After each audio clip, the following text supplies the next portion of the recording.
yo. I forgot my fucking water. No! Crap! This is so bad.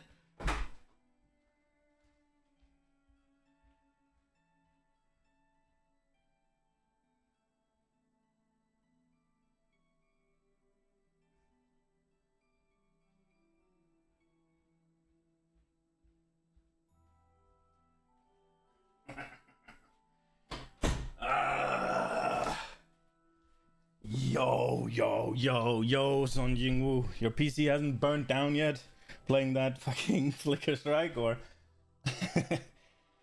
that poor old laptop still running?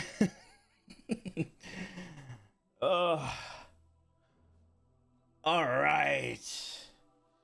It's time to look at some of the PoE2 stuff.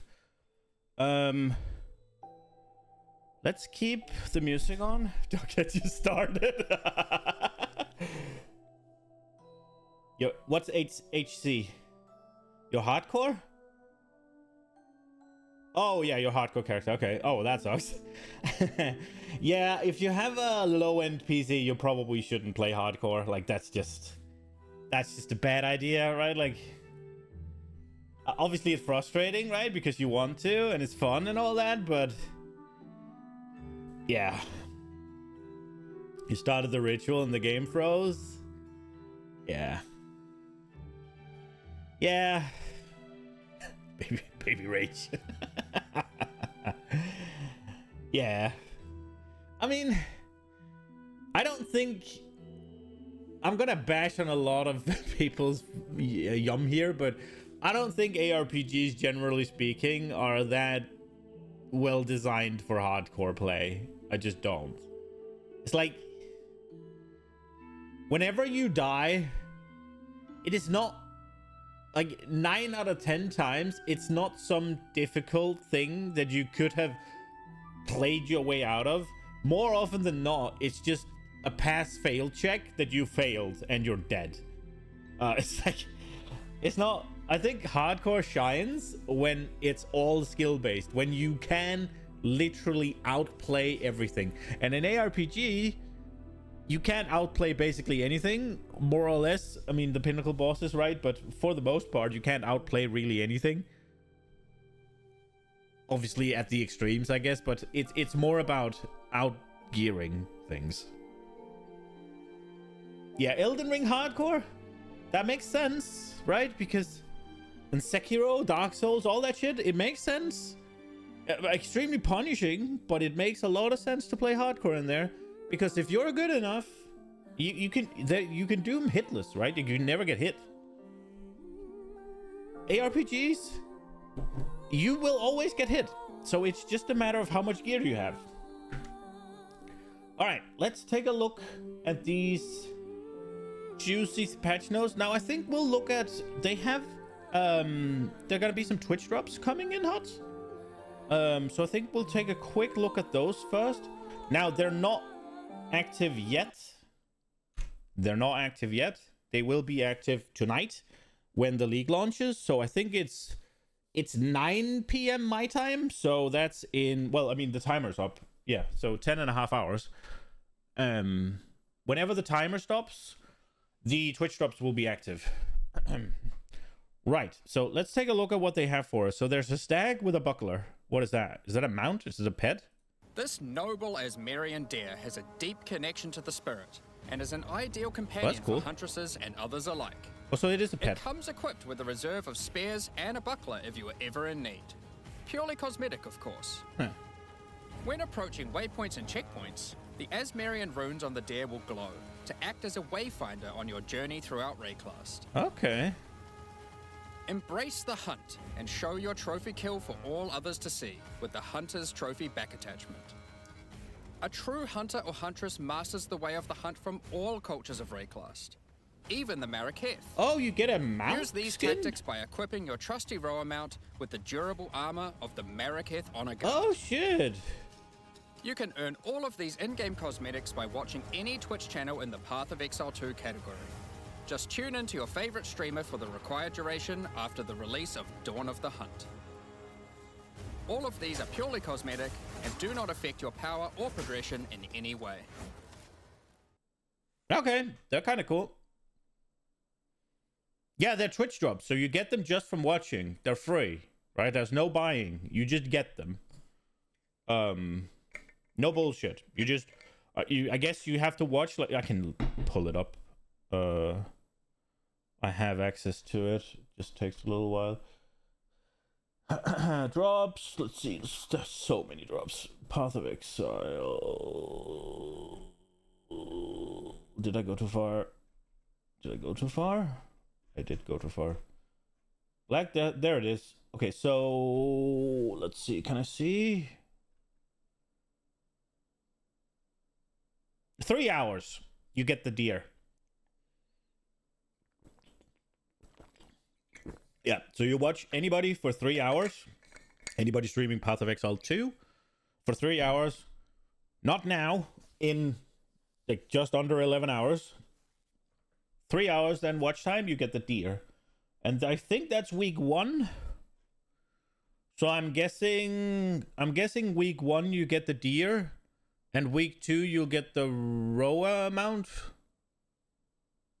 Those were the 2, right? There's only 2. Am I stupid? No, there's the back attachment as well. So I guess it's 3. It's 3 weeks then, maybe? I only have week 1 on here for now. I don't know if they've scheduled that far along, or if Black Desert Online just fucking takes up everything for me.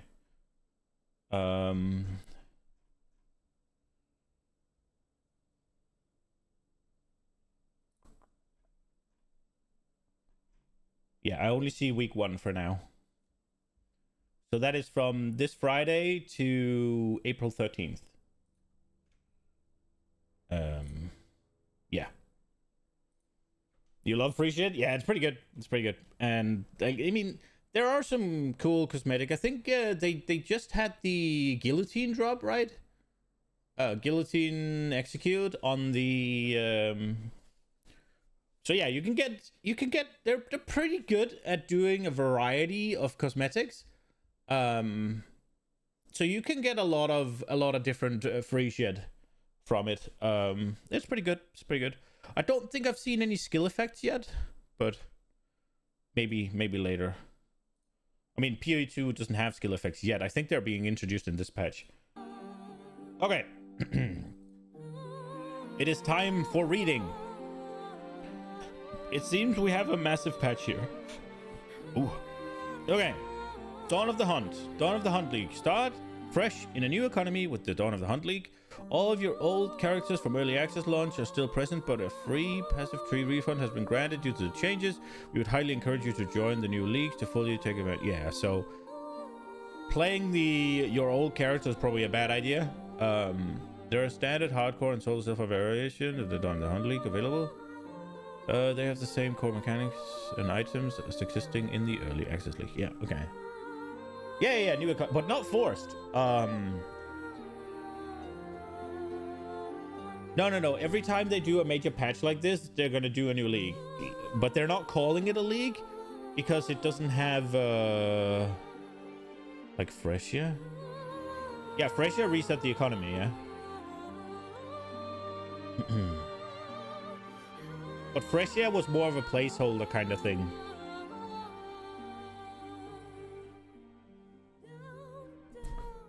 It's for all intents and purposes, it's a new league. It just doesn't bring enough content for them to call it a new league. Freshia didn't reset the settlers economy though. No. That is the what's it called?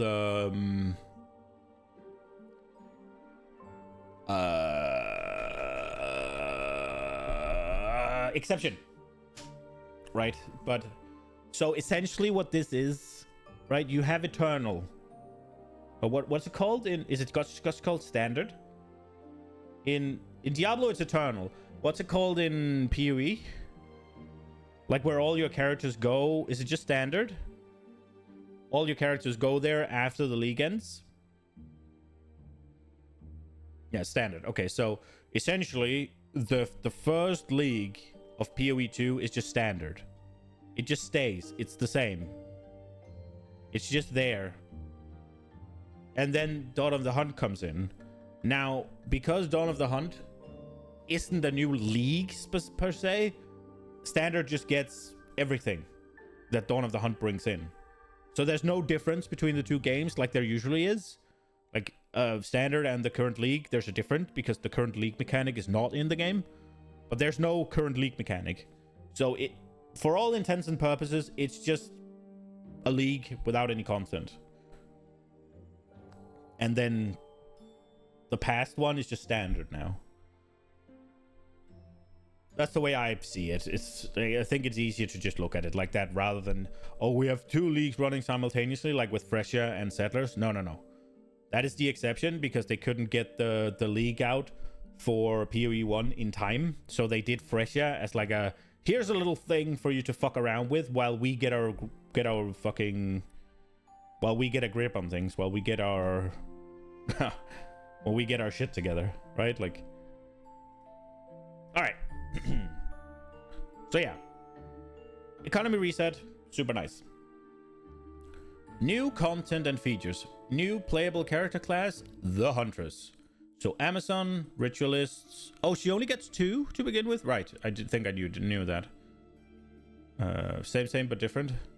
Yeah, it's just it is just a new league. But there's no league, there's not any like league mechanic. That's what it is. Added the new Smith of Kitava Ascendancy class for the warrior. I'm thinking about going this, if I'm being honest. New Tactician Ascendancy class for the mercenary. New Lich Ascendancy class for the witch. 25 new skills, primary spear skills. I'm gonna be honest, I'm not a fan of this weapon-specific skill shit. I wish that they would branch out a bit. I think I've said this like 15 times already, but there are certain spear skills that why can't you use them with... Well, maybe spear is kind of special because javelin throws and all that. But like when you're stabbing with a spear or whatever, why wouldn't an axe work? Or like, why wouldn't a sword work? Right? Like... Maybe it's animation for that, but a polearm and a spear in terms of animation is very similar. And there's a lot of swirling around with the polearm that you could definitely do with a spear. Same with an axe. Same with a fucking two-handed mace, right? Like, there's a lot of things where there's no real reason as to why you shouldn't be able to use a different weapon realistically. And it's just kind of limiting. Right, like I don't see it. For instance, one of the things that you do with the polearm, what is it called? Staff. What the fuck? Quarterstaff. There we are. The quarterstaff is, there's one of them where you swing it and it shoots out like a lightning projectile or a frost projectile. Why can't you do that with a spear, a two-handed mace, and an axe? Like, there's no reason that you shouldn't be able to do that. Right, like that skill should be basically, you can do it with a sword maybe even, but I think that would require what's it called, animations.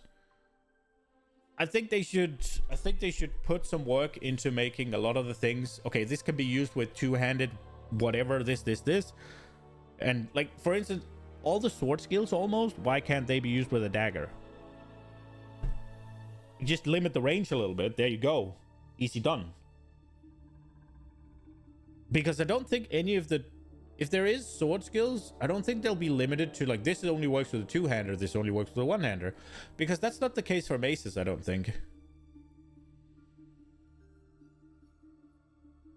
And like crossbows, and... Now crossbow has a specific mechanic, so I can see that being an issue. But there are certain crossbow skills and certain bow skills that should be interchangeable. And I think there's also certain bow skills that would make sense to have you let you use a spear, right? And vice versa. But I guess then they couldn't make just basically lightning spear and lightning arrow, and they're the same fucking skill, I guess. So I guess it inflates a little bit. I don't know. It seems a bit too restrictive, especially because you then have spear skills. All of the spear shit is on the bottom right side of the tree, and all of the polearm skills are on the top right of the screen, right? And all the mace things is on the bottom left of the tree. So if you want to be a warrior and you want to use whatever skill, then it's really hard for you to get spear skills going. So you're kind of limited to just whatever class you pick, that weapon type, or the ones next to it. It limits it a lot more than in PoE 1, and I don't like it. Alright, 100 new supports. It's great, I guess. 2 new item classes, spears and bucklers. I'm a little bit disappointed about the amount of shit we're getting here. Supposedly there's going to be what? Isn't there supposed to be like 12 classes with 3 ascendancies each? And the game's supposed to be only in early access for a year, meaning it's April now. So we have until December. And from December to April, we got nothing. But now we're getting 1 class and only 2 of her ascendancies and 3 more ascendancies. So we're still lacking 3 ascendancies from the classes that are in already. We're lacking 1 ascendancy from the class that comes in. And we're lacking 5 new classes with 3 ascendancies.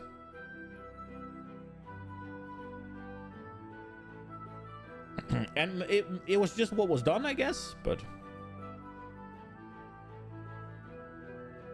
either the 1 year is not gonna last, or they're gonna do like a massive dump at some point. I would have liked to see either all of the new ascendancies for the ones we already have, and then just 1 class maybe with her 3, or I would have liked to see another class. But yeah, I guess we're gonna get the massive dump, and then it's not really gonna be done. I don't know. Or they're gonna delay it, right? Like, it's in early access. They're making money. There's not that much reason to take it out of early access. They've just said, yeah, we would like it for not to be in early access for more than a year, right? That's all they've said. They haven't committed to it. But yeah. I think it's also just because the Huntress doesn't look that interesting to me. The Tactician Ascendancy is a group play class, basically. It's not that interesting, seemingly. And the Lich Ascendancy is either like dots and curses or minions. So not that interesting to me. So it's like, it's probably just a swing and the miss for my personal playstyle.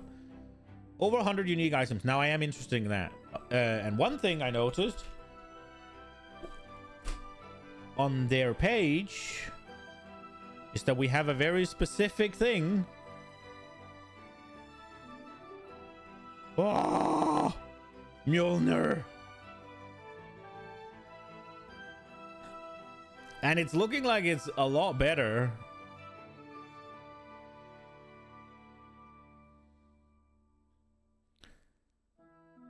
It's out, bro. Mjolnir is here. And you don't have to socket it, so the lightning skill on hit will always be a 6 link if you just upgrade it, right? I guess we could look through all of this first. I guess this is more like the... Oh. So we get the Huntress. So we get some spear skills. This is the hit and run. Look, that is so cool. The whole like dash in, dash out, throw a spear, dash out, right? Really cool. But it's just not very ARPG friendly. Now it's just a fucking arrow sticking out of the face. Did you see that? And it could be really cool for bosses specifically. But for mapping, look, if you had to do this for a pack, look how long it takes. Every pack, fuck that. And then what do we have here? We have parry, and then again, it's like, dude, look at the time this takes. Flicker should have that get out mechanic. But like, look, so you have to do this, you have to just throw down the spears and then just demolish them, right? Like, what's it called? explode them to get that shit. It's too much. It's too much. It takes too long. It's too much fiddling. And then we have Primal Fury. Oh, that's the... That looks cool, but again, it's fiddly because you have to do 3 times. I really like the spear. This might be the thing I'm playing. That looks cool, but again, you have to swing the thing a couple of times. Feel like too many buttons for killing mobs quick. Exactly. And she doesn't seem to have anything that just makes her go brr.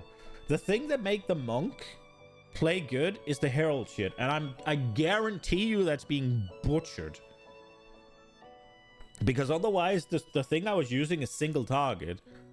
The only reason that felt good in mapping was because it exploded the whole screen.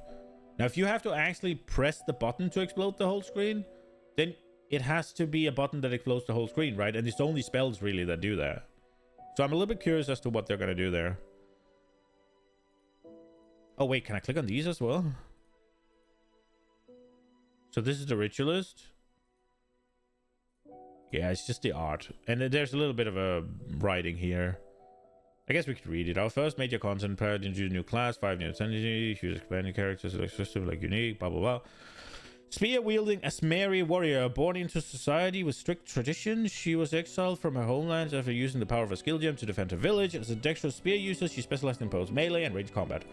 Ritualist embraces the darker side of American tradition with ritualistic sacrifice, so that doesn't tell us anything.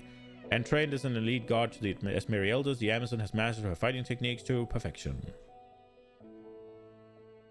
And we get new ascendancy class, so we get the Smith of Kitava. Smithing skills to new height by embracing power from the insatiable one himself. Kitava, Smith of Kitava, new master blacksmith, and have the ability to forge a weapon quite literally. I like how you're drawing power from the evil ones. Like, you have the Acolyte of Chayula, you have the Smith of Kitava. The Lich is also just inherently evil, right? Like, it's a more... There's more, like, evil-ish things. This is kind of like the guy from the Wildwood as well. Not... Well, it does remind you of the King in the Mist, but I didn't mean the King in the Mist. I meant the guy you found with the purple wisps in the league thing.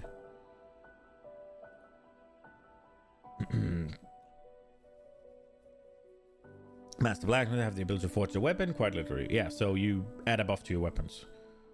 Taxation former soldier trained in the way of the Blackguard Elite, specialized in martial command. He's able to support his ally, but isn't afraid to get his hand dirty. Yeah, so this is like a buff bitch, and I don't like it.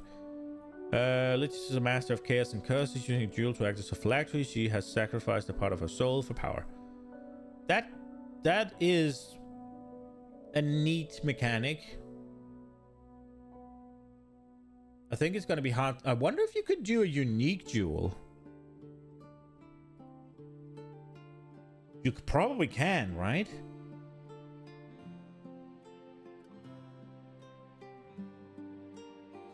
Like, what is that jewel in PoE 1 that everybody uses? This is like the one that makes corrupted jewels like have like way more potency.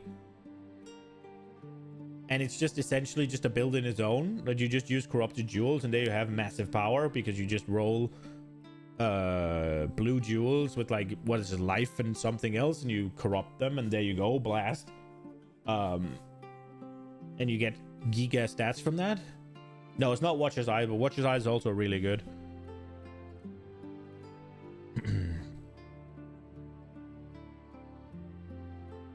You get it from combining them with Atziri, right? Atziri has an X amount of fragments, and you combine the 4 fragments into one jewel. Oh, what the fuck is it called? How does it look? I think it's very red, but I don't remember really anything. It should be fairly easy to find on PoE Ninja. Whatever. Builds.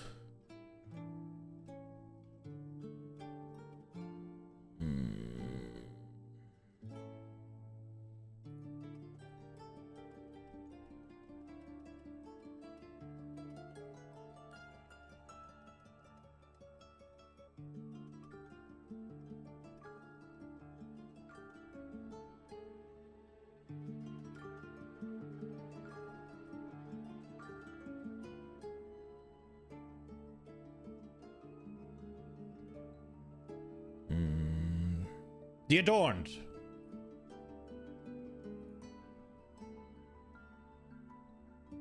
Yeah, 91% increased effect of jewel socket passive skills containing corrupted magic jewels.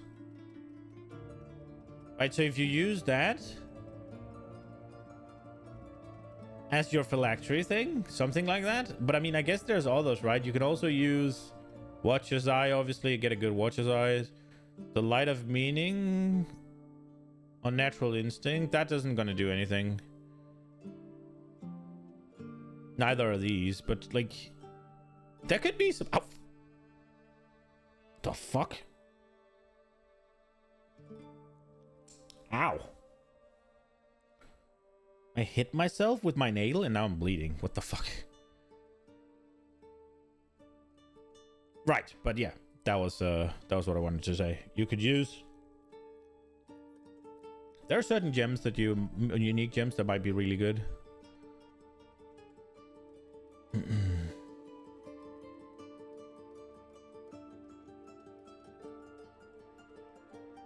Does that make me strong or weak?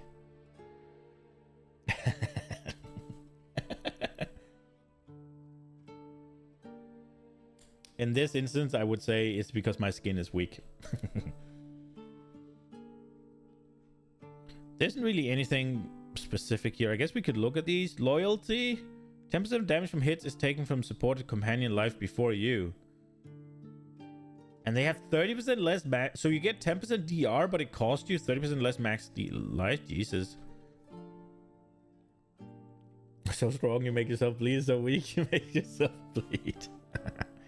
Supporter skills have 10% more attack speed for each time they've been used recently. Supporter skills are unusable for 10 seconds after being used 8 or more times within 4 seconds. That is a lot of attack speed. Now, what does use mean?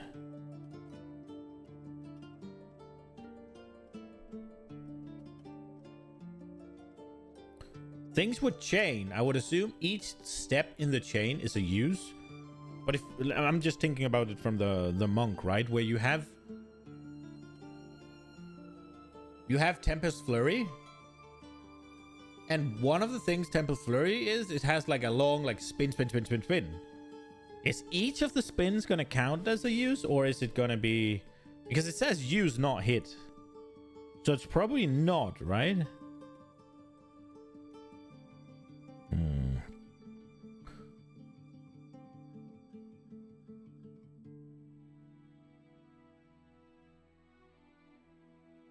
That one's kind of interesting, I guess.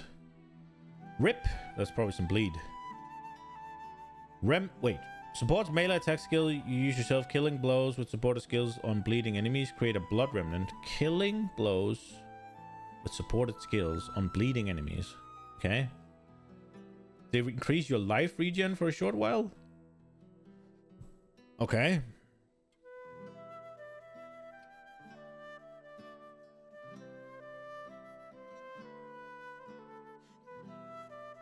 Tear. 50% chance for on-kill effect caused by killing blows on bleeding enemies with supporter skills to occur twice. Okay. And then we have some unique things. What is this one? Nocturne, a buckler. You get yeah, obviously. Mana, elemental res, increased accuracy. Parried enemies take more spell damage instead of more attack damage. Okay. And then obviously Mjolnir. So you get a level 18 lightning spell. Lightning spell. I wonder if that's the max. Because it only says 78 here. And generally speaking, from what I could tell, when you find a unique with a higher level, the skill will go up. So the question is if this can go up to 20. Now I'm also wondering, is it plus, what are the ranges, right? Is it +1? Is that just what it is? Or can it roll up to like +3?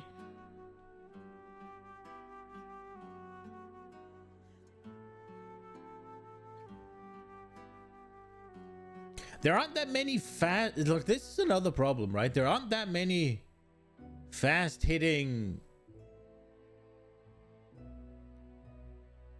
mace skills. Because you slap this on, say, Vortex, like whatever, Cyclone, and you're golden, right?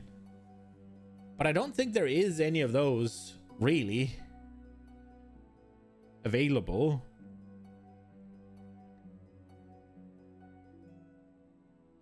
I don't even think there is a... I don't think there really is a... What's it called? Lightning-based mace attack, is there? It's all fire. This is one of those where it's like super limiting. But obviously, if you could use this with like Tempest Flurry, it would be stupid broken. Because that in itself is a lightning skill. I'm not saying you should, because obviously a one-handed mace does not work even like remotely as like a quarterstaff. All right. Surface Syrup. Oh. Evasion energy shield, max mana, increase attribute Soul Eater. Is that another headhunter kind of thing? And a charm. Grants onslaught while you're slowed, or your speed, it just says your speed is unaffected by slows? Or is that the effect? That is the effect, right? Okay. Then there's the Wisp, there's new maps. Oh, there's the... Oh, you can see them all. There's the Fractured Lake. There's the Yesemite Megalith. There's the Boss Arena. I guess I should read them. Surreal Waterscape. Area contains fractured mirror-like objects. Fractured Lake, all rare monsters in the mirror. Two others find two of the same at the same time. Manage to overcome that challenge. Make to the end. You get the broken mirror, either an amulet or a ring that we can craft to have additional prefixes or suffixes at the cost of the other. Wild Yesemite Forest to find mysterious rune-carved stone. Activate the stone will summon a dangerous boss. Once you have defeated, summon another and another and another and another. You have 10 total boss waves. That gets more and more difficult. Silent Cave. Crystalline Cavern to find a powerful map boss surrounded by rare monsters imprisoned in the Essence Crystal. By defeating the rare monsters in the Essence, Behel will be upgraded to a greater Essence and be added to the imprisoned map boss. So this is a way to get greater Essences and a way to screw yourself out. How brave are you? Yeah, so every rare you free, Mullen's boss gets an Essence. And another one, and another one, and another one. And then there is 5 more maps. Okay. And we get Rogue Exiles. This is so cool. Like, it's so cool that they have items and they'll drop their set of items. It's such a good way to like add some unique drops into the game. It's such a good way to maybe add some like, if they just up the quality of the gear on these guys, maybe actually... It's such a good way that you could, especially for SSF players, to actually give them something worthwhile. If they aren't really, like, mega juices or whatever, right? You sometimes encounter rogue exiles. Others like you have been exiled and are openly hostile. They will challenge you, a fight to the death. So, Mark just read this out. These exiles have capabilities to dodge, roll, and avoid your abilities with smart pathfinding, smart target, and much more action-packed gameplay. They use the same skills available to players and even the same items. They aren't just dressed up in those. They know how to take advantage of unique you're using. That's... Of course, if you're able to slay those items will drop on the ground. That's so good. Unique strong boxes. So we got Occam's Legacy. Corpse split on the front. Right, that's the one where you kill it and it gets resurrected X amount of times, right? Yeah, how many times you revive it? Each time you defeat it, you revive it again, adding extra modifier. So yeah, more kills, more difficult, and more reward.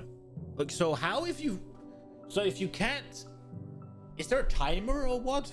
If you can't defeat the last version, do you run away and it just stops and it goes poof, opens, or how does that work? Because usually strong boxes don't open until you've killed everybody. I guess they could just drop the... But then the guy's still there if you can't kill him. And then there's the Val one. It has a powerful artifact inside, guarded by Chaos Exile. It will grant you a unique item with a specific corrupted outcome. Okay. And then there's 2 more. Cleanse the corruption. Yeah, fractured orbs coming in. So corruption has their own rewards. I'm not sure what they are. What does it say? Corrupted Nexus. The home of 3 new terrifying bosses. Defeating the bosses. So become. Nah. So the corruption has rewards. You go to the Nexus. You kill the Nexus. It turns into a cleansed zone. And then you can get fracturing orbs. And then they did the tower shit where now there's less towers, but they can have 3 tablets. That's super nice. And you can corrupt essences, right? So that's the... All right, let's go back to the patch notes.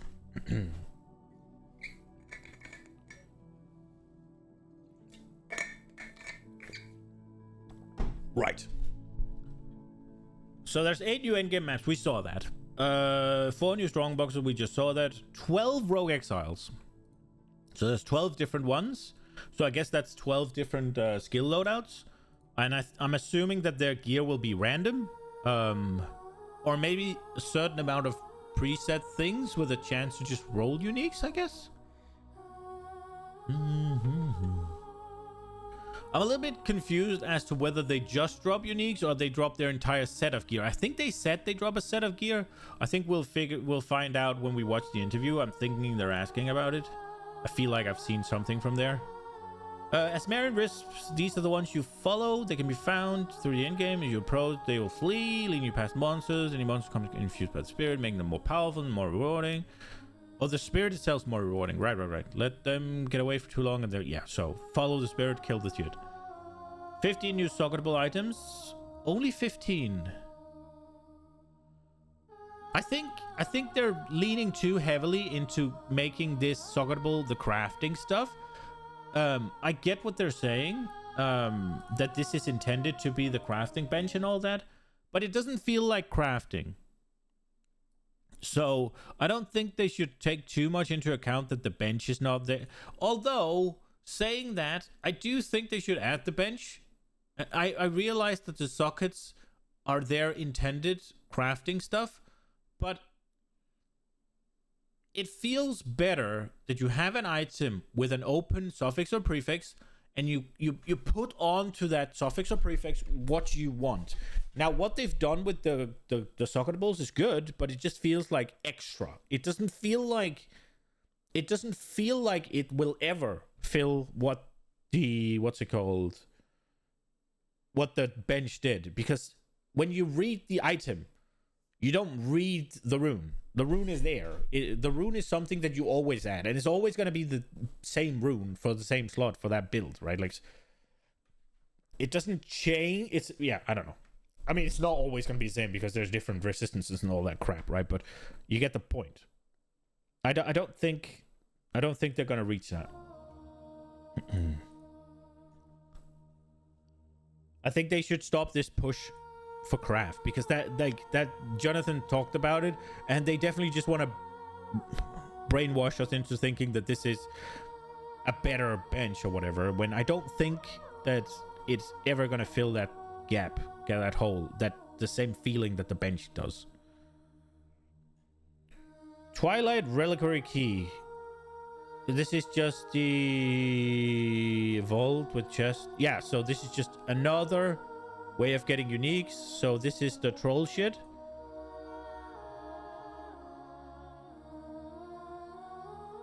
There's 453. Okay, that's cool. Essences can now have Varlobs applied to them corrupt. Yeah, we saw that. Improve sound, art, effects, and environments. Okay. End game changes. Holy shit. That's a lot. Atlas passive, general improvement, player changes. Is that buffs and nerfs? Ascendancy changes. Holy shit. Passive skill tree changes. Wait, wasn't that up here? No, that was Atlas tree. What are we looking at? Passive skill tree changes and then skill changes. Brrr. All right, this is gonna be wild. Let's go. Okay, end game. Areas of corruption on the Atlas have settled corrupted nexus. Yeah, so we already saw that. In the areas leading to the Nexus, corruption will spill out from slain enemies and maybe powerful monsters. I like that mechanic. It's fun. You get extra density, basically. It does... Having that would probably make the whole in and out combat feel a little bit better. But I still think you just want to go in ARPGs. I don't think the whole combo mechanic thing that they're going for is really going to be that great. That's just my take. Like, you want to press a button that kills the screen. You don't want to press a button that sets up a button press that then kills the screen, right? Like, that's not... All of that, like, dodging in and out, throwing a spear, setting up, that's cool for bosses. Cool as fuck for bosses. But I think you want to make sure that there's, like, one button blast through options for maps. Especially with the freedom of... the freedom we have right now to swap gems around super easily. Without the... What's it called? The...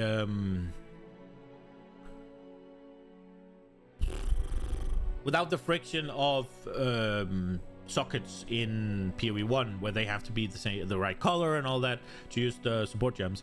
Now we can just take the gem out and put another one in. Blast. Go. So I think they would do good to make things that are single target focused, that are more engaged, right? Where a more engaged and complex playstyle is very well suited for single target encounters, whereas I think they want to keep the PoE one button spam for maps because it's just better, I think. Since last night you've spent 800 chromatics on getting right socket on both. Yeah, like that stuff is just...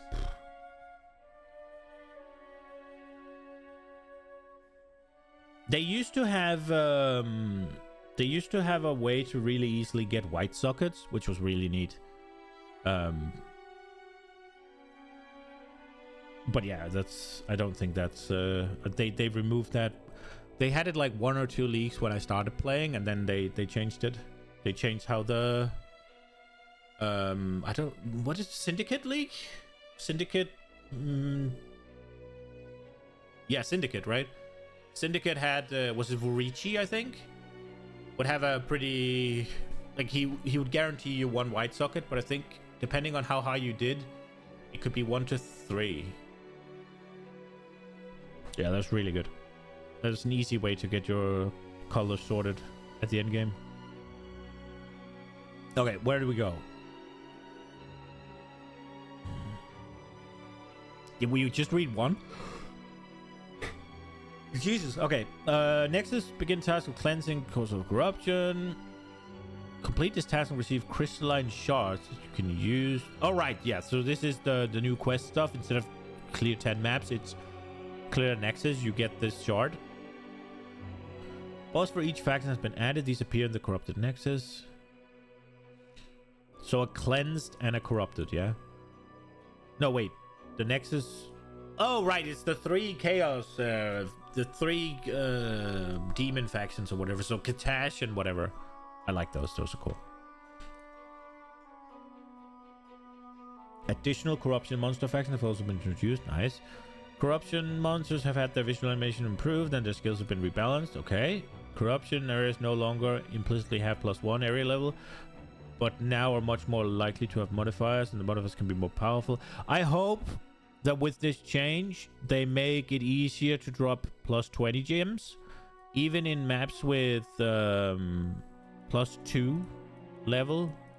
I didn't get any. And that is despite having corrupted, or having my gem corrupt, or my waystone corrupted, and also having irradiated on, right? Like, higher mob level means better loot, so I hope they take this into account and probably lower requirements of loot by 1, or add another way to get it easily +1. Cleansing and Nexus will cause surrounding maps to become cleansed maps, which have their own set of monsters and rewards, including the newly introduced Fracturing Orb. Now, I'm curious to see how good the Fracture Orb is actually going to be in PoE 2, because you can't just re-roll, right? Like, there's no There's no you can't just re-roll. So the only thing you have is you have chaos spam. I'm curious to see if you can fracture multiple things. So let's say I have an item. It has one mod on. Let's say it has maximum physical. It's a weapon. It has maximum physical percent. I fracture it. I add another modifier. And then I get what I want. Say attack speed. I fracture that. Add another modifier. Keep chaos spamming until I get what I want. Fracture that. I wonder if you can do that. Or if it's one fracture per item. Oh, it has to be 4 modifiers. Okay. Well, so you're RNGing. I guess you get the... Oh, it has to have 4 to fracture. Right, so it's RNG, I guess. Well, that's rough, I guess. Yeah, I mean, whatever. You have to hit the first one, and then you have to hit the next one, and then you have to hit the next one, and the chances of you hitting it gets better and better. But I wonder if you can only have one. Item can't be fractured twice. I don't know how you manage, but there were definitely leagues where I've had multiple fractures on an item. Was it the Graveyard League, maybe? Was that how you did it? There's also the Recombinator. I wonder what that will do, if you can recombinate 2 fractured items. Nope, no, they were fractured. I can assure you there were multiple fractured items. I think I've seen 3.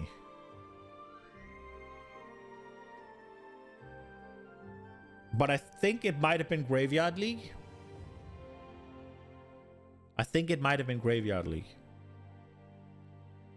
That's synthesis? No, synthesis changes the implicit.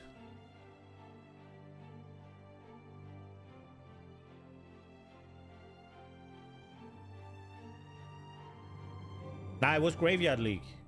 There you could have multiple fractured in Graveyard League. Because there was a corpse that let you fracture a modifier. And you could bury a couple of those corpses and you can get multiple fractures. I am sure of it.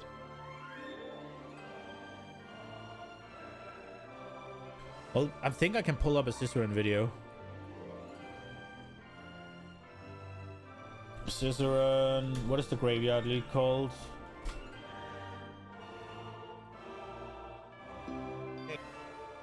Let's see.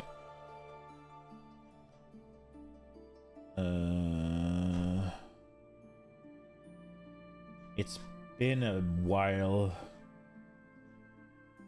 It's like an Archmage Ross Nova, something like that.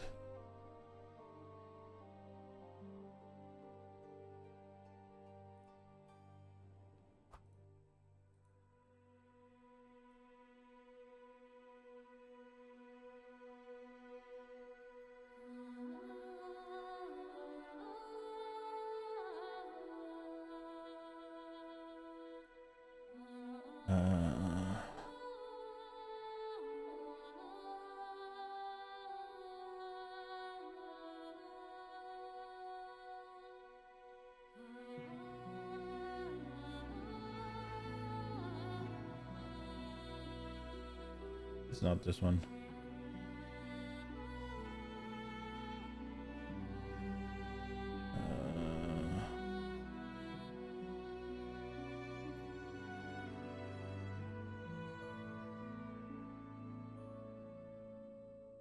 Done.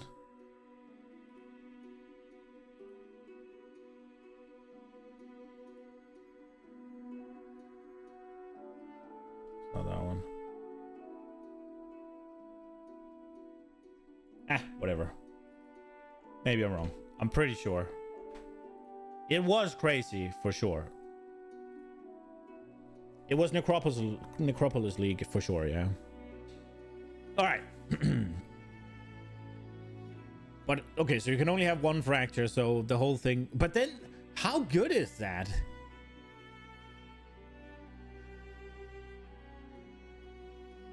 Like, what's the point?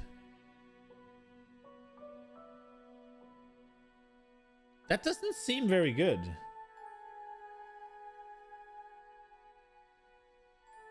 Because you can't re-roll an item like you can in PoE 1. Like, you can't just alteration spam. You can't make a fracture and then reset the item down to base and then alteration spam until you get what you want. You can't do that. You can't reset it down to base. You can't alteration spam. The only thing you have is you have a null orbs. So I guess you could roll, you can exalt a null spam, kinda. But then again, like, if you do that, right? Let's say the first modifier is, if you have an unlimited amount, the first modifier you want is guaranteed. And then it's 50-50. Whether or not the next one, you get the one you want. And if you get the one you want, then it's 66 that you lose the ones you want. And if you then still get the one you want, then we're down to then we're up to 75% chance that you lose the one you want, right? Like, and if you're chaos spamming, it's the same, right? As soon as you hit that second modifier, then it's a 50% chance you lose that one when you try to add the second one and you try to roll for that one. Like, what's the point of a fractured orb? It must be a baseline system that is waiting for more to be added. Or unless you can recombinate. That's the only thing I can see. If you can do recombinators and actually have double fractures, then all of a sudden we're in business.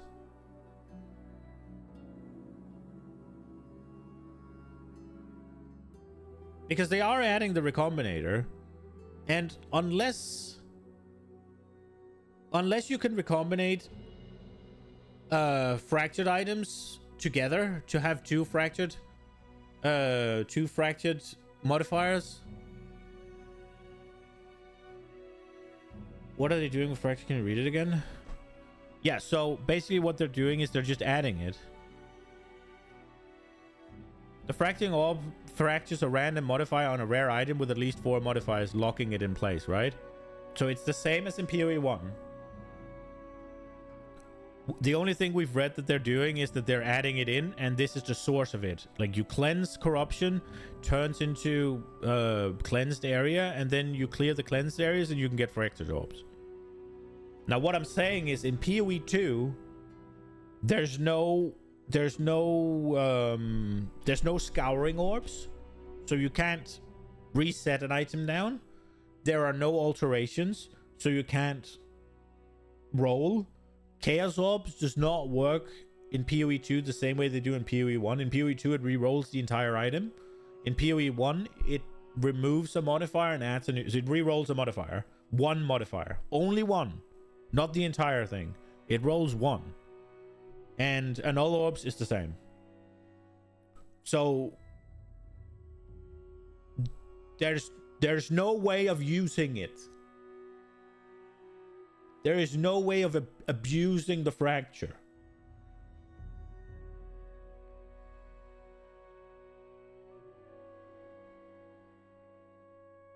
Because let's just say that you do either Chaos Orb spam or a Null Exalt spam, right? To get your second modifier that you want, right? Now you have your second modifier. Now you have to add another one, right? So if you add the other one, let's say you don't get what you want on the first try, right? Now there's a 50% chance that you remove the modifier that you wanted, right?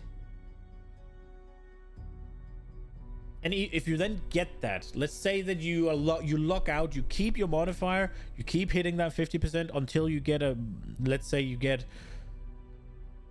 attack speed and crit damage, whatever. You fractured crit damage, you got attack, whatever. No, you fractured physical percent and you got attack speed, and you kept attack speed, and now you got crit damage. Now you have 2 modifiers that you want to keep and 1 that you want to reroll. So now it's a 66% chance that it hits the 2 you want to keep whenever you're removing it. So it's like the fracture does fucking nothing.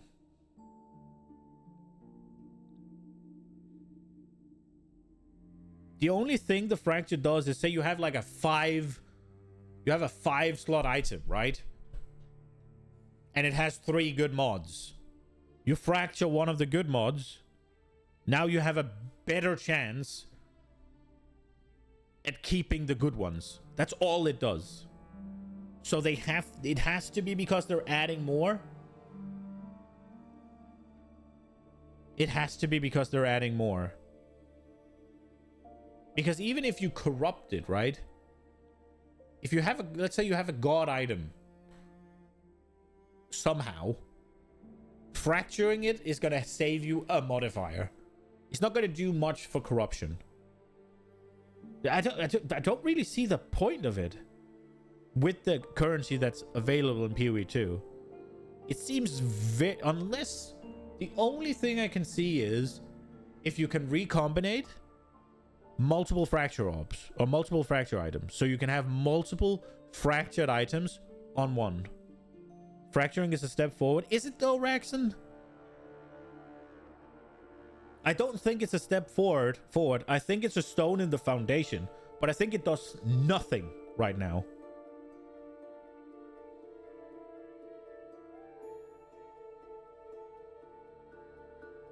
Yeah, so I think we agree. We're just wording it differently. Because it does, I'm just trying to figure out what it does now, and it does fuck all. Unless recombinating. Right? Like, they're adding in the recombinator, and you can pick which ones you want. Now, having 2 fractured, right?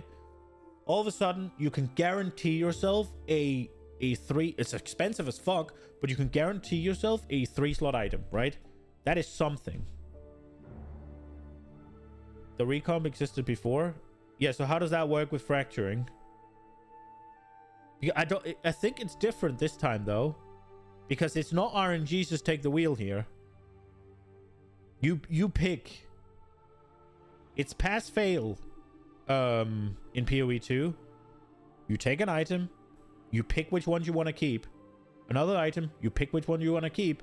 The more things you pick, the less chance, right? So if you pick 3 from one, 3 from the other, there's like a 0 point something % chance it'll combine, and it'll fail. So it's pass fail, as far as I understand.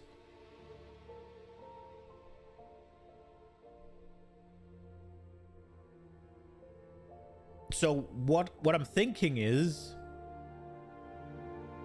it's something like you can probably realistically combine 3 and have a reasonable success rate. But I don't know if you can combine fracture on, like, I guess we'll see.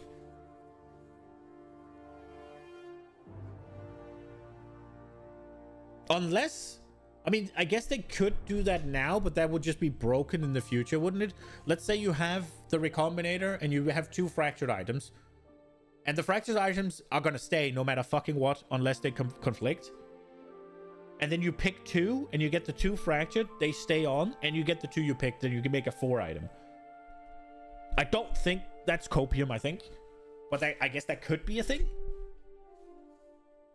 Or I guess you could, because it picks one of the bases, right? So I guess it could just have one of the fractured stay. So you have 2 fractured items. Whichever base it picks, that fracture stays, and you get to take the 2 you pick. I think that is more realistic than the other one. But I'm not sure. We're gonna have to see, I guess. Well, somebody's gonna figure it out before me because I play slowly, but if fracture doesn't have huge what's it called? Interaction with the recombinator. If you can pick what base had the fractured. I don't think you pick the base. I think the base is... Well, maybe it has to be the same base.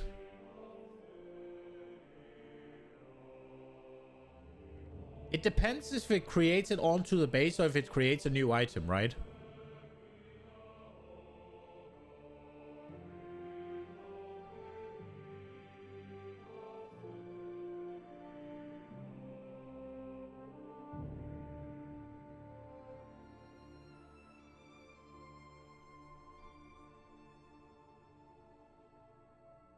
Your English is too slow for this. You just wake up. That's fair. That's fair. That's fair.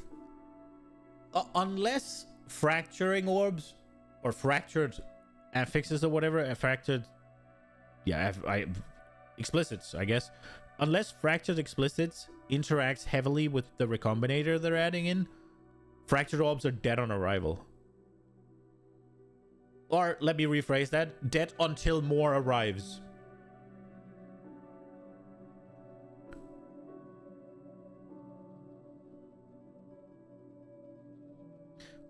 The only thing I can see is no. So the greater affixes, the greater essences, do they upgrade in PoE 2? Do they upgrade from magic to rare? Or was that in PoE 1? Or how does that work again? Do they just add a modifier? They kind of guarantee a modifier? They were so rare, so I never really paid attention to them. But then I guess you take that 25% chance to hit what you want, or I guess hit something good. And I guess you could remove down to 1 with a nulls. And then guarantee yourself a good two stats. And then add an essence, I guess. Or pray for your exalts to hit something and add an essence at the end. And you'll have guaranteed 3 stats. But is that good?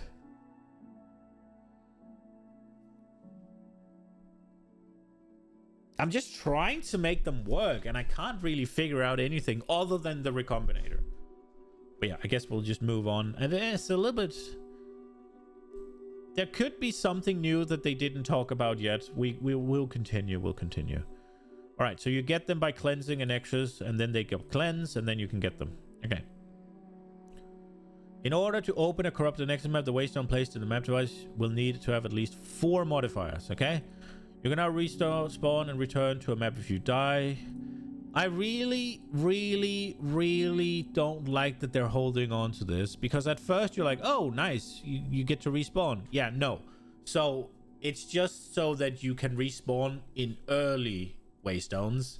So as you add more modifiers to a waystone, the number of respawns goes down. So it's still effectively, you cannot die in maps. If you die, your map is gone. Unless you're running, I think, 4 explicit waystones, then you have 1 more chance. But you want to be running 6, right? So it's like, it's still, you die once, it's fucked. So there's still double penalty. You lose your map and whatever you spend on it, and you lose experience. I don't like it. I'm hoping they added the... They did. You can enter 6 times now still if you don't die. But that's going to be visually not very great, I guess, if they're still using the whole portal. I think they're fucking overdoing this for no fucking reason, and I don't like it. I think they should just go back to the 6 portals and fuck. If anybody's doing the 6 portal defense strat, just let them. Who the fuck cares? I think this is over-engineering and it's making it worse than it could be. Once you start a boss fight, the respawning system... Yeah, so they want you to fight the boss, right? So that's fine.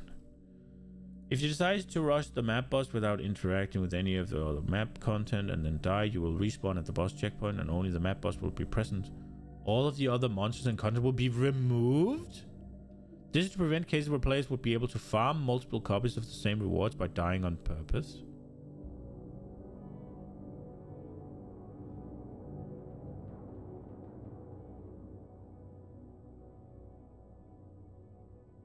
What?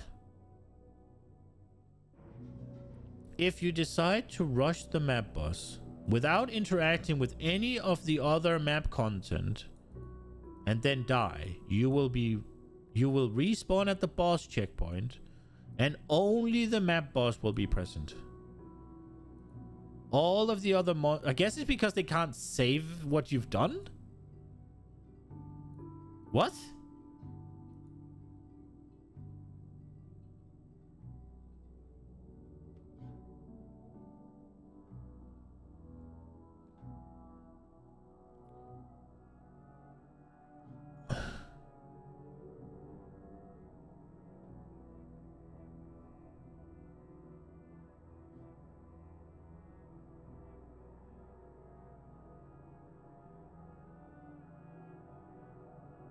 Why wouldn't what you've killed just be dead? And what you haven't killed be alive?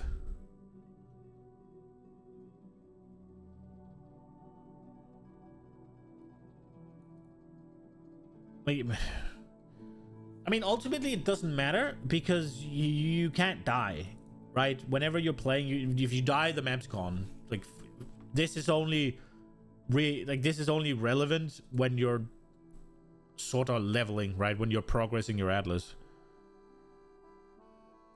Again, they're fucking overdoing it. Just fucking have the 6 portals, bro. Like, all of these problems is just because you insist on having... Well, why isn't the experience... Like, why is there a double fucking penalty? It's like you lose the map and everything you put into it, and you lose the experience. I thought the experience loss was to make a penalty for you dying, and now also the map is the penalty for you dying. Like, if your vision is hardcore, then I mean, the hardcore is there. I don't know, I'm confused. This is weird. Right, the number of towers is reduced, but they can now have 3 tablets now, depending on how many, again, depending on how many fucking explicits is on the waystone you do. So, tablets inherently add twice as many mechanics to towers. Using higher tier waystone towers also now increase the number of mechanics applied by tablets. By tier 15, the bonus is double, allowing a single tablet to now add 4 times as many things as before. Right, so this is how they progress you in tiers. So there's a reason now to do tier 15 in towers, because now it'll be more powerful tablet. But then also you have to add, what's it called? Maybe that says it later. The more explicits is on the waystone that you did. So tier 15 with 2 explicits is not equal to tier 15 with 6 waystones, because when you do it with 6 explicits, because tier 15 will get the double bonus, and the 6 waystones will allow the tower to then eat 3 tablets rather than just 1. I guess. As far as I remember, at least. That's my understanding. Tower maps can now spawn with all extra content. That's nice. Number of maps affected by tablets have been doubled on average, and also now scales based on map tier.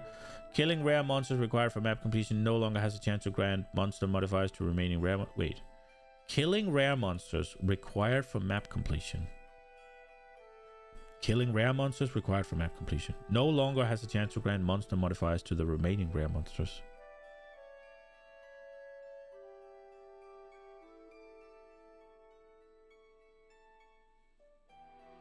I don't understand this. Increase the chance for rare monsters to have 3 or 4 modifiers in maps. Note this means they drop more items. This is mostly to compensate for the removal of rare monsters, granting the modifiers to other rare monsters on death. Okay. So it'll be harder.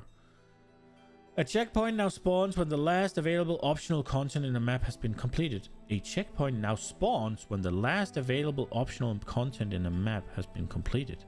Oh, so you can travel? Extra content such as Breach, Delirium, Expedition, and Ritual now start spawning further away from the Cigarette's refuge. Extra content such as Breach, Delirium, Expedition, and Ritual now start spawning further away. So the first maps you do are going to be dead? How waystones are obtained in maps have been redesigned. Our intention to make both sustaining waystone drop much more reliable and less dependent on random elements. They can no longer drop at a lower tier than the map you're in. That's nice.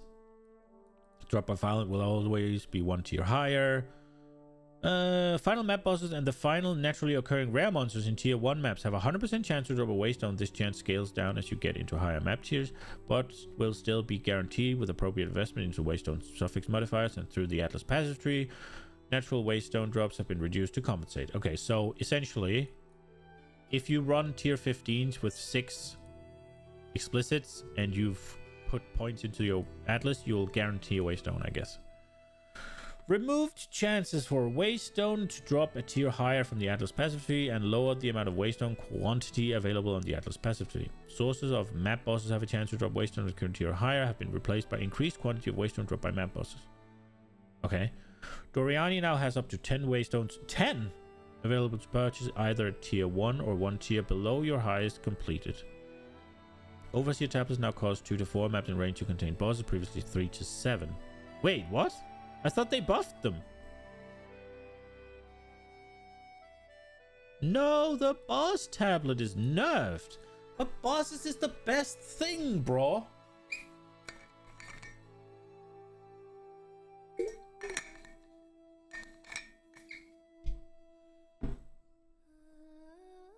Dude, bosses is the best. We're taking a little break listening to this song. It's so good.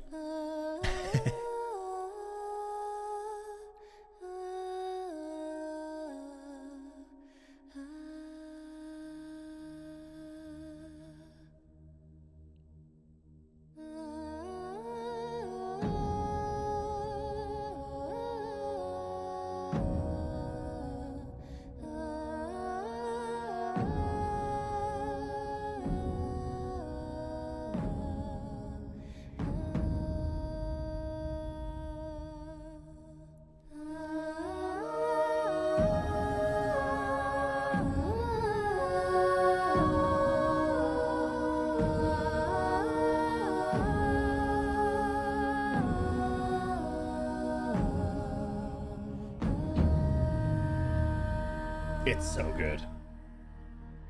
Okay. Right. So, 10. And then the Overseer tab was nerfed. The Waystone chance granted by Waystone suffix modifiers has been reduced as a result of new changes to drop Waystones. Okay. Okay. So you'd usually get like 300% chance to drop Waystones. Unidentified Waystones now provide 30% increased Waystone drop chance instead of increased quantity. Oh, if you're running unidentified? I didn't know that was the thing.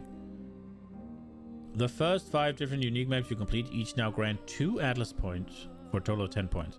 So they're giving us a few more points because they're making it bigger, I think, and they're getting it through unique maps. Cool, cool, cool, I guess. The specialities of some maps have been adjusted to account for the addition of Asmerian spirits. Okay. Added new modifiers relating to Asmerian spirits for Overseer tablets. Okay. Added new modifiers related to Asmerian spirits on Rogue Exiles for Precursor and Rogue Exile for Precursor tablets. Oh, so you can guarantee Rogue Exiles? Oh, that's big. Oh, maybe it's just modifiers?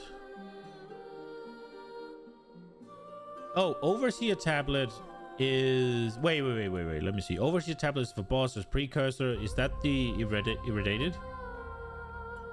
Yeah, it is, right? Okay. Okay. The Untainted Paradise map now has 200 to 400% increased experience gains. Okay. A new crafting mechanic called Recombination has been added to Expedition, which allows you to select mods on 2 items, hoping to get the best elements of each on a single item. As you select more mods, the chance of success decreases. If you are not successful, the item will be destroyed. This will be unlocked as you complete your first expedition and requires artifact found during expedition to fuel it. So, we're going to be running Expedition now. The tablet modifier that causes ritual favors in your maps to have 5 to 10 increased chance to be omens now has values of 15 to 25. Okay. The Overseer tablet that causes map bosses to have 10 to 20 to drop a waystone of the current tier or higher has values of 5 to 8. Okay. Precursor tablets that grant additional base chance for random extra content now instead grants increased chance.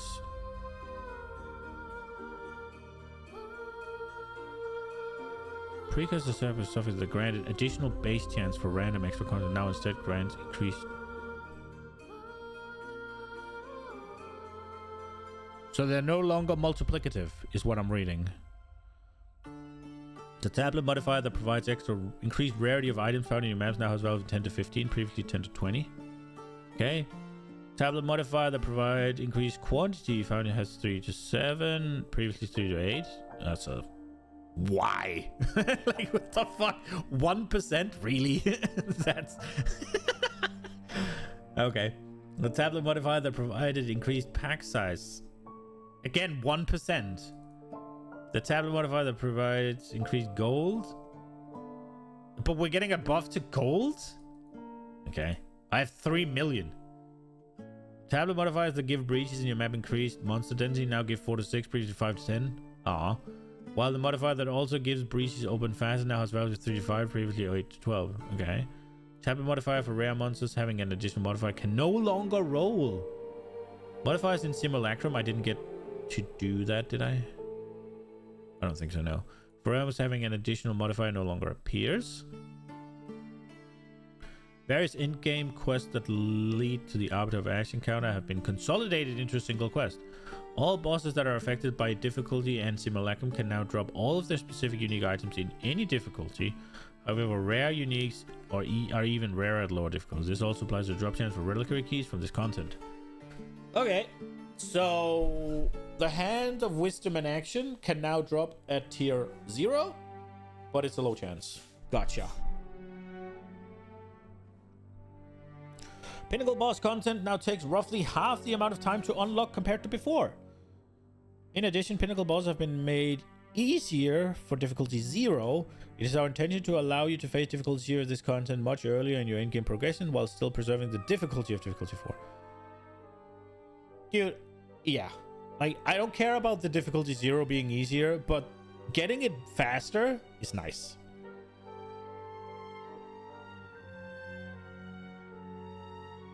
So I guess they doubled the breach drops and they doubled the Simulacrum drops. They made a better chance for the expedition, or is it only the actual Pinnacle boss?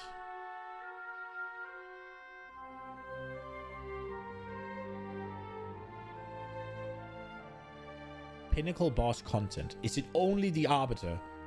Is it just 50% easier to find strongholds, or are we talking all of them?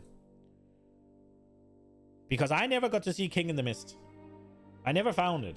It's like, I didn't do that much ritual either, so I didn't search for it very well either, but I was told it was so rare that there's no real point. Players no longer lose experience from dying in Simulacrum, the Twisted Domain, Olroth Arena, so it is all of them, I think. The Crux of Nothingness, the Burning Monolith. Players are no longer gain experience for killing monsters in these areas. Oh, so you don't get... Wait, in these areas? So it's only Olroth Arena inside Logbook, so you still get in the area. Okay, gotcha. Move the location of the stash in Simulacrum to make it harder to accidentally start the encounter when trying to open the stash. Fair. Reduce the power of notables on League-specific Atlas tree for acquiring logbooks, breach splinter, Simulacrum, and audience within King. Oh, they reduced the power of them. But they also made it easier to get, I guess. Delirium encounters and maps now reward 1 Simulacrum splinter each time a reward is filled. Nice! I was struggling to get these. Simulacrum splinters can now be obtained through Delirium encounters in all map tiers, with the amount scaling up per map tier. Nice! The base number of monsters spawned in Delirium encounters has been reduced, and the number that emerged by touching fractal mirrors have been greatly increased. Okay. So there's less random spawns and more if you actually go for them. Reduce the intensity of the fog. Nice. The number of monsters spawned from breaches has been reduced. Whee! A higher percentage of the total number of breach monsters spawned are now spawned earlier in the encounter. Reduce the number of small breach chests found. Wait, a higher percentage of the total number of breaches spawned earlier. Okay, so it doesn't get as... So it gets going quicker, but it doesn't get as crazy. Reduce the number of small breach chests. Are we talking hands here? Breach splinters can now be obtained from breaches in all map tiers. Nice. Breach and Delirium encounters are now considered complete when you open the clasp hand or Delirium mirror. Breach and Delirium are now considered complete. Breach and Delirium encounter are now considered complete when you open the clasped hand or Delirium. What does that mean? Like, what? Breach spinners can now be obtained from Breach in all maps. Oh, I've already read that. Strongboxes now spawn slightly more packs of monsters in maps. Okay. Omens now always appear as ritual rewards in map areas. There's a small chance for an additional omen to appear. The vendors in the cigarette refuge and those in your hideouts now correctly have level 65 items rather than one having level 60 and the other having level 70. Okay. If you exit the game while in an in-game map area, logging back into the same character will now place you back inside the map instance if it still exists. Aha. So that saves portals, I guess. Atlas passive tree. Added support for Asmerian spirits and rogue exiles. Nice. I think I'll be going for the rogue exiles because I like uniques. Added more notable passives and reworked some existing ones to make available choices more interesting. The Deadly Evolution Atlas keystone has been replaced by a new keystone called Ecological Shift, which causes your maps to have 40% more chance to contain random extra content and 20% less number of monster packs. Oh! Ugh. That needs to be added to PoE 1, that you get into a zone, into the map, rather than in your hideout.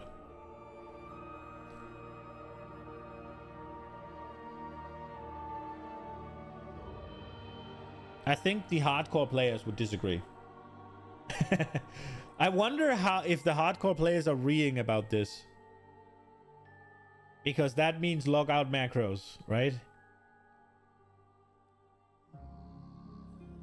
If you're dead, you're dead, right? Like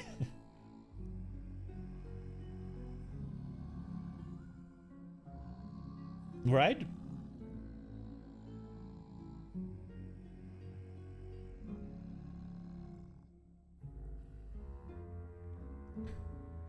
I would like to know the hardcore reaction to this one.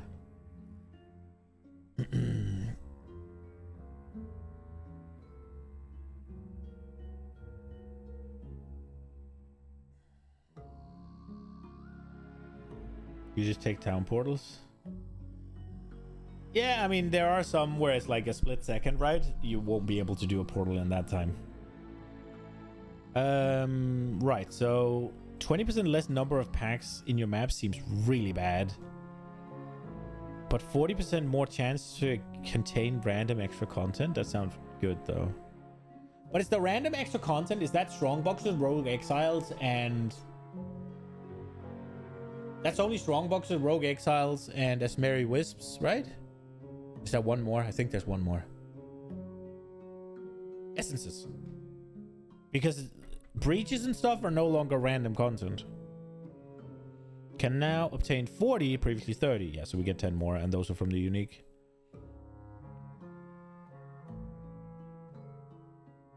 Macros are fucked on laptop because FN key in order to make them work for you. Yeah, I mean, can't you do like the F keys just regular, or maybe not, but the F something keys? I guess not, maybe, I don't know. But yeah, playing on a laptop is just not ideal. The Crumbling Wall Atlas Notable now has 10% chance for an additional breach, previously 15. 3% chance for 3, previously 5, and 1%. Why? Like, why? What the fuck? Like, what's the point? Like, you're messing with something that was that low to begin with? Why? That just seems so weird. The Extreme Archaeology Notable passive no longer causes monsters spawn with 20% of their life missing. So that's also just nerfed. It didn't do anything else. Or it didn't get anything, it just got nerfed. The Frantic Invasion now has 50% increased quantity of breach printed drop. Well, they did say that, right? Previously 75. Grasping Hands Notable now has 30% more clasp hand, previously 50. And clasp hand in your maps have 20% chance to be guarded by a pack. This doesn't seem... These seem bad. Like, it's just like, yeah, you guys are gonna get less shit. The interdimensional assault atlas notable pass now have breaches in your map have 10% increased monster density, previously 15. Now there was performance concerns with this, right? So that kind of makes sense, but it's still like, eh. The ominous potent atlas now cause ritual favor in your maps to have 100% increased chance to be Romans. Okay. Rising Pyre has breaches in your map have 25 increased monster, previously 40. So breach just got gutted, I guess. They also have those secondary features like screenshots. I don't know how to run them for hotkeys.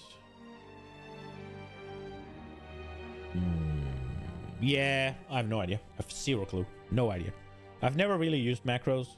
I have such little use for macros that I have special macro keys on my keyboard that I've just set to F1, F2, F3, F4, F5 because I needed those for WoW. And they were easier to hit here where they are than where the actual F keys are. Yeah, there's 9 dedicated macro keys, and there's either 3 or 4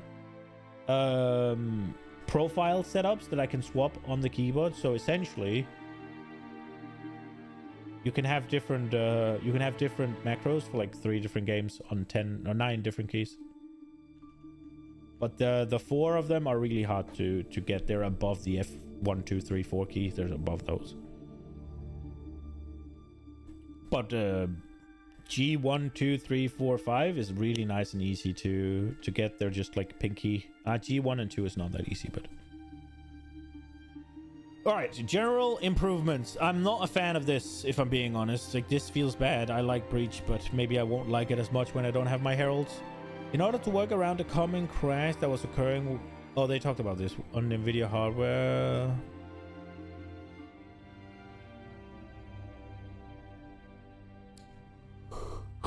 The reforging benches in town have been repositioned.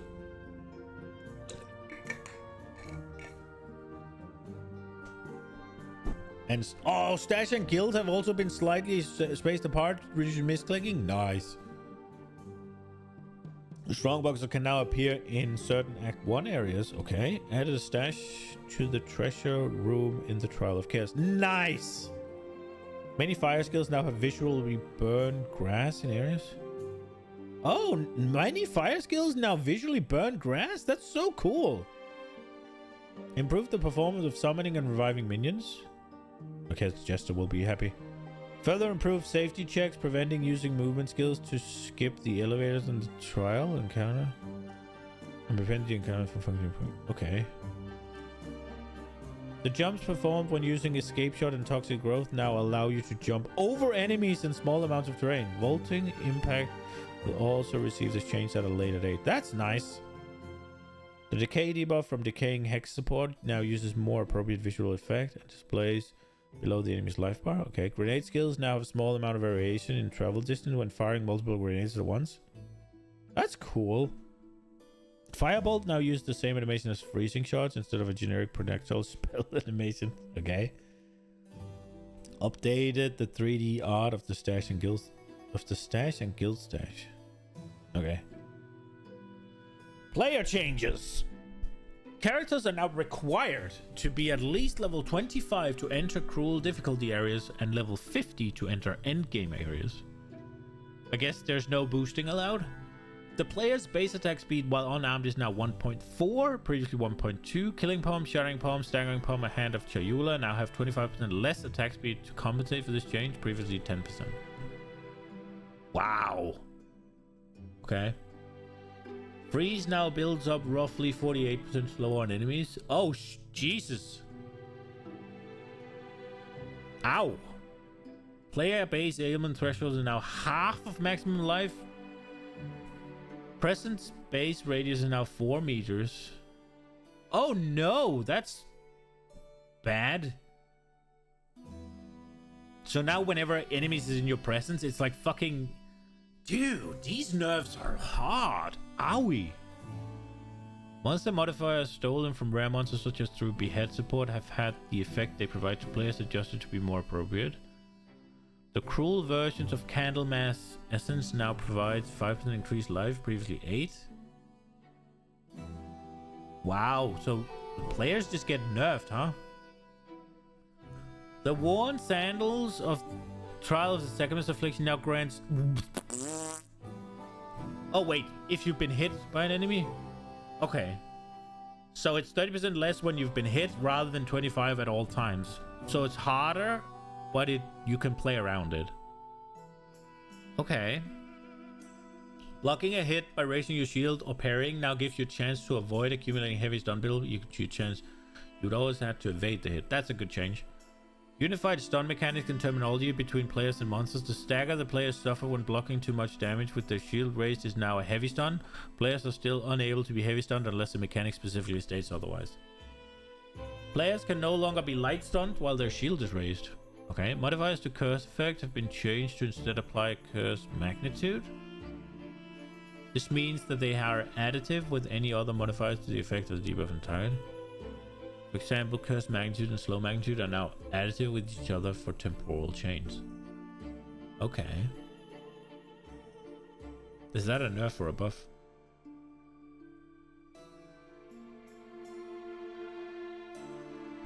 Player created objects such as ice crystal no longer have a monster power value. I don't know what that means.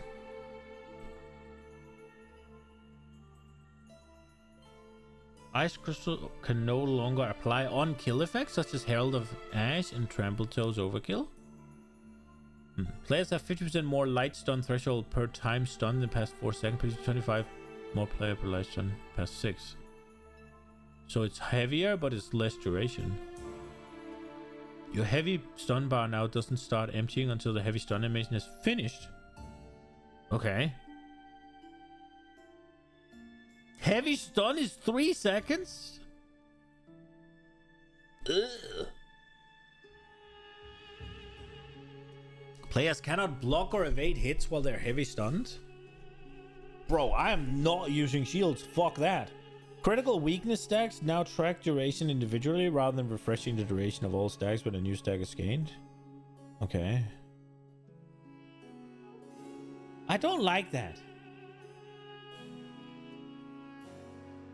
I don't like when it's like individual stacks of things. I like to try and get full uptime.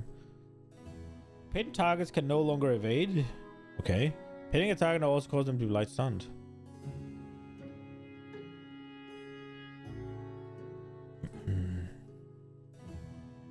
Base duration for endurance, frenzy, and power is now 15. What the fuck? They're nerfing duration for endurance, frenzy, and power charges? It's so ass to play with. The fully broken armor now causes enemies to take 20% increased physical damage from hits. Okay, cool, I guess. Revivable minions now spawn with their skills on cooldown. This only applies to newly... Oh, revivable minions. This only applies to new summon minions, not minions that have just revived. Okay. An ancestrally boosted slam now has 30% more damage and 20% more area effect, previously 20 for both. Okay. Assistant minions granted by Ascendancy passive skills will now automatically be summoned when you allocate the passive for the first time. Players and monsters now only count as moving while moving. Okay. Rather than for the whole length of many animations that had some movement during some part of them. Okay. Setting a stat to a specific value, such as Chaos Inoculation, setting your life to 1 or Blood Magic and your mana to 0, now occurs before conversion is applied to that stat, rather than being ignored by conversion.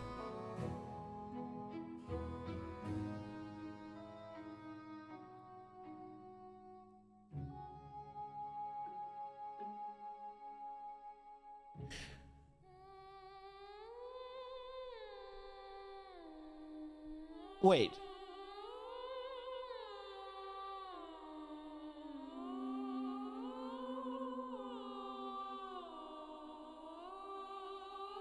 Okay.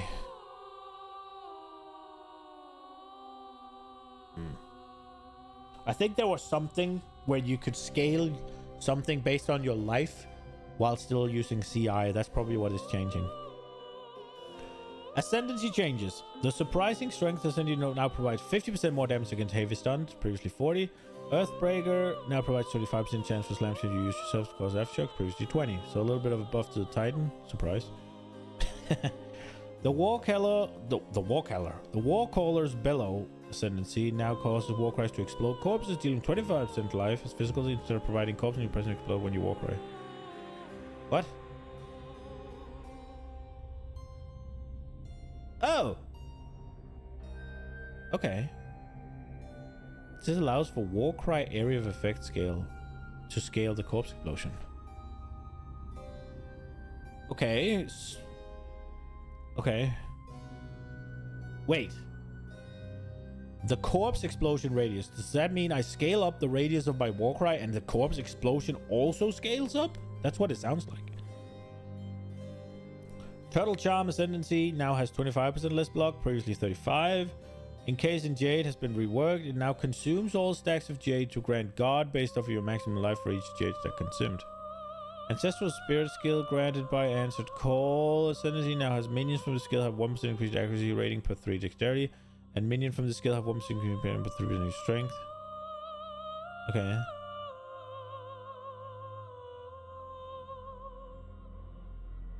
Following changes. Ancestral Jade Caster's pinning skill has had cooldown low to 10. Ancestral Jade Hulk now 300% more stun build up. Warcaller's Bellow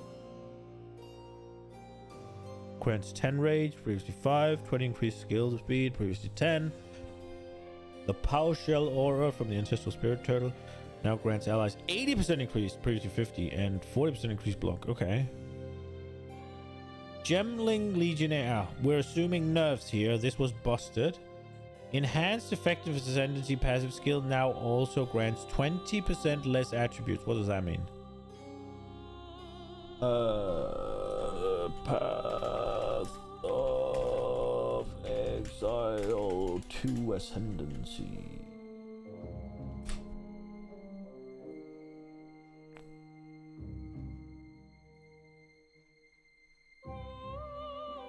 Oh, I'm in a fucking Fextra Life wiki. No, thank you. That was horrible. Wow, that was bad.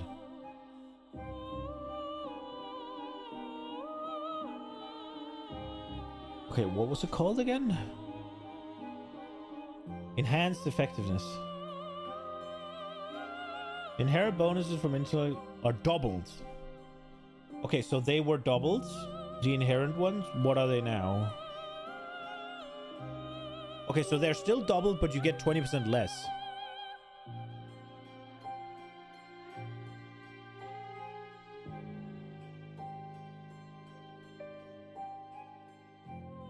What? So if I have 100, I'll have 80? And I'll get 160%, or 160 value. So I have 100 strength.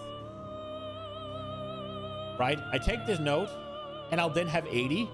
But I'll get the benefit of 160. That is so needlessly complex.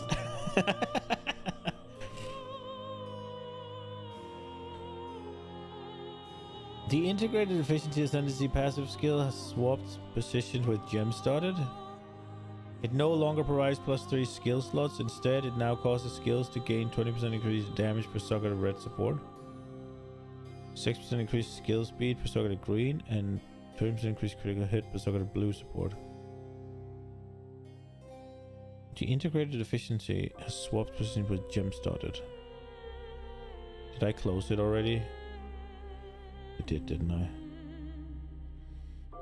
God fucking damn it.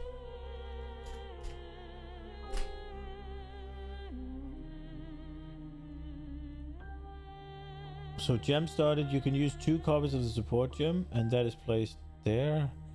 And oh, it's gonna be harder to get it. Gotcha. So you're gonna have to take gem started. Okay. The implanted gems ascendancy pass skill no longer provides +1 level of all skills. Instead, it now provides a choice between +2 level of all skills with a strength requirement, +2 level of all skill with a dex requirement, and +2 level of all skills with an intellect requirement. Okay.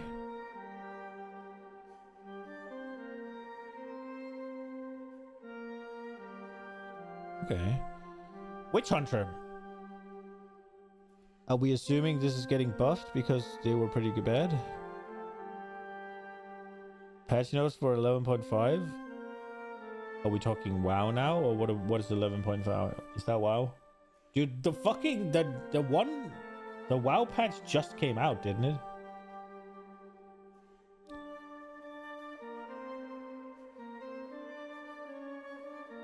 Isn't it gonna be like 3 months before you get a new WoW patch?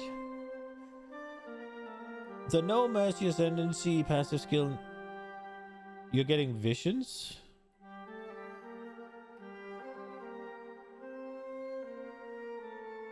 Really? That sounds ass. Is it gonna be the same bullshit? I mean, the visions themselves were okay once you had all the shit. But grinding all the fucking keys every week was dog shit, and grinding all the powers and shit was ass.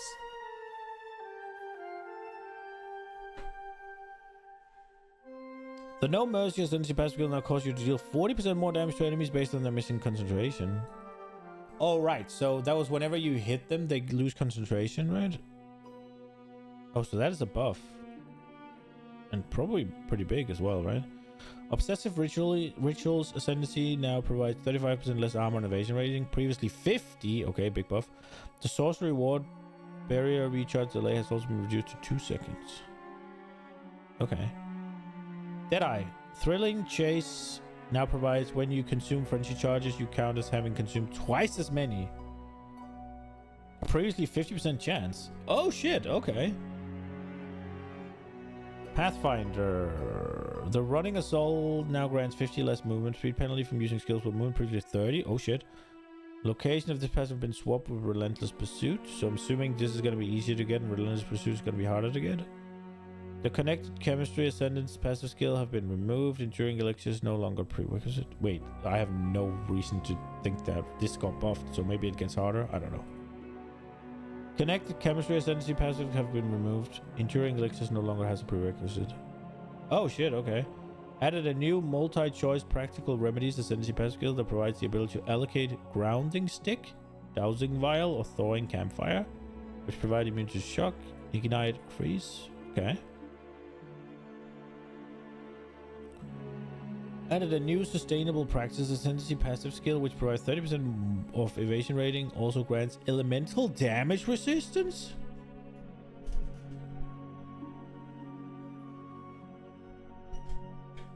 So you get immunity to whichever one and you get DR based on your evasion rating?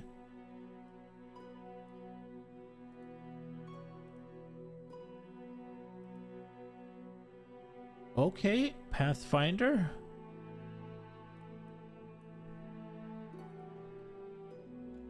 What do you do again, Pathfinder? Oh, effects for life again. Fuck that. Which one is this one? Oh, it's because I've visited this one a couple of times, so now it's the top one.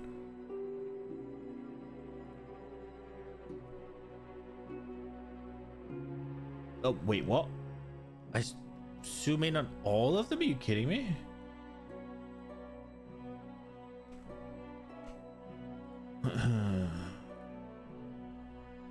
Okay, so we're looking at this one. What can you do? Let's see. So first and foremost, Connected Chemistry has been removed. And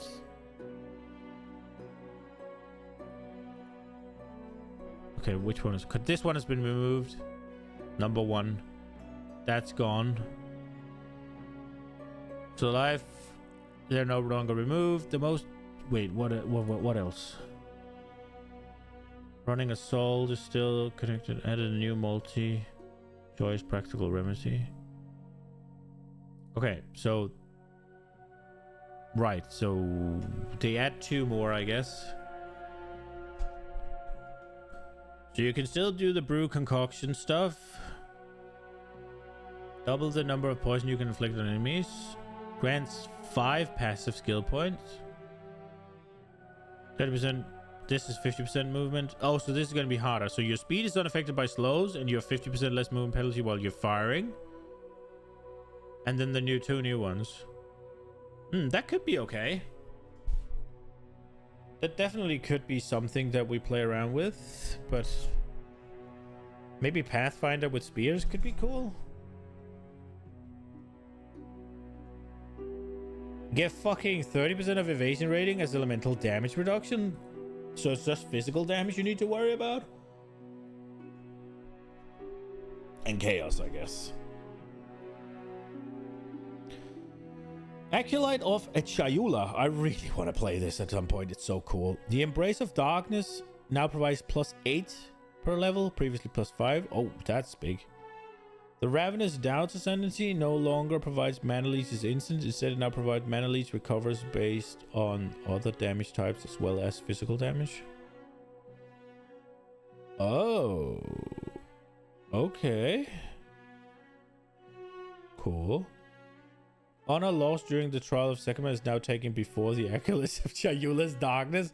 Oh, so you could play Acolyte of Chayula and just cheese the fucking trial of Sekhmet? Rip, I didn't know that. Invoker, the and protect me from harm ascendancy now provides 50% less, previously 40. Owie. The lead me through grace ascendancy now provides 1 spirit for every 8, previously 6. 1 spirit for every 20, previously 15. Holy shit.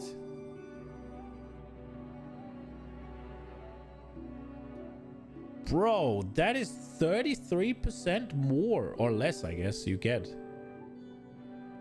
Wow. I'm glad I played Invoker when it was good then. The elemental expression skill granted by and scatter them to the winds ascendancy now deals 40% more damage at all gem levels. Okay. The meditate granted by faith is a choice ascendancy now has 0 to 28% more energy shield recharge rate at gem levels 1 to 20, previously 40. Wait, the meditate skill granted by faith is a choice ascendancy passive skill now.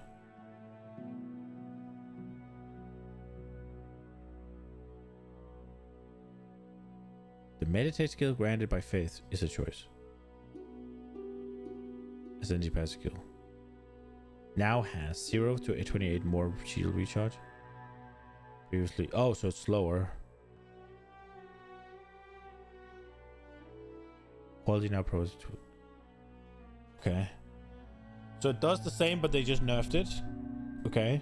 Blood Mage. The Blood Barb's ascendancy passive no longer provides 10% of damage gained as extra physical damage. It now causes bleeding you inflict to cursed targets to be aggravated. I don't like when they go... So now it's just bleed. Added a new between the cracks ascendancy passive skill that causes critical hits to ignore monster armor. Okay. Infernalist. The demon form skill granted by demonic possession ascendancy now has a cooldown of 15 seconds, previously 20. Buff. And a maximum demon flame of 10, previously uncapped. You now lose a flat amount of life per second per demon flame, scaling with skill level rather than percent of your max. The dodge roll while in demon form has also had its distance reduced. Oh shit, so now you can actually, maybe, realistically, depending on how much life you lose, make this shit perma demon. That could be cool. Seething Body Ascendancy passive skill now has, while on high Infernal Flame, you and your allies in your presence gain 50% damage as fire damage. You gain 50% damage as fire damage?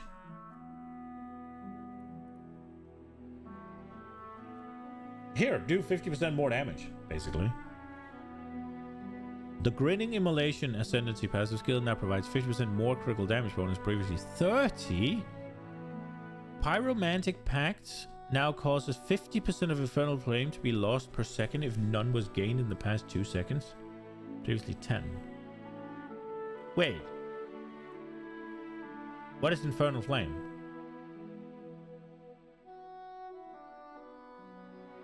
The fuck is an Infernal Flame? I thought it was I thought that was the thing you had for being in the demon form.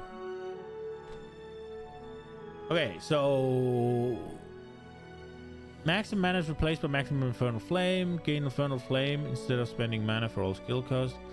Take maximum life and any shield fire damage when infernal flame reaches maximum. Lose all infernal flame on reach maximum infernal flame. Wait. Oh. Okay. Okay. Right. Okay, so Demon Flame is the penalty for being in the demon form, and Infernal Flame is your new mana. Gotcha. Gotcha.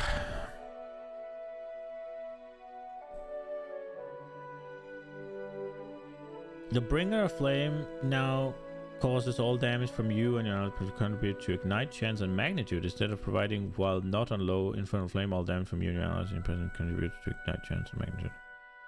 The Bringer of Flame now causes all damage from you and your allies in present to contribute to Ignite, Chance, and Magnitude. No longer required Pyromantic Pact. The Loyal Hellhound Ascendancy passive skill no longer causes 20% of damage from hits to be taken from your Hellhound life before you. Bree. The Master Darkness Ascendancy passive skill now grants Demon Flame has no maximum. Why would you want that? Wait, okay.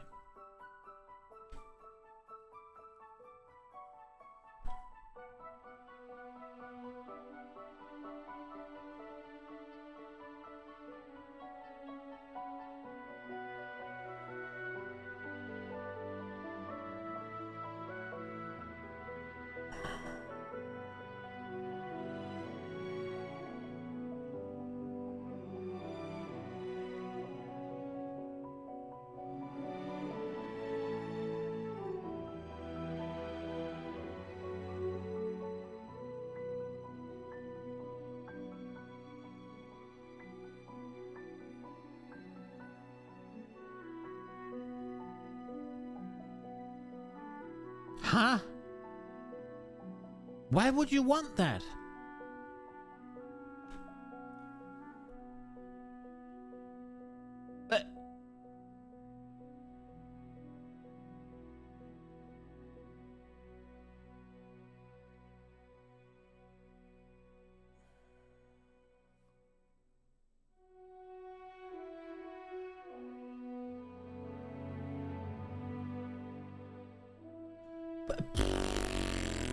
So, Demon Flame,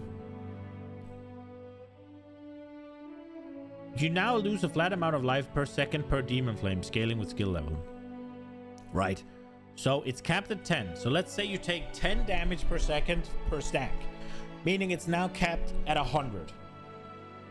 But then you can spend 2 points to make it so that it will be uncapped.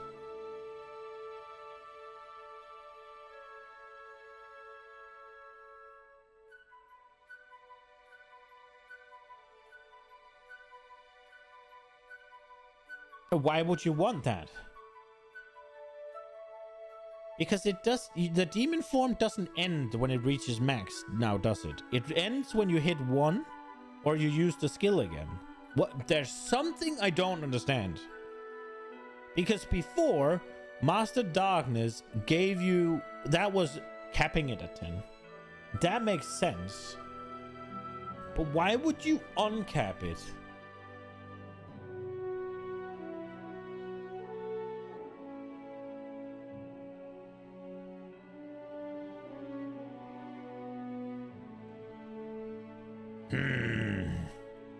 Chronomancer. Circular Heartbeat Ascendancy passive skill has been removed. Rapid River no longer has a prerequisite. Quicksand Hourglass Ascendancy now grants every 10 seconds gain 50% more cast speed for 5 seconds. Previously every 12 gain 50 for 4. Oh, that's a big buff. That's 50% uptime. Added a new Flood of Echo Ascendancy that grants the Unleash skill. Okay. Stormweaver. Force of Will now provides 1% increased effect per 25. Previously 15, so a nerf. This was the arc build, right? The Scouring Winds now cause exposure inflict to lower the resistance by an additional 12, previously 20. Owie. The strike twice no longer provides 15% less shock duration. Instead, it provides 25% less magnitude. Owie. The small mana ascendancy no longer provide 4% increased mana. Now provide 12 increased mana. Oh, regen. Yikes. Okay. Goodbye mana stack, I guess. Well, goodbye easily mana stack, I guess. Alright, passive skill. With the addition of the hunters and other new game mechanics, we've added passive support for these throughout the passive skill tree. There are many new clusters, mostly in the hunters ranger area of the tree, and many existing passive skills have been updated. These changes may result in your existing passive being forcefully refunded if you had allocated nodes around the areas where the layout changed. New blind related, volatility related, range and melee related, hazard related, companion related, presence related, aura related. Okay, bunch of new stuff. Added a new Crimson Assault Keystone passive skill to the southeast of the Ranger and Hunter starting location. Crimson Assault causes bleeding you inflict to be aggravated and base bleeding duration to be 1 second. Okay. A new trust... That sounds very bursty, actually. A new Trusted Kinship Keystone to the southeast of the Rangers Hunter starting location. Trusted Kinship allows you to have 2 companions of different types, causes companions to have +1 to each defense for every 2 of that defense you have, and also causes you to have 30% less defenses. Ay, ay, ay. But you can have 2 companions. Would you be able to have 2 of those stupid beasts that you can... Stupid beast. 2 of those that you can raise with the ascendancy? Or is it just you can have a Roa and the beast? The following notable passive skill have been removed. You will no longer be able to instill them, but existing ones will still function. Break focused, hold focused, lasting concoction, no escape, pin down, and potent concoction. 12 jewel sockets have been removed.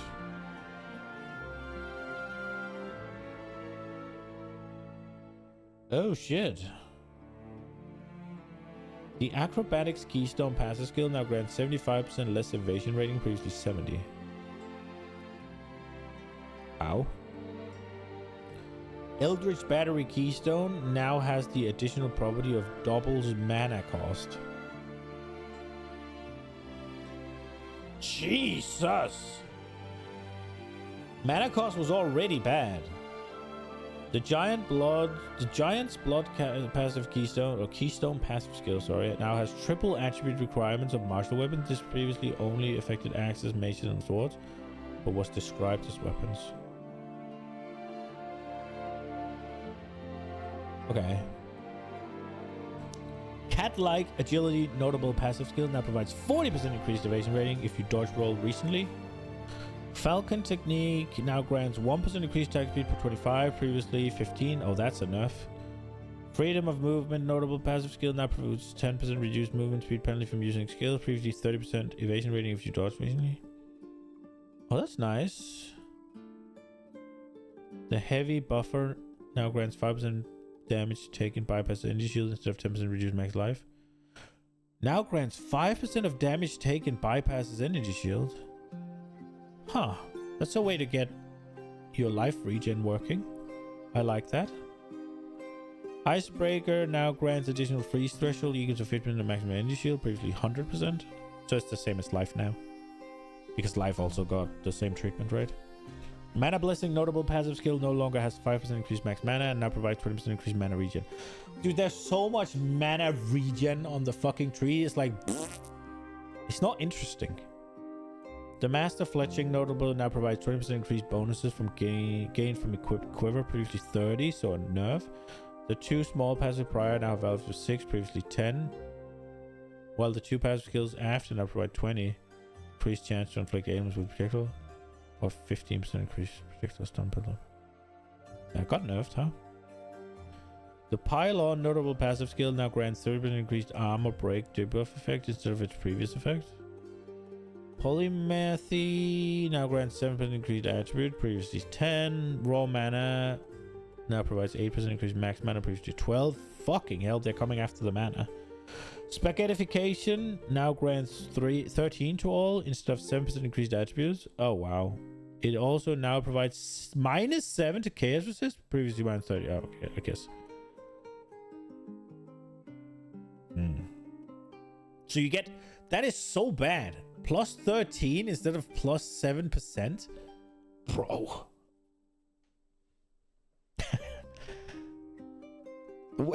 Okay. Split the earth has a 10% chance for mace strike skills you use yourself to cause aftershocks, dealing the same damage to enemies within 1.8 meters, area previously not specified. The unhindered notable passive skill now provides 12% reduced movement speed penalty from using skills while moving. Reduce your 3% movement speed. Movement speed! One of the slow effects on you small passives in this cluster has also been updated to provide 8% reduced movement speed penalty. Okay. Unwavering stance no longer has your stun threshold is doubled. Instead, it now has cannot be light stunned. Okay, that's cool, I guess. The small attack damage with nearby ally the small attack damage with nearby ally passive skill in the killer instinct cluster and replaced with other small passive skill providing 10% increased damage. Okay. Small passive skills that previously provided 8% increased effect of auras from your aura skills now has values of 5%. Notable passive skills that provide 20 now has 12. Clarified on the wording on the Iron Grip and Iron Will. Okay. Skill changes. Uh-oh. Many skills have had their base damage and or damage growth per level rebalanced. Most of these changes are not specifically mentioned below as the changes are too widespread.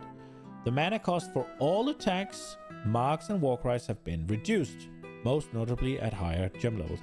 They talked something about it being like, was it 12%? At each fucking level. So, no, wait, so it's... I said that really poorly. It's something like it gains, say, 12% every level. So it was on level fucking 4. It was 12% of 12% of 12%, right? And they reduced that. I thought they reduced that by 12%, or maybe it was from 20 to 12%. So it's gonna be massive at the later stages, and not so much at the early. Adjusted minion damage and life scaling. General damage and life is the same in the early game, but lower than before at higher levels, especially past gem level 20. Adjusted, so I guess that's the same thing. Adjusted the target. The target life threshold for skeletons, arsonists, and opposing demise according to the life challenge. Okay. Skeleton cleric heal. All sorts of strikes dealing splash damage to targets now have radius 1.5, previously 1 and 8. Oh no! Arc no longer deals more damage for each remaining chain. And chains 6 to 8 at gem levels 5 to 20, previously 2 to 5. Oh, so it gets more chains. Quality now provides 0 to 2% more damage for each remaining chain, previously 0 to 5. Oh, that's a nerf to Arc, holy shit. I guess it chains more, so it's better clear.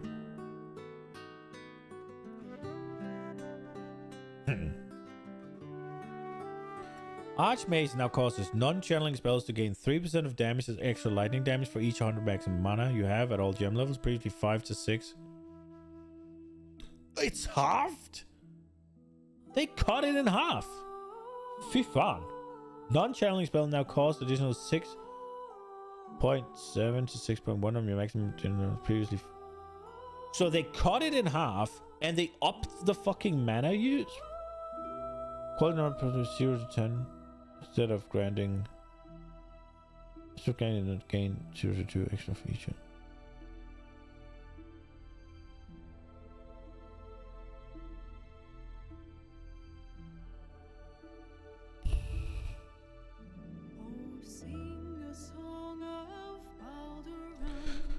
A rip, I guess. Jesus. That's the PoE 2 nerf, or that's a patented PoE nerf experience, I guess. Armor Breaker has had the armor break amount lowered by roughly 20%. Okay.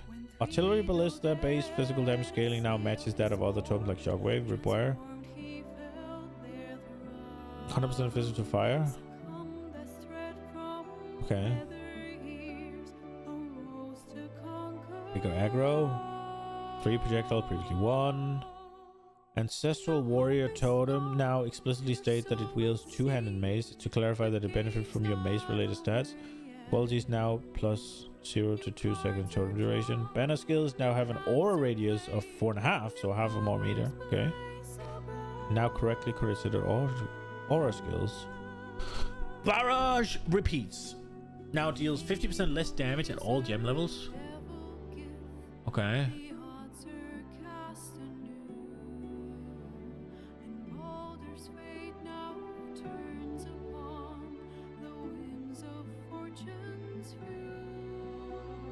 Okay. Barrier Invocation now only builds energy from the enemy hits to energy shield rather than all hits to energy shield. Barrier Invocation now only builds energy from enemy hits to enemy shield rather than all. Okay. Now gains 1 energy for each 10 energy shield loss, previously 5. Oh shit, okay. Bleeding Concoction now has 200% more mag from Bleeding, previously 100. Okay. Blink is now a travel skill. Bone Blast now has 40% chance to inflict bleeding on a hit, previously 20%. Wow. Bone Storm Shrapnel has become general mechanic called Impale, similar to the Impale mechanic from Path of Exile 1. Hits that impale an enemy cause the next attack hit to gain physical damage equal to 30% of the physical damage dealt by the impaling hit. Okay, Bone Storm now impales on hit instead of applying specialized debuff and has 20% more impale magnitude. Cast on Minion Death now only gains energy when persistent minions are killed. Additional minions that are created by a very under-leveled minion skill relative to the current area now grants less energy when killed. Level 20 plus minion skills will incur no penalty in the in-game content. Cast on Shock now gains 1 energy per power of enemies you shock with hits from skills, previously 2. They nerfed it again?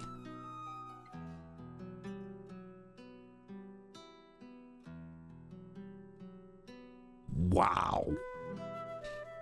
Okay. Cluster grenades, mini grenades, explosion radius is now 1.4. Combat Frenzy now has gain a frenzy charge when you freeze, electrocute, or pin an enemy no more than once every 5-3. Jeez. I was using this. I guess no more. Concoction skills now require unarmed weapon set. They no longer deal your base. They no longer deal your base unarmed damage, instead dealing only attack damage specified from the skill, like marks. They can now consume 5 mana flash charges. There is 3. Okay. Conductivity now causes curse skills to have minus 25. Oh wow, that's a big nerf. Cold Snap, explosion radius of 1.6. Previously, oh that's a buff, okay. Curse skills now apply the curse after a 1.5 delay. Oh, so even slower, bro? Dark Effigy projectiles now have a critical hit chance of 7, previously 11, an impact radius of 1.2. Also bigger, okay. Qualities now chance of like withered. Oh wow, 0 to 20 and 0 to 50? Fifan. Decompose, the skill granted by corpse weight unique boss now causes the poison cloud. The poison damage is don't deal and chaos damage equal to 10% cause maximum life damage. Previously. Oh wow. Wow.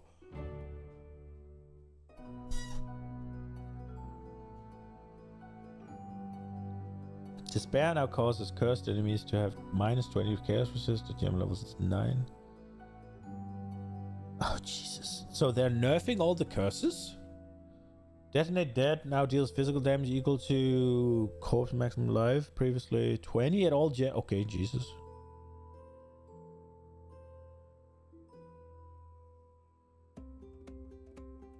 So Detonate Dead nerf. Detonating Arrow. Bigger explosion. Direct minions has a 0.5 second cooldown. Elemental Invocation now gains 10 energy per power of enemies you freeze with hits from skills, previously 10. Wow. Wait, now gains 10? You hit previously 10. 2 energy per power of enemy you ignite. Previously 3. Wait, so it gives 10 and it was previously 10? Okay, so you get 2 instead of 3 for ignite, and 1 energy shock, previously 3.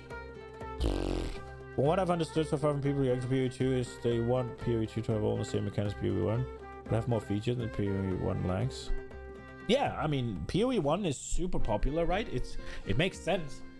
Like I think what most people would want PoE 2 to be is essentially just PoE 2 with a fresh coat of paint, more or less, right? Like, I think that makes a lot of sense. PoE 1 is a great game.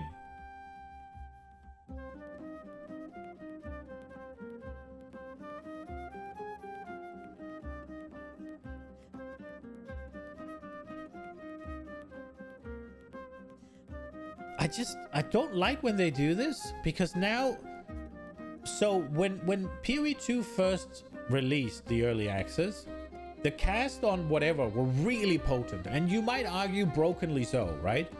And then they gutted them. They were cut down by like fucking 90 or 80% effectiveness, and now they're nerfing them again. Like, why do you make the gems if you don't want them to be usable? Is kind of my thought process here. Like, what's happening? Like, what's the point? Dude, what was it? Cast on shock, you get 1 power when you shock an enemy. Or sorry, 1 energy when you shock an enemy, right? If you shock a regular mob, you get 1. So you have to shock 100 mobs to get 1 trigger. Now, obviously, a unique enemy will give you 20, right? So you have to shock the boss 5 times for a trigger, which is not that bad, assuming that shocks like overlap or whatever. But in a map, shock 100 fucking enemies, or 50 fucking blues, or what is it? Is 20 rares? Do you can't really use it in maps. Maybe I'm wrong, but escape shot now scales freeze build up with gem level up to 585, previously 300. Okay. Well, I mean, they nerf freeze big time, so I guess this makes sense. But I think the gem overall is still nerfed, right? Explosive concoction 200 more magnitude. We read that. Oh well, I guess it's all the concoctions. Explosive grenade cooldown is 7, previously 3. Okay. And it detonates slower. Eye of Winter now gains 75% of damage as damage is corresponding in time with pace and over an elemental ground. Previously 50. Okay, buff. The skill also no longer incorrectly states the projectile applies the pass-over ground effect to nearby enemies. Okay. Falling Thunder projectiles now have 50% more damage per power charge consumed, previously 25. Yeah, but it's also going to be way harder to get power charges. But that, I guess that means Falling Thunder is better. That means monk leveling is better. So I guess. Fireball no longer bypass the Raging Spirit limit. The secondary fireball projectiles are no longer affected by additional projectiles. This is mostly to prevent performance issues. Useful wild shots. Okay, Firebolt now has maximum downward tilt angle against closer targets, making it harder to hit enemies with multiple explosions. RIP. Firestorms improve bolts, now have critical hit chance of 7. Previously 14? Flame Blast now has a 15-second cooldown, previously none.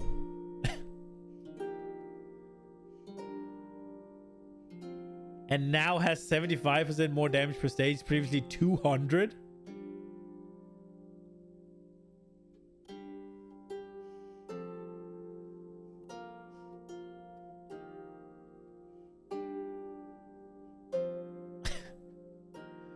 This is just, yeah, you can't use this ability as you are. Like, no. This is what you use this. I'm assuming people were using this as an actual clear ability. No. We don't want that. 15-second cooldown, bitch. Wow. Flame Wall now causes a projectile was passed through the wall to deal added damage.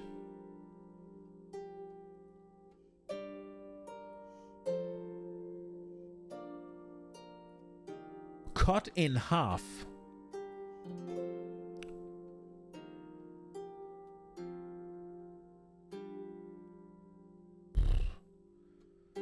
And then obviously the nerf to flammability. Flash grenade now has 5% more, 500% more. Okay, fragmentation round, basic explosion rate is now 1.8 at all. Previously, okay. Freezing shots now fires 5, previously 7. But they have 100% more freeze buildup. Okay. Freezing salvo now scales freeze buildup with gem level up to 107. Previously 50. It's probably still a nerf though. Or at least it's the same, so it's not being better. It's not getting better. But I guess it's being comparatively better. Frostbomb, pulse, and explosion radius is 2 to 27 previously. Okay, so that's the buff. Frost wall now a cooldown of 5, previously 3. Frozen locust explosion now deals 6 to 9. At one on change scaling up to 141 to 2. Oh, so a buff to frozen locust. Yeah, I guess they want you to do this rather than Herald.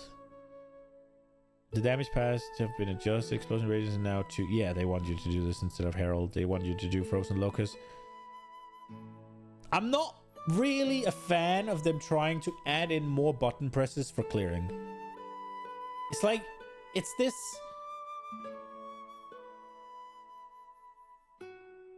I think if they take the tempo out of the game, people are going to dislike it. And it is what they're doing. And it seems like they're trying to do it like subtly and in a way that people won't notice, right?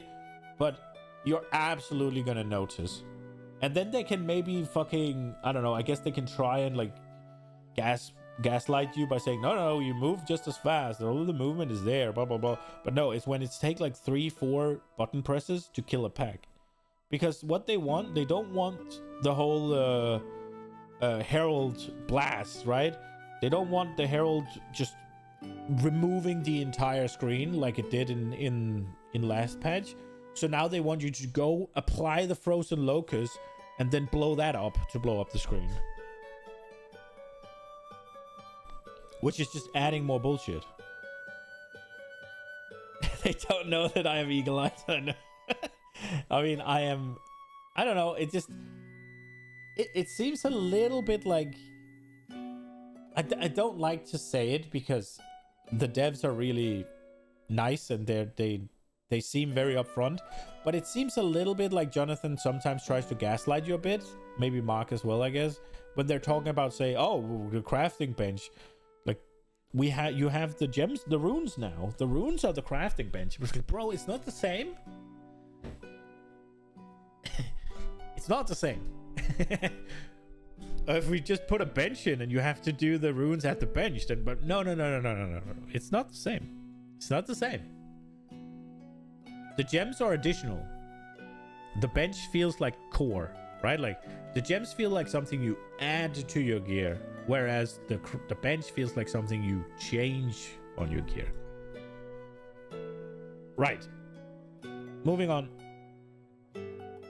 Fulminating concoction is the same. Galvanic shards converts 60 to lightning, previously 40. Okay. Gas arrow, gas grenade, and decompose now have a limit of 6 poison clouds. Okay. Glacial bolt walls now last 8. I don't know what that is. Glacial cascade quality now gains 1 to 10% physical damage as cold damage instead of 1 to 10 increased attack speed.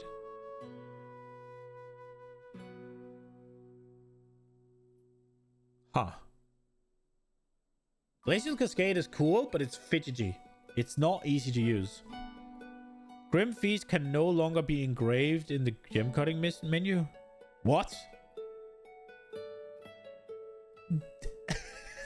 They just removed it? Oh, this is too powerful. Move it. Out. Okay, so Grim Feast gone. Why didn't you just make it so it can only be like 150% of energy shield? Like, at least do that to begin with. Hammer of the Gods no longer has a cooldown. Hammer of the Gods no longer has a cooldown. That's the big hammer that falls down, right? But now requires 20 glory to use.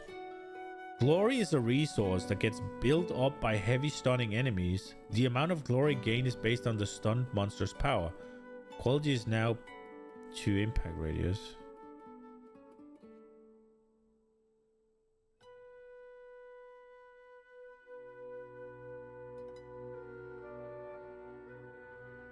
Yo, Concho, welcome. That sounds...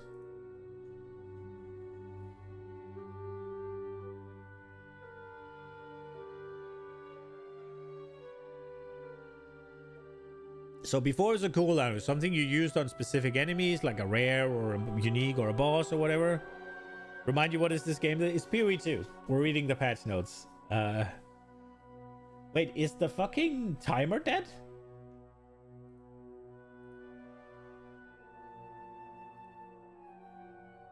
Oh, there we are. Sorry. Apparently when I minimize it, the timer doesn't go. Okay. Good thing I put that up there. Thought this is the reading game? Yeah, it is. It's the reading game. Wait, so Hammer of the Gods no longer having a cooldown, meaning that it's no longer a button that you just use on... But it's also kind of like you can't really rely on when you use it. Heavy stunning enemies, so that is filling up their stagger bar. So I guess you could spam Hammer of the Gods then? It could become one of those things where it's just like, that is your clear ability, which would be kind of dumb, wouldn't it?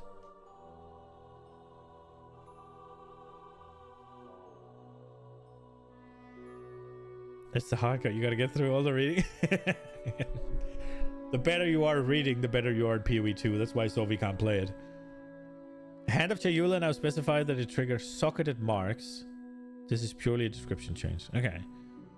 I don't know what I think of this. I guess it makes it so that you could possibly just spam Hammer of the Gods. It only takes 20 mobs to get heavy stunned. Just send it. And 10 blues. So you would probably be able to use Hammer of the God once per screen. At least. So you need something that builds up a lot of stun with just one button press and then drop Hammer of the God and run. Again, it's fidgety. I don't like these like, oh, you have to press 2 buttons. It's like, just let me go. Like, build up a way that I can just mow through a map with 1 button or whatever, and then have me do combos and shit on the boss where I'm engaged and I'm interested. Herald skills with attack hits now probably state their hits cannot be evaded.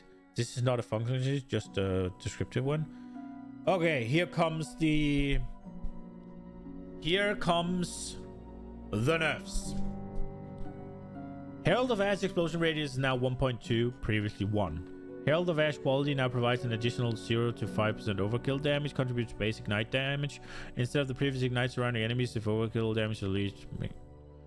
Herald of Ice explosion radius is now 1.6, was 1.8. Wait, is that it? Herald of Plague now requires martial weapon, making it consistent with the weapon restricting Herald skill. Herald of Thunder bolt radius now 1.4, was previously 1.6. Wait, is that it?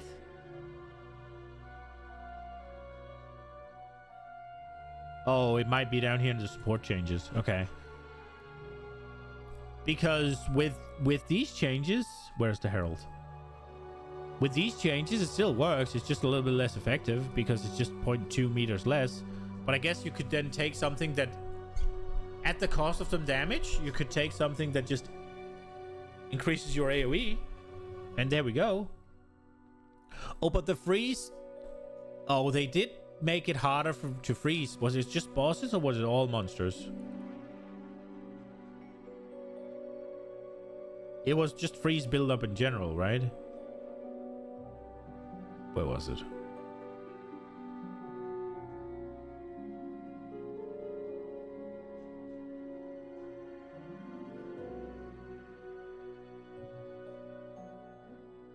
Where was it? Player changes. Freeze now builds up roughly 48. Yes, lower. Okay, so... But assuming you can get past that as well, you just need more damage, right? Then it still works. But there might be support changes. Hex Blast can now only detonate curses for which at least 50% of the duration has expired. Meaning you can never explode curses that have infinite duration. Oh. Curse orbs will be visually different. So you have to... So not only is it slower to put the curse on, now you also have to wait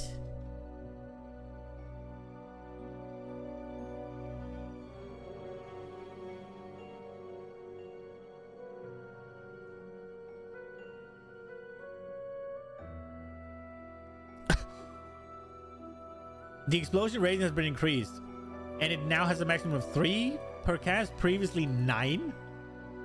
Ow! What the fuck?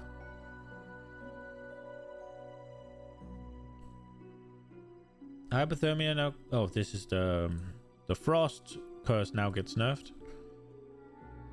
Ice crystal created by glacial bolt and frost will now have lowered life scaling past Gemlo. Okay. Ice shot explosion rate is now 1.4, previously 1.2. Has a maximum of 16 XP shot, previously 12. Now a 16 bolt below the clip, previously 12. Okay.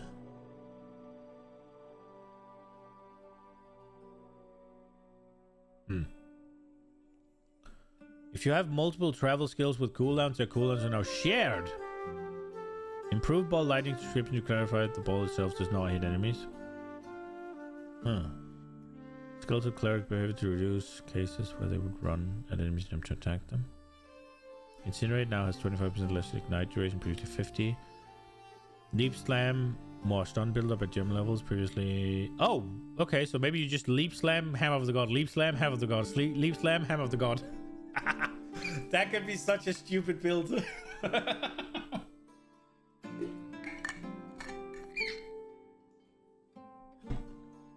The more you read is getting better and sadder. I'm practicing. I don't read much. Lightning arrow now fires beams at up to 2 to 4 enemies near the target at gem levels, previously 2 at all levels. 40% more chance to shock, previously fires beams. Okay. So that's a buff to lightning arrow? Lightning conduit now performs a number of extra lightning bolts if it consumes shock from enemy. These bolts are distributed among targets in skill area, but can hit the same target if few enough targets were hit.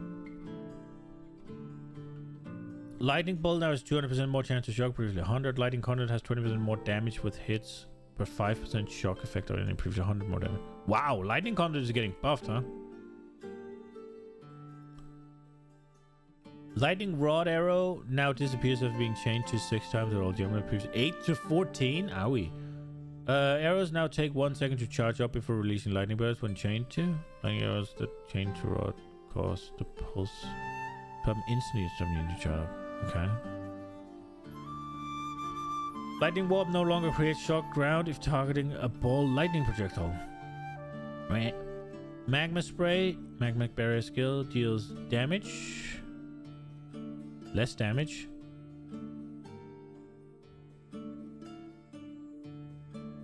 But more scaling on shield.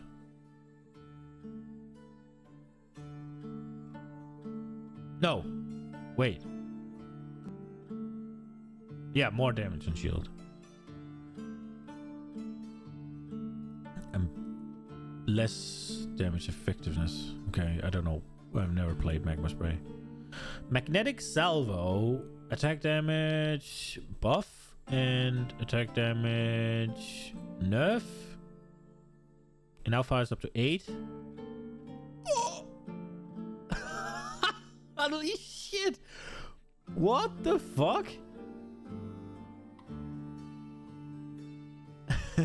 Get nerfed, brothers. You had 17 projectiles before, now you get 8.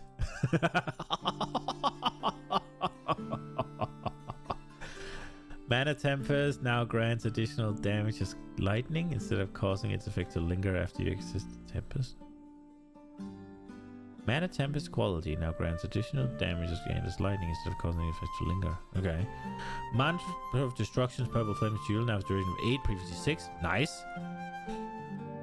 Malice now applies critical weakness every often. Okay. Molten Blast now has wild dual wielding. Fires twice as many projectiles with 15% less, previously 30. Okay. Molten Blast. Pain Offerings Aura now grants minions increased damage.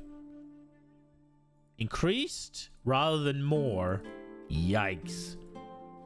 Grants minions attack speed, previously 30 at all. And no, wait, no, buff, big buff. But, ow. Perfect Strike no longer always ignites and now has an attack speed of 35%, previously 45. So it's slower. It's even slower. Quality now provides more ignite chance. Previously increased magnitude of ignite.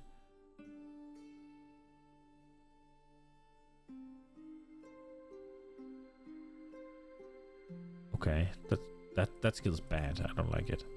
Permafrost Bolt now scales freeze build up with gem level up to... Okay. Plague Bearer now stores a lot of poison damage.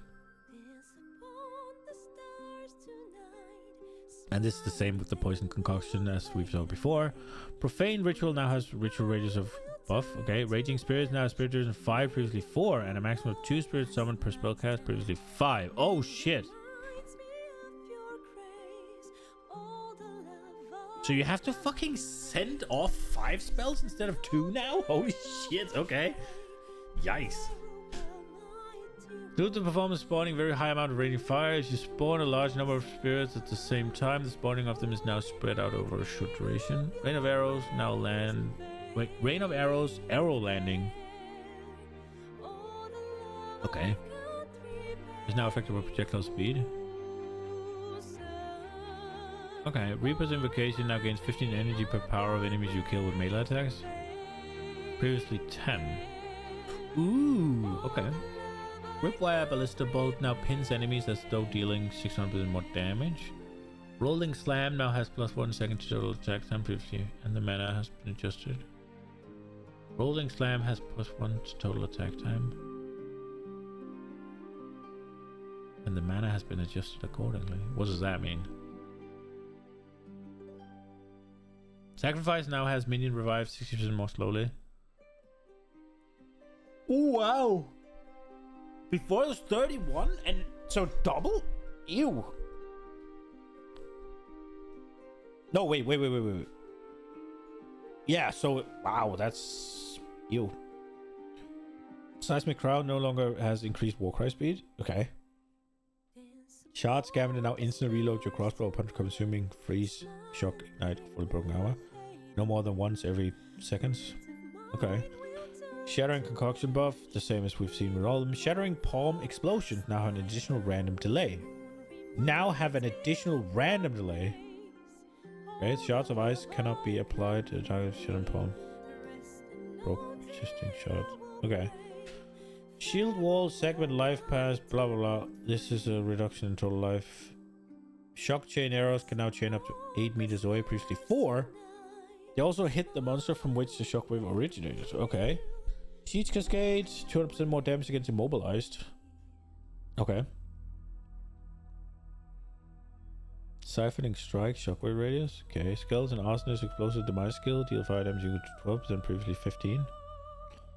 Skeleton Brute, inflict more stun buildup instead of having increased max life. Yikes. Ice Bomb, 8-second cooldown, previously 6. Reavers now correctly gain rage on hit while their command and rage skill is active. Storm Mage, chain count now scales up with minion gem up to +4 at level 20, plus 2 at all level. Okay. Warriors can no longer be engraved in the gem cutting menu as it was only provided as a stopgap until its functionality was implemented. Existing command of skeletal warriors skill gem have been turned into skeletal sniper gems.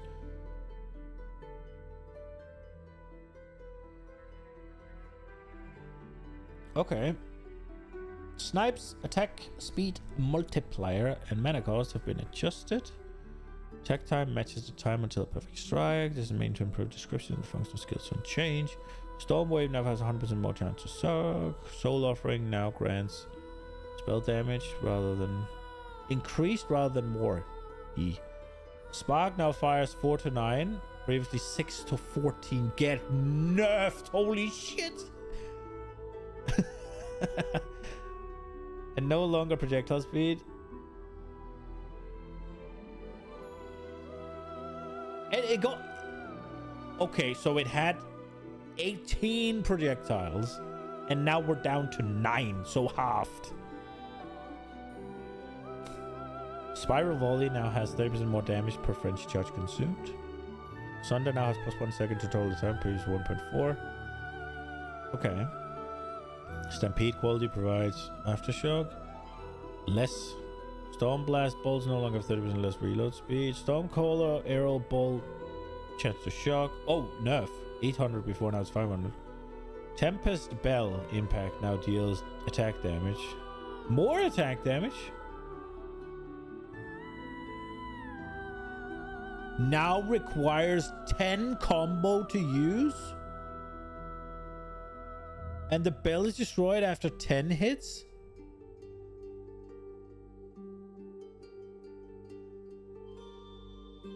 Oh my god.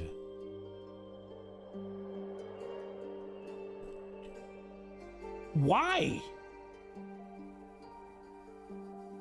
It's like one of those things they had a combo button that actually felt good to press. And you'd use it frequently. And it was impactful. It was iconic, kinda, because like big doom, right? This is what they wanted to, this is what they've been saying they want to achieve, right? They want you to, okay, you could do this, or you could do a little bit more damage if you do this. You could do a little bit more damage if you do this. The bell is literally like, it is the poster boy for that.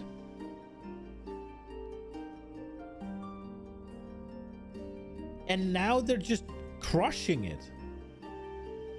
Okay, so not only is it takes 10 combo instead of 4 to get out, and it takes less than half of the hits it did before, but the shockwave no longer deals 30% more damage per elemental ailment afflicting, or 60% of physical damage converted to corresponding damage type. Instead, it now has gains 30% of physical damage and extra damage of each type matching elemental on the bale. It also now deals, so it's nerfed, but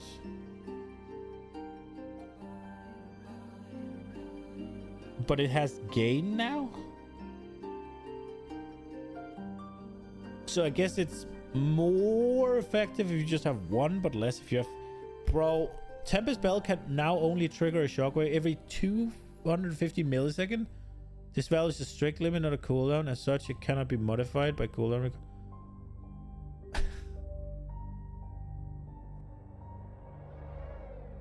I mean, the bell was a little bit stupid with rapid fire bolts. I do remember doing it. Tempest Bell's limited number of bell plays is now shared between different copies of the skill. Well, that makes sense, but... Dude, that is disappointing. That is very disappointing. They actually managed to make one of the skills that's like combo ability, right? One that you wouldn't usually use in an ARPG. They made one and they made it work, and now they gutted it. I am not happy with that. That is so bad. Here's the Herald kill. The on-kill effects of Herald skills can no longer trigger from kills caused by Herald skills. There it is. The Herald chaining is just gone. So instead of gutting the Heralds, they just made it no longer work. Sad.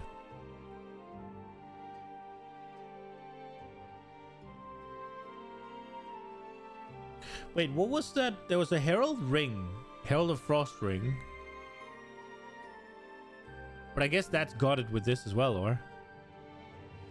What was that ring?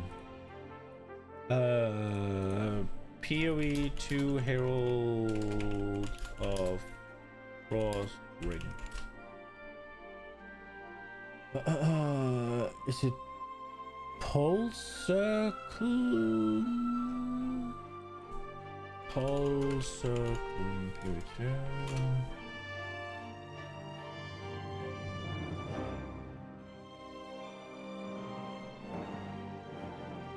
Enemies chilled by your hits can be shattered.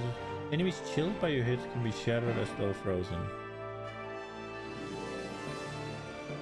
Was that the one? I think it was. So, wait. How does that work exactly?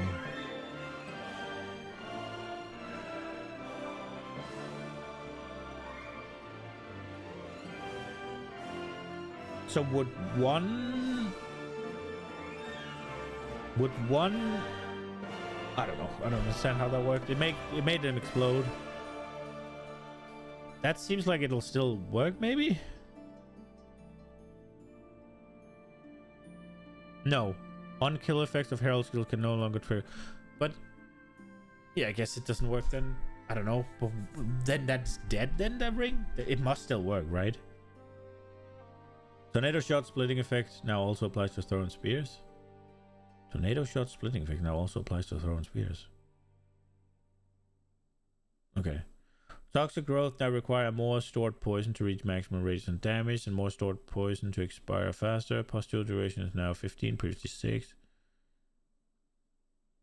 Unearthed bone construct duration is 15, previously 12. Vine arrow now has a limit of 1 planned. Okay. Volcanic fissure has a limit of 8 concurrent fissures on the ground. And the aftershocks no longer erupt other fissures. Really? Voltaic grenade is 6, previously 3. Now has explosive duration that's bigger. No, wait, it starts bigger, but it ends up the same, okay? And then double the detonation time. Wave of Frost, more freeze buildup.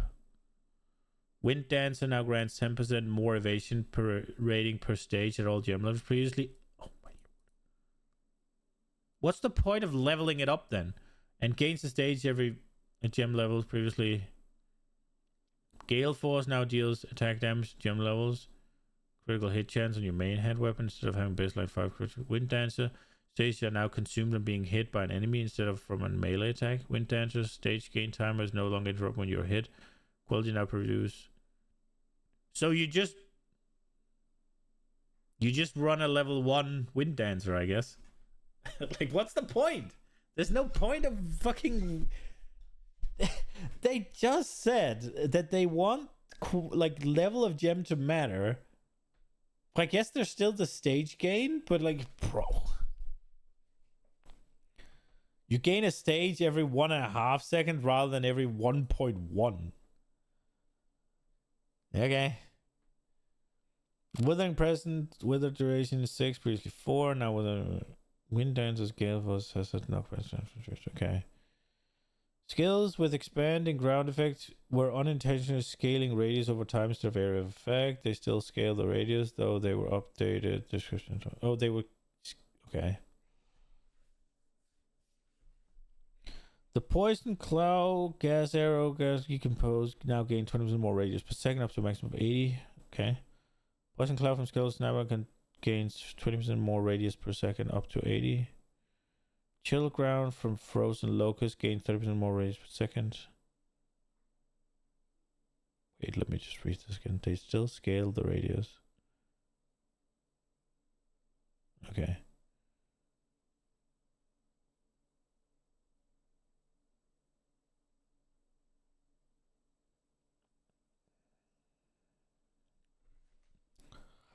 So, Scepters apply to the player. Spread of grenade skills with more than one option has been reduced by 40 except for cluster. Releasing Race Shield immediately after blocking a skill now performs a shield bash that damages and stuns enemies in front of you, and also dazes them if using a tower shield. Added new gem tag conditional. This type detonates a skill which cannot be used unless a given condition is met. Combo is one example of this. This type denotes a skill which cannot be used unless a given condition is met. I don't understand that. Okay. Modifiers adding or subtracting a value to the cost of a skill now apply before cost multipliers from support. Modifiers adding or subtracting a value to the cost of a skill are unchanged.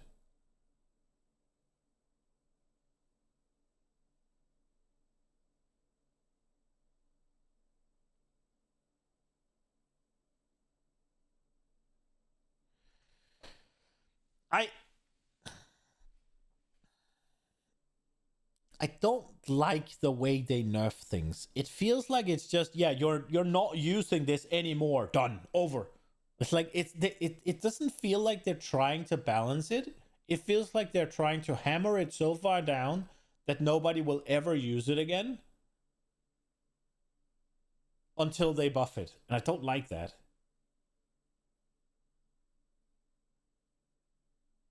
It's like, oh, this was too strong now? Let me get the fucking demolisher out. Hit it with a sledgehammer. The fuck? I guess. I'm a little bit worried about the herald changes. I know it was busted, but at the same time, it gave a good melee feel. Like playing melee felt good with the heralds, and looking at especially the monk skills, I don't really see which monk skills other than Falling Thunder that will give you that consistent screen clear.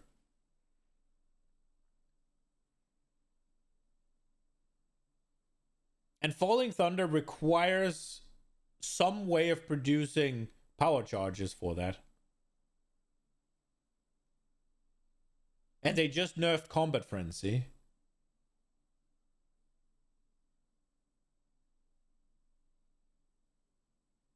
And the duration of charges, I guess, as well. It's just... And freeze.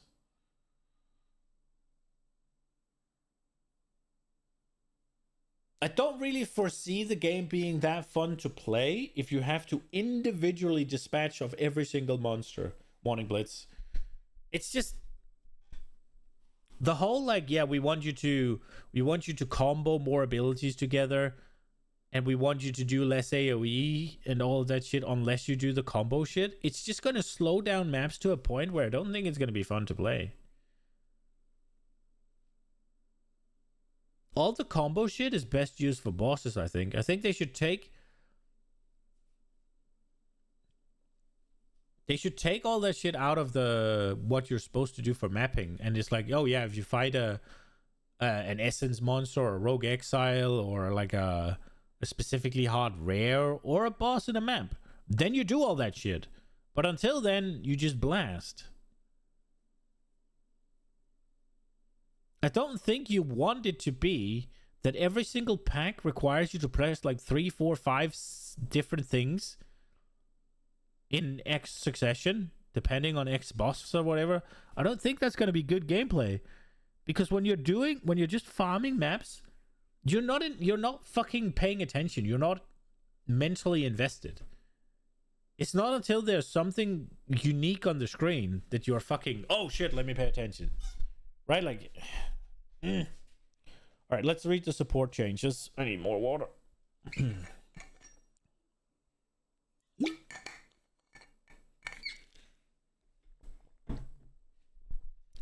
Arcane Surge now causes you to gain Arcane Surge for 10 seconds after spending 100% of your max mana. And, okay. So, buff. Arcane Tempo now causes supported skills to have 20% more cast speed, previously 25. RIP. Astral Projection now causes supported skills to have 25 less area of effect, 35. Break Endurance now provides 40% chance to gain endurance when the supported skills fully break armor, previously 20. Okay. Break Posture now has daze for 8 seconds. Okay. Brutality now causes supported skills to do 25% more physical, previously 35. RIP. Burning Inscription has 110% cost multiplier, previously 100. RIP. Bursting Plague triggered Plague Burst now has base critical of 5%. I don't know what that means. Well, I know what that means, but I don't know what it was before. I guess it didn't crit before at all? Okay. Cannibalism now provides 2% of life recovered on kill while a supported skill is active. Previously 4?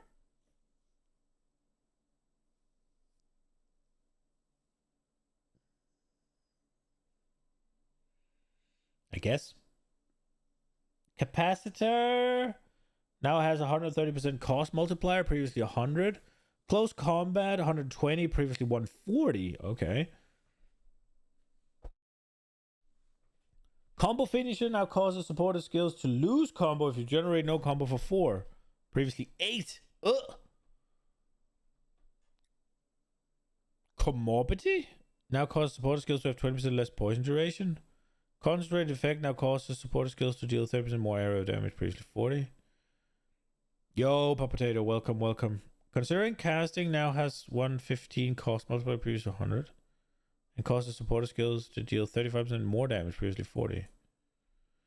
Controlled destruction and extraction supports now correctly are not socketable into skills which had secondary damaging hits, but no spell damage hits. These supports were never scaling the damage of these skills and were just incorrectly assignable. Okay. Control Destruction now has supported skill deal 25% more, previously 30. Oh shit.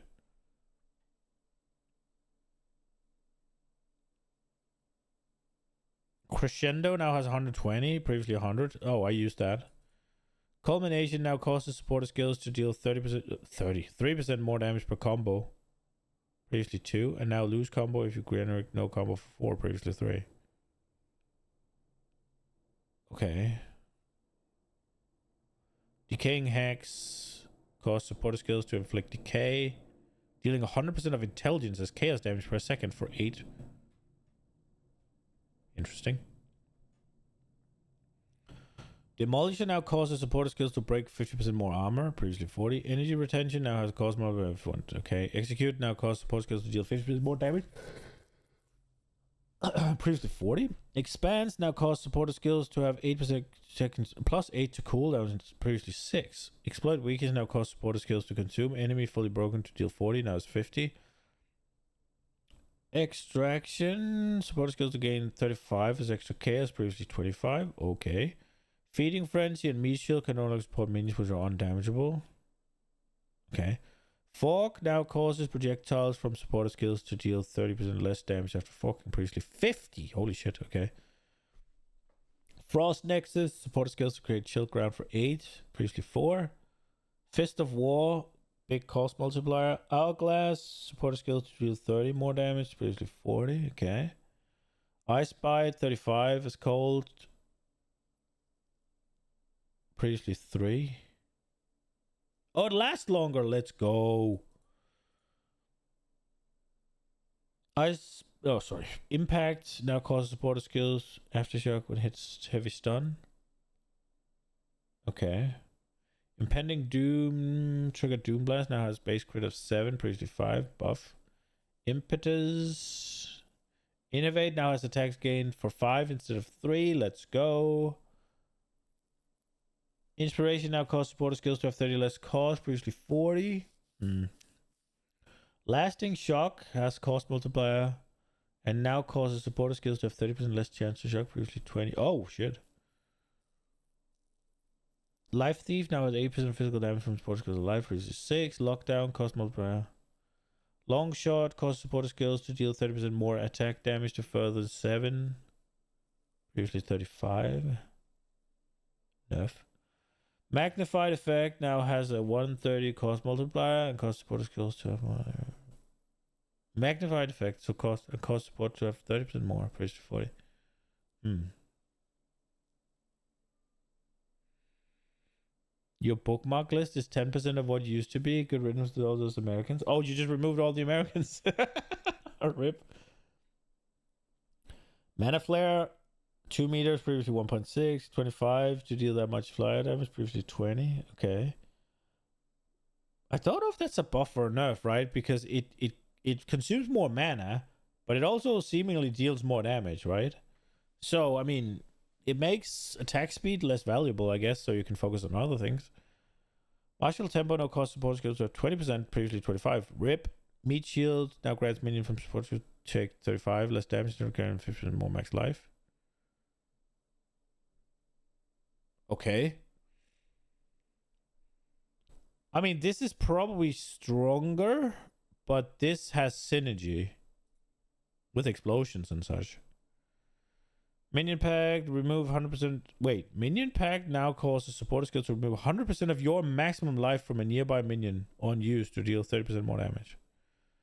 Mobility Support now has 25% less movement speed while using supporter skills, previously 30. Neural Overload now has cost multiplier. Wait. Okay. Overcharge no longer causes supporter skills to have less shock duration. It now has shock caused by supporter skills are reflected back to you. Pierce now cause projectile from supported skills to deal 20% less damage if they've pierced. Cost duration is 30. Potential cause supported skills to have 40% more chance of critical hit when consuming power charge, previously 30. Okay. Scatter Search Board 35 less, previously. Scatter Shot support now has supported skill deal 35% less, previously 20.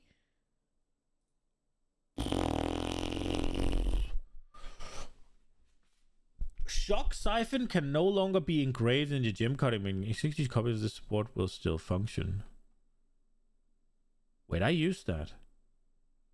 But I used it with a wand, right? Soul Thief, 8 physical damage, previously 5. Spell Echo can no longer support triggered. RIP. Spiral Volley now fires directly forward with the first arrow instead of the final arrow. So you go. And now you go. Okay, I guess. That makes sense. I guess. The delay will feel bad. Stomping Grounds triggered Shockwave now has base crit of 5. Strip Away cause exposure applied 20% increased effect, previously 30. Swift Affliction now causes supporter skills to deal 30% more non-ailment damage over time. Previously 35. Unbreakable now have different stun threshold multiplier for incoming light stuns as opposed to heavy stuns. Window of Opportunity 35 more when perfect timing, previously 50. 35 shorter, previously 25. Wow. So less damage and it's harder. Okay. Nothing says a good change like you raise the required skill and you lower the payout. Like Withering Touch now has a chance to apply Withered based on the amount of chaos damage dealt by the hit from always applying a single attack. And allows that chance to roll beyond 100% to apply multiple. Whew. There's a lot of shit here. We're halfway, unless there might be 4 imposed below. Gibbous. Against the Darkness, unique jewel now has medium base radius, previously large. Does not affect existing item. Modifiers that cause notable passive skills and radius to also grant. Now have values 2 to 3. Existing items can be made worse with a Divine Orb. So they're nerfing it 2 places. And if you want to if you want to screw yourself over, you can make it worse with a Divine Orb. Huh. Against the Darkness, using no longer cost small passive skills and ritual also grants increased maximum life or increased maximum mana. Instead, they can now cause to create 8 max life or 8 max mana. Okay. Astramenta unique now has 50 to 100. Previously 80 to 100. E.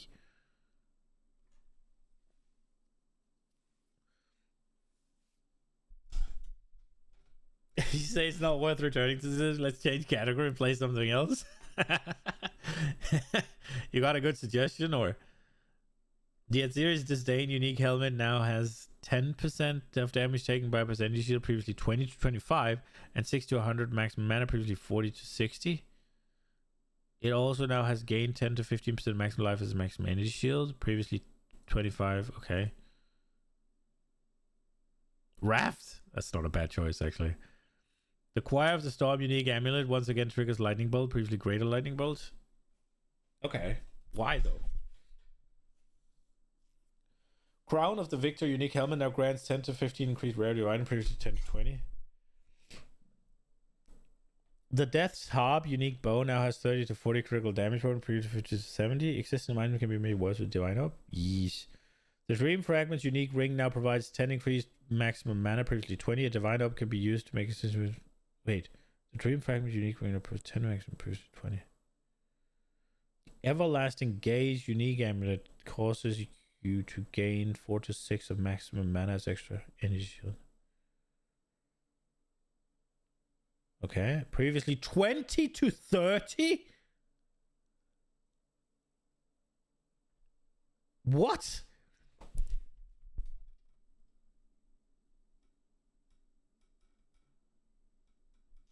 The Everlasting Gaze unique amulet now causes you to gain 4 to 6% of maximum mana as extra maximum energy shield. Previously 20 to 30? And it's not buffed anywhere else? Oh, I guess you get a little bit more mana regen, 10%. And you get 10 more max mana.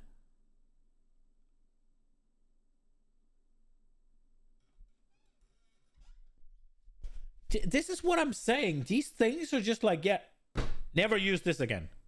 Never use that again. Never use that again. What the fuck? Why? Why don't you just delete it then?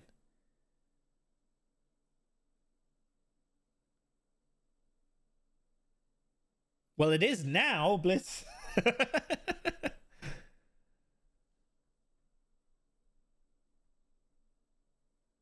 Jesus. The Eye of Chayula unique amulet no longer provides stun threshold. It now cannot be light stunned. The Fireflower unique amulet now grants 10 to 15 increased rarity. Ghost Wraith unique body armor now provides 25% maximum light converted to energy shield. Previously 50? Existing version of this unique can be up. They halved it, bro. They halved it. The Hand of Wisdom and Action unique gloves now add 1 to 10 per 20.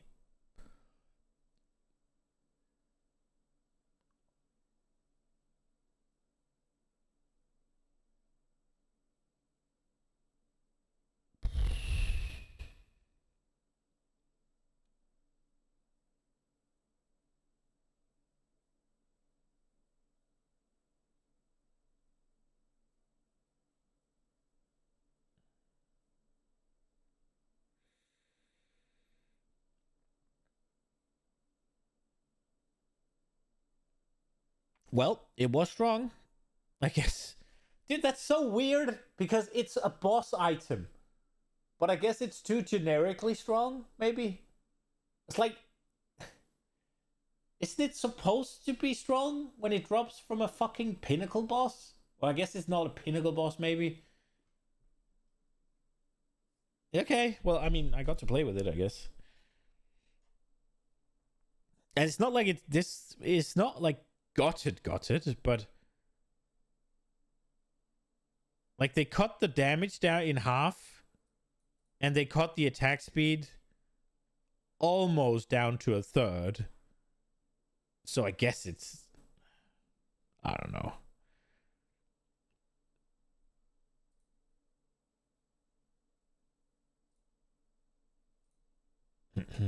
The Ingenuity unique belt no longer has 40 to 80 increased bonuses gained from equipped ring. Instead, it now has 20 to 30 increased bonuses gained from equipped left ring and 20 to 30% increased bonus gained from equipped right wing.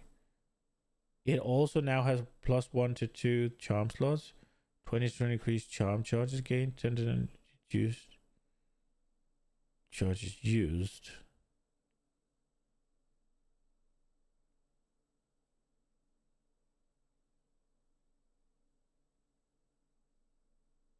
That's so bad, isn't it? So instead of getting 80% increased bonus, you now get 30. So more than half. And then, yeah, you get some other bullshit, but charms are ass. Again, I thought this was supposed to be like a chase item. This is from the King in the Mists. I don't know, man. The last flame unique relic now has damage taken cannot be absorbed. Absorption effects include guard, encased in jade, and sorcery ward.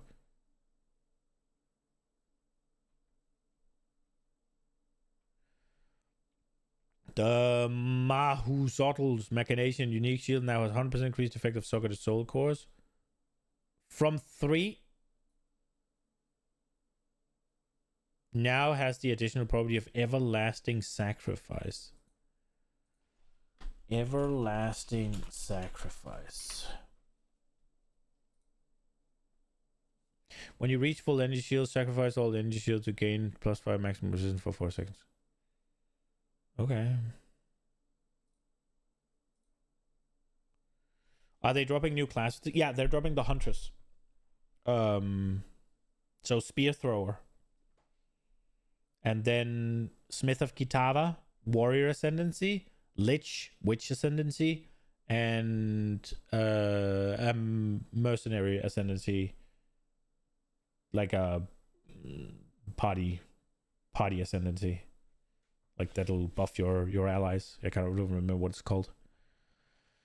The Melting Maelstrom unique flash no longer has the property of recover all mana when used. This change does not affect... Okay, so it's just... The Moria Invictus unique body armor now generates 3 random modifiers, previously 2. Now generates with 3 random, now previously 2. Okay. The following random modifiers can no longer roll on the Moria, I guess. Increased rarity of items per socket of Rune or Soul Core. Increased maximum life per socket of Rune or Soul Core. Increased maximum mana. Increased all attributes. The following have been adjusted. 6 to 10 spirit per socket of Rune or Soul, previously 10. Or 6 to 10, previously it was 10. Okay. Increased global from previously 10. So range and all of these. Elemental resistances. Oh, that got nerfed. Added 7 new random per socketed soul core modifications. Okay. No. Wait, they added 7, but they don't say what they are, or? Northpaw unique gloves now base critical chance. Such far tablet weapon is 7, previously 8, and this is now an unscalable value. It also has 10 to 15 increased critical damage. The Oak Sworn unique shield no longer provides 50 spirit, and now provides 50% increased life regeneration rate. The Pillar of the Cage God. Oh no. You've already got a lot of the things. Are you taking this one as well? So 1 increased attack speed per 10, 1 increased effect per 10, previously 2, so half. It also now provides 10% increased weapon damage per 10, previously 10 per 5.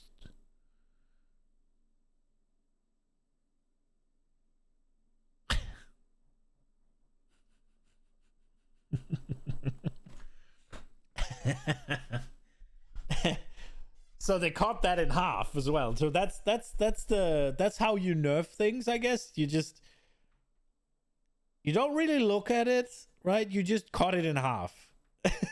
Like that seems to be the theme here. The Queen of the Forest unique body armor now grants 1% movement speed per 800, previously 500. Oh, not quite cutting it in half, but basically. Existing versions of this unique can be updated to modify organ scale modifier. The Sandstorm Visage unique helmet now causes enemies in your presence to gain critical weakness once per second for 15 seconds, previously 1 second. Okay. The Temporalis unique body armor, that one was really good. Now causes skills to have -2 to 1 second cooldown, previously 4 to 2. Existing versions of this item can be updated to the new value with a divine up, but why would you? Isn't... Again, the Temporalis unique body armor is, from my understanding, is what you get from running a specific unique Trial of the Sekima without getting hit at all. As in, you take 0 hits from any monster or any boss or any trap or any environmental effect, because 1 hit is death. And at the end of it, you're awarded the Temporalis unique body armor. Why are you nerfing that when you have now made it so that you can no longer cheese your way to it? It was way too easy to get because there were things that could just... A no-hit run was not a no-hit run because you could do things to make it so that you could get hit, right? And they have now fixed those. So why are they nerfing the reward? The Trench Timber unique maze now grants 1 to 2 level of all minion skills, previously 1 to 3. Existing items can be made worse, yeah. The Ventus Gamble Ring grants, again, less. Updated Gravebind unique correctly states that the enemy must be in your presence, not the ally. Updated text of the Solos Ips unique helmet and the Gemlin Legionnaire gems started as energy passive skill to reflect the fact that they stack with each other. This is not a functional change. Wording on Black Scythe training, circular teaching, and nightly times used, so they no longer incorrectly apply the alternative bonuses they grant are inherent bonuses of those attributes. The Time Lost dual modifier that grants total passive skill, increasing magnitude of damaging ailment, now grants 5 to 10, previously 10 to 20. Cut in half.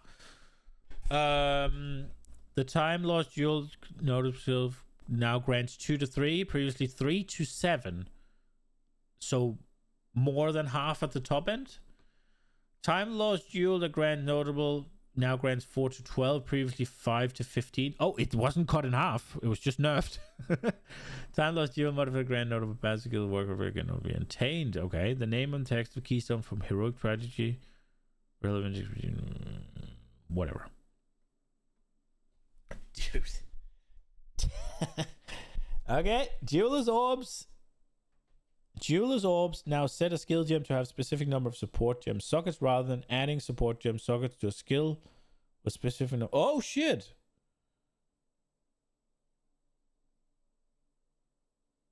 Okay, so you no longer need 1, 2, 3. So that just means that the regular jewels are just useless now because you just want perfect. Okay, so you no longer need 1, 2, 3. You just hit them with the 3. Advanced and expert item-based types now have distinctive names. Nice. Thank you. I appreciate that. Runes now have 3 tiers. That's good. So we have Lesser, Storm, and Greater. Okay. I'm hoping that they start at what they are now, and the Lesser is that, but I think the Lesser will be less than what we have now, sadly. Oh,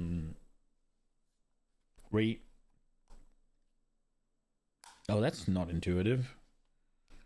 I guess it makes moderate around a sense that there is things on here.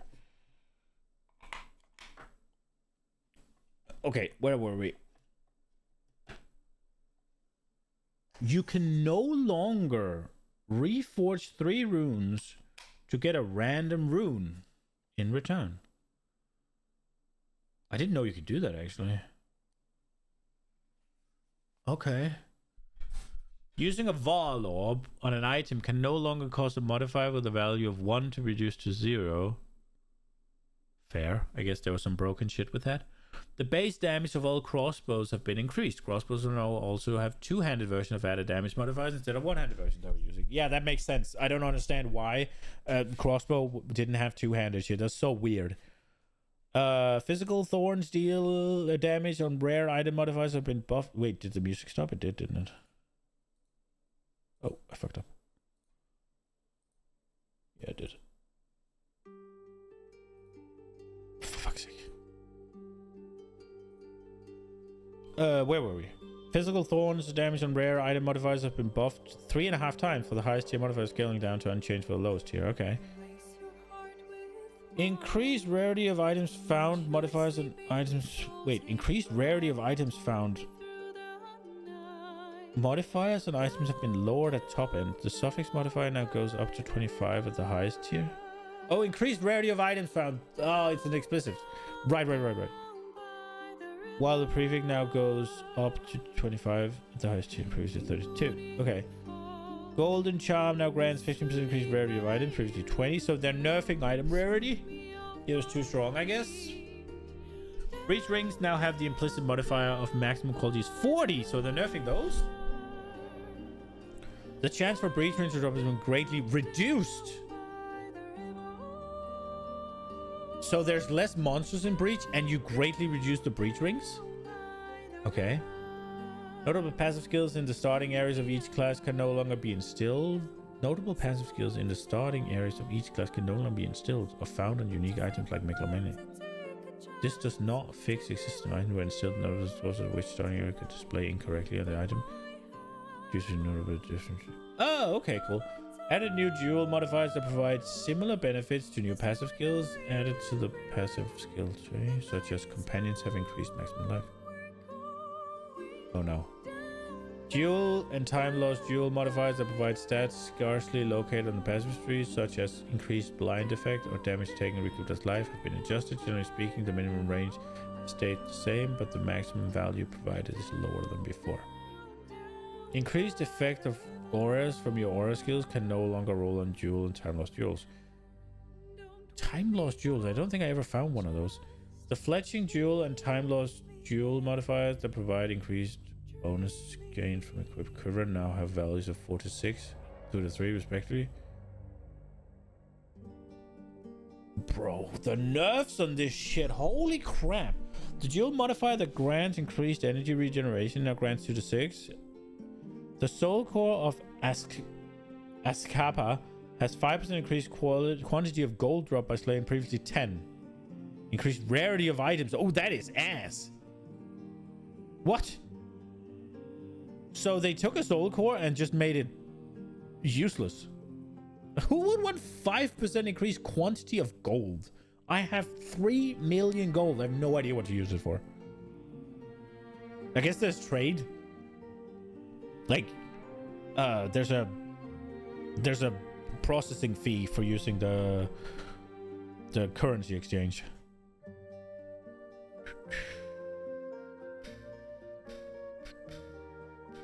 Where? I don't know where it was.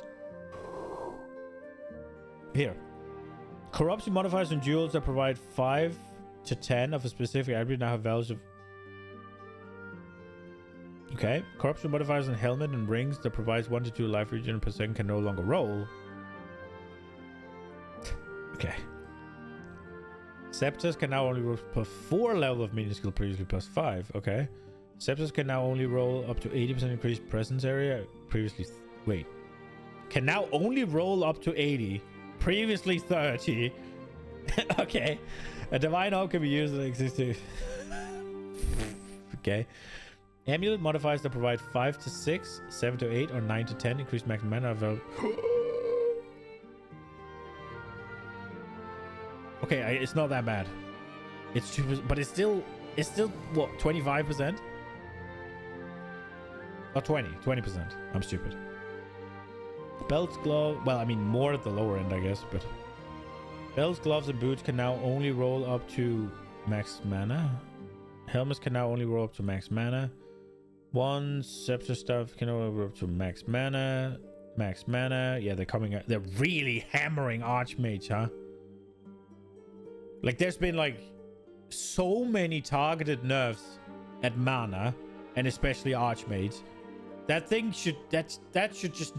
It was the default, kind of the only viable, I think. If you're not running Archmage, what are you doing? Kind of, I think. But now it seems like it's just not viable. With all these... Maybe it is. I don't know. But the amount of nerfs is just like... The debuffs you inflict have 20 to 30 increased magnitude of slows. Corrupted modifiers and glove can no longer roll. Okay. The first 2 tiers of added elemental damage modifiers and weapon have had their values lowered. Added lightning damage modifiers and weapon had their value slightly lowered. The relic modifier that caused the merchant to have additional options now only grants a single additional option, previously 2 or 3. Existing items can be used. The relic modifier that caused the merchant to have additional option now only grants a single option. Wow, rip. That was pretty good to have 2 to 3 more options. War Pick, one-handed maces, as well as the newly named Battle Pick and Strife Pick maces now have 10 to 15 to critical damage bonus, previously 30 to 40. Okay, existing might can be down to also now have base critical hit chance of 7, previously 8. Oh wow, get nerfed, I guess. It's a lot of nerfs, man. Like, overall, everybody's just getting less powerful, it seems. But let's see if they're changing the monsters around.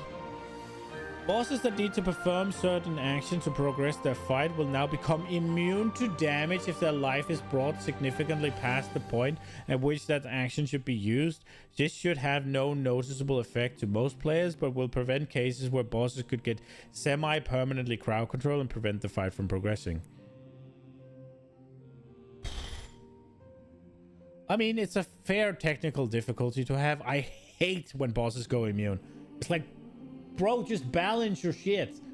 So I can't just crap on them. I hate it when they go immune, man. Whenever bosses go immune, it means that certain damage types, certain builds, certain, like... in WoW, for instance, right? There's where my hatred stems from. Certain damage types, breakdowns, or whatever you... Damage types is the wrong word, but certain... ways of dealing damage, I guess you'd say, just becomes less potent if there's ever an immunity phase. Whenever there's an immunity phase, it's just burst cooldowns, just win again. Sustained damage always fucking loses, and then you have those archetypes where they have to keep the ball rolling. Whenever you can't inflict damage to something, you cannot keep the ball rolling. So if you have any sort of ramp, any sort of build up, any sort of like setup you have to do, whenever the boss goes immune, that is, do it again. I hate it. It's so bad. Armor on all monsters have been reduced by 30. Okay, so we're doing more physical damage. Soul Eater on monsters now grant 1% skill speed, 1% less damage taken per stack, previously 5 and 2. Now stacks to a maximum of 50, previously 45. Life of the following pinnacle boss have been adjusted. Olroth, Sesht, King of the Mist, Arbiter of Ash at difficulty 0, rocks to half. So it's unchanged. Right. The life of the Trial Master and Sarok, the Temporal, have been reduced. The following bosses no longer have armor penetration. Olroth. Oh shit. Armor buff? Let's go, I guess. Well, armor wasn't buffed, but it was buffed, right? Lowered the damage conversion to other elements for some skills used by the Arbiter of Ash and Olroth, the origin of foe. Lowered the damage conversion to other elements. So they do more fizz and less elemental damage, so they hit harder. The Arbiter of Ash now has tapering less damage taken buff for a correct amount of time. The Arbiter of Ash now deals increased damage with a select few abilities buff. Scourge of the Skies now deals increased damage on its vomit abilities. Oh great, they're buffing the bird. Cycloxian, the Chimera, now deals increased damage with their Leap Slam. Trial Master now deals increased damage with his Channel Blood Slam. Yeah, I kind of just shat on him. I don't really know what he did. Rafik, the Frozen Spring, now deals increased damage with their Multi-Slam skill. Stoneclad Gorillas now deal reduced damage with their Leap Slams. Mighty Silverfish Dodge Rolls now deal reduced damage. Increased damage with his dash skills on Olroth. Ashau, the Sand Mother, deals less damage with the Poison Spray. Wrathbreaker has resistance to cold and a vulnerability to fire. That's cool. Lower the damage of it that hates. Chaos Quicksand skills. It that hates. I don't know what that is. Count Geonos 180 degrees swipe attack can no longer be blocked. Monsters now have higher light stun damage scaling with level. In the very early parts of the campaign, there's no change, scaling to around twice as much stun damage in the end game. Lowered the maximum number of monsters that can be alive at once in ritual encounters, particularly early in the game. Electrocute now builds up roughly 44% slower on non-players. Pin now builds up roughly... Yeah, so they want us to CC mobs less. Magic enemies are now primed for stun when they have at least 50% heavy stun up. Rare 60, unique 70, previously 60, 70, and 80. So it's easier to do a heavy stun. Gotcha. Magic enemies are now primed for electrocute. Also, you probably don't run into as many where you just accidentally crap on them and they get stunned, right? So being able to actually inflict that heavy stun is nice. Magic enemies are now primed for electrocution. Same. Destructible pillars in the Cycloxian and the Chimera's variant have had their life increased. Added a series of enhanced rare monster modifiers that are more powerful than the standard version and more rewarding. Some rare monsters now scale at later levels, providing better rewards.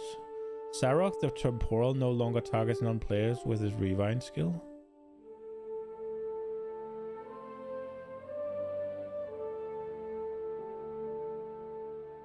I don't know what that means. The Tree and Fungal Reaver ritual monster now correctly deals damage, and their damage and behavior has been adjusted. Okay.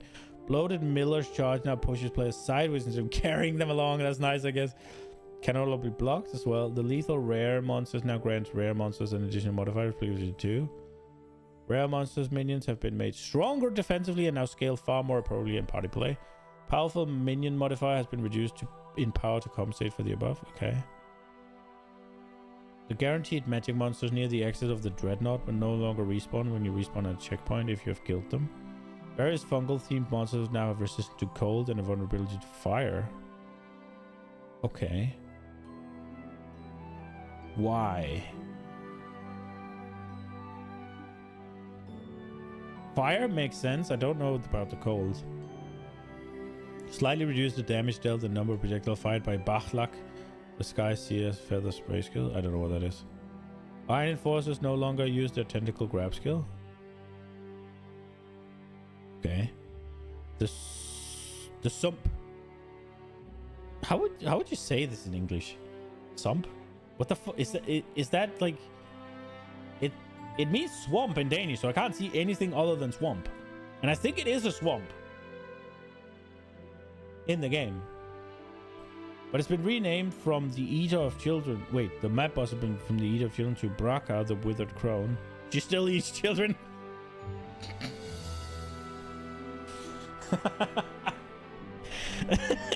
That's so unnecessary, and I fucking love it. Oh, it's so good, man. Oh, she still eats children. Okay, bro. Okay. Patrolling monsters can no longer be imprisoned in essences. Okay. Incrementally improved monster change. Okay. Quest changes. You now must open the Halani gates before you can advance the Ascent to Power quest to the point of being able to travel to the Trial of the Sekemas. Okay. The Earning Passage quest now ends on entering the Adura caravan in Act 2 rather than after speeding to Saka in the Styria outskirts. Okay. User interface changes. Added the ability to spectate party members if you died in combat. Nice. Pan to the minimap overlay when using controller. Hovering over any instance of the presence keyword will now show an indicator around your character to visualize your presence rate. Nice! Okay, that's nice. Things in game. Hovering over skill on your skill bar now display a shortened description of skill's behavior with a button prompt to open the skill information panel. The skill menu can no longer be closed if you have an item placed within it. The ritual rewards menu now pauses the game. Nice. Item filter gem level filtering now applies to uncut gems. Item filter gem level filtering now applies to uncut gems. Okay. When leveling up gems, gems, changes are now highlighted more obviously. Okay. Yeah, so far it's pretty good. The quality of life. Everything before that was just cut everything in half. But now we're actually adding stuff that's cool. Improve the visibility and readability of text and icon under the monster life bar. Nice. Made a number of improvements to the stats displayed on character panel and information. For example, the character panel now displays your modified energy shield, recharge delay, and ailment shield, and skill panels now detailed ailment and hit chance information. Okay. HUD icon is now displayed if you're using a controller and have turned off item levels. Improved many cases in couch co-op, where the second player could not interact with mechanics. Who cares? Relics can now be quick moved to the relic altar when using a controller. Couch co-op. When using a controller. Added optional bindable action when using a controller.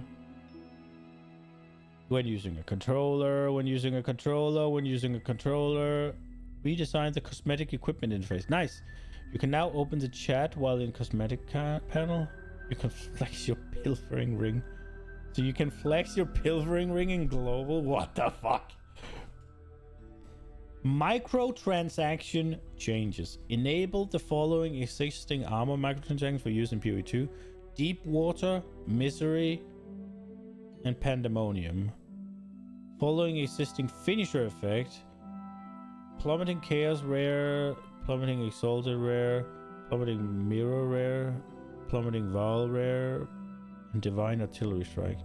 Enable the following existing portal microtransaction. Primordial Dread apparition, Nullifier apparition, and Incinerator apparition. Enable the following existing pets. I am not fucking reading that. Unless there's a duck. We will look for duck.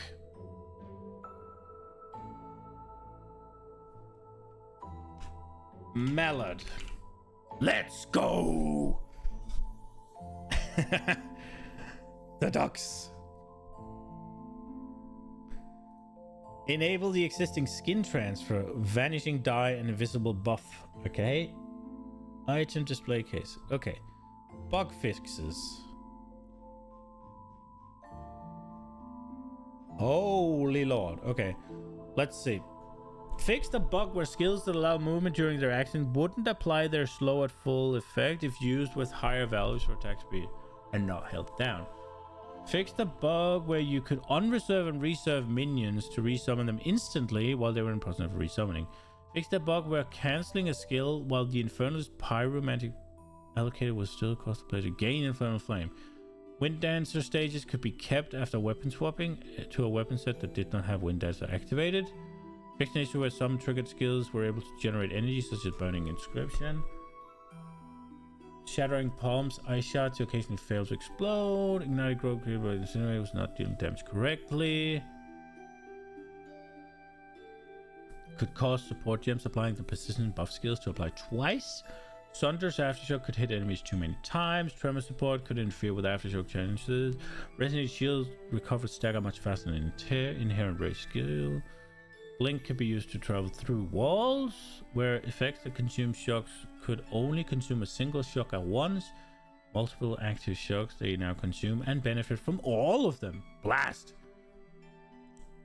The more projectile damage after piercing enemy, granted quality. Okay. Did not function. Shield-based attack did not deal damage. Fix some wonkiness with skills that could occur when using flasks. Yo, Warrior. I did find the rock. I did find it. I actually found it. It took like 4 hours, but I found one.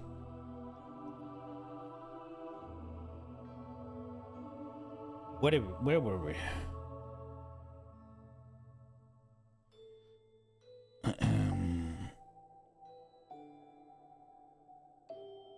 I did see, yeah. I found it in Black Forest. On like a slope down to the water.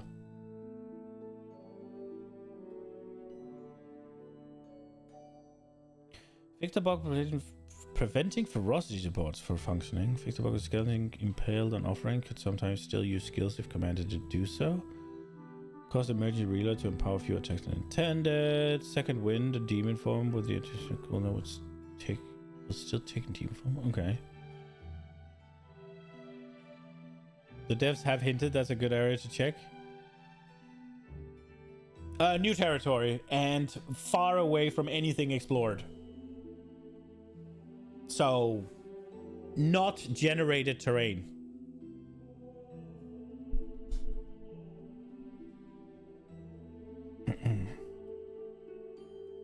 I don't know if it's necessary, but that's where I found it.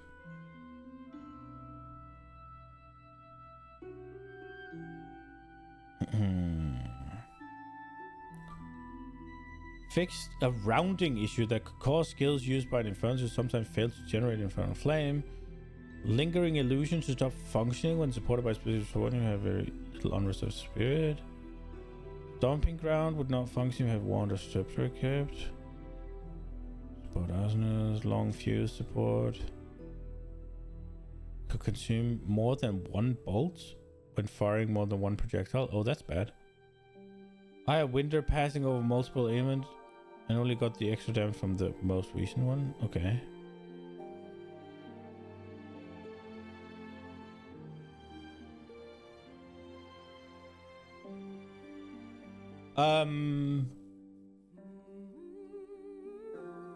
I mean, if you want to see where it is, I think the VOD should still be up. I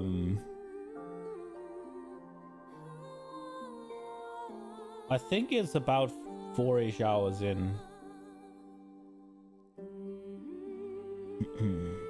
But yeah, Black Forest. And I would assume not generated terrain that far away. And just on a hill, kinda.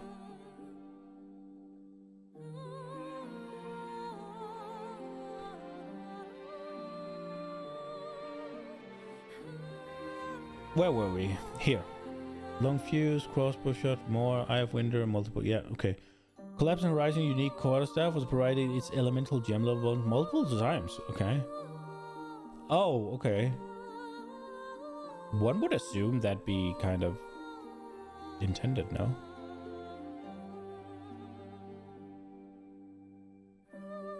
Fair, yeah. Fix the bug where the damage gained is extra elemental damage and then an arrow was applied at the same time as non-skill sources conversion instead of before them. Oh wait, we missed one. Shield charge was not correctly interacting with active block mechanics. Okay. Cast on block granted by the Swalin unique shield was granting the wrong amount of energy. It now grants 25 base, previously 250, but granting 200. So it now grants 25. It was previously displayed at 250, but only gave 2.5. We'll meet in the middle. Fix the bug where while infusion, the skill used by Dark AFT was not correctly scaling with area damage. Fix the bug where skills cooldown could stop when under the effect of multiple sources reduced cooldown recovery. Fix the bug where the damage bonus provided by fresh clip support shared between skills and weapon sets. Unsocking the support also now correctly removed the bonus. Fix the bug that could cause mana tempest to stop draining the player's mana. Shockwave. Tempest spell was not correctly scaling with knockback. Thorns were not causing. Okay. Profane ritual did not work with hinder or chaotic. Fiery death explosion because of trigger skill. Potions. Poisons that should be active could damage the same target when the poisons had different limits. But more poison than should be active. Oh, okay. Projectiles that cannot change, such as the lightning arrow, were chaining off terrain. Could deal offhand hits when dual wielding. Wait, marks could deal offhand hit when dual, causing 0 damage because they don't have offhand damage attacks. Various aftershock related that were your skills to apply totems.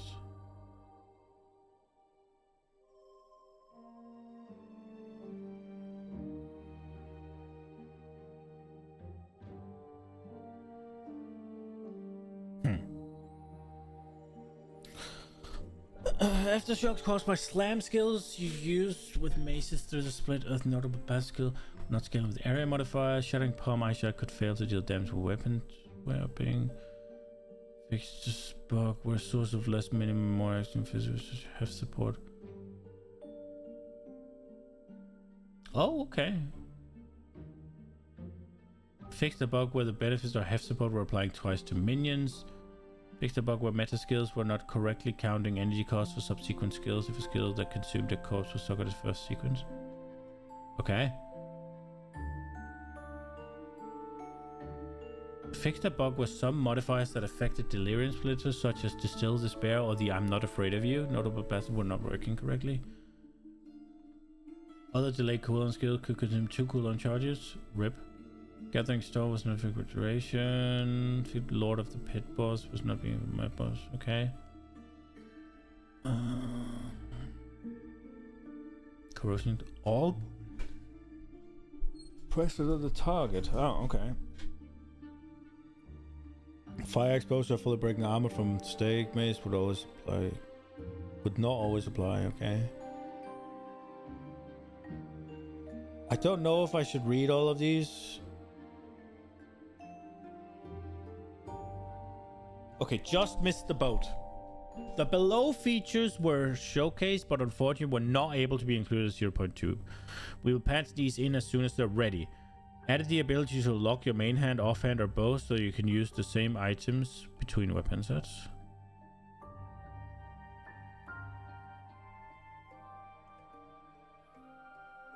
Okay. We really hope you enjoy blah blah blah. Okay, below are changes that since posted with the most recent being a top. Okay. Overcharge support now only increase the maximum of shot from hits. That was the old one. New overcharge support no longer cause supported skills to have less shock duration. It now cause shock caused by supported skills are reflected back at you. Wait, they did that already. Introduced unique. This is the old. Wait, this old. Okay, what I'm reading here is updated, I guess.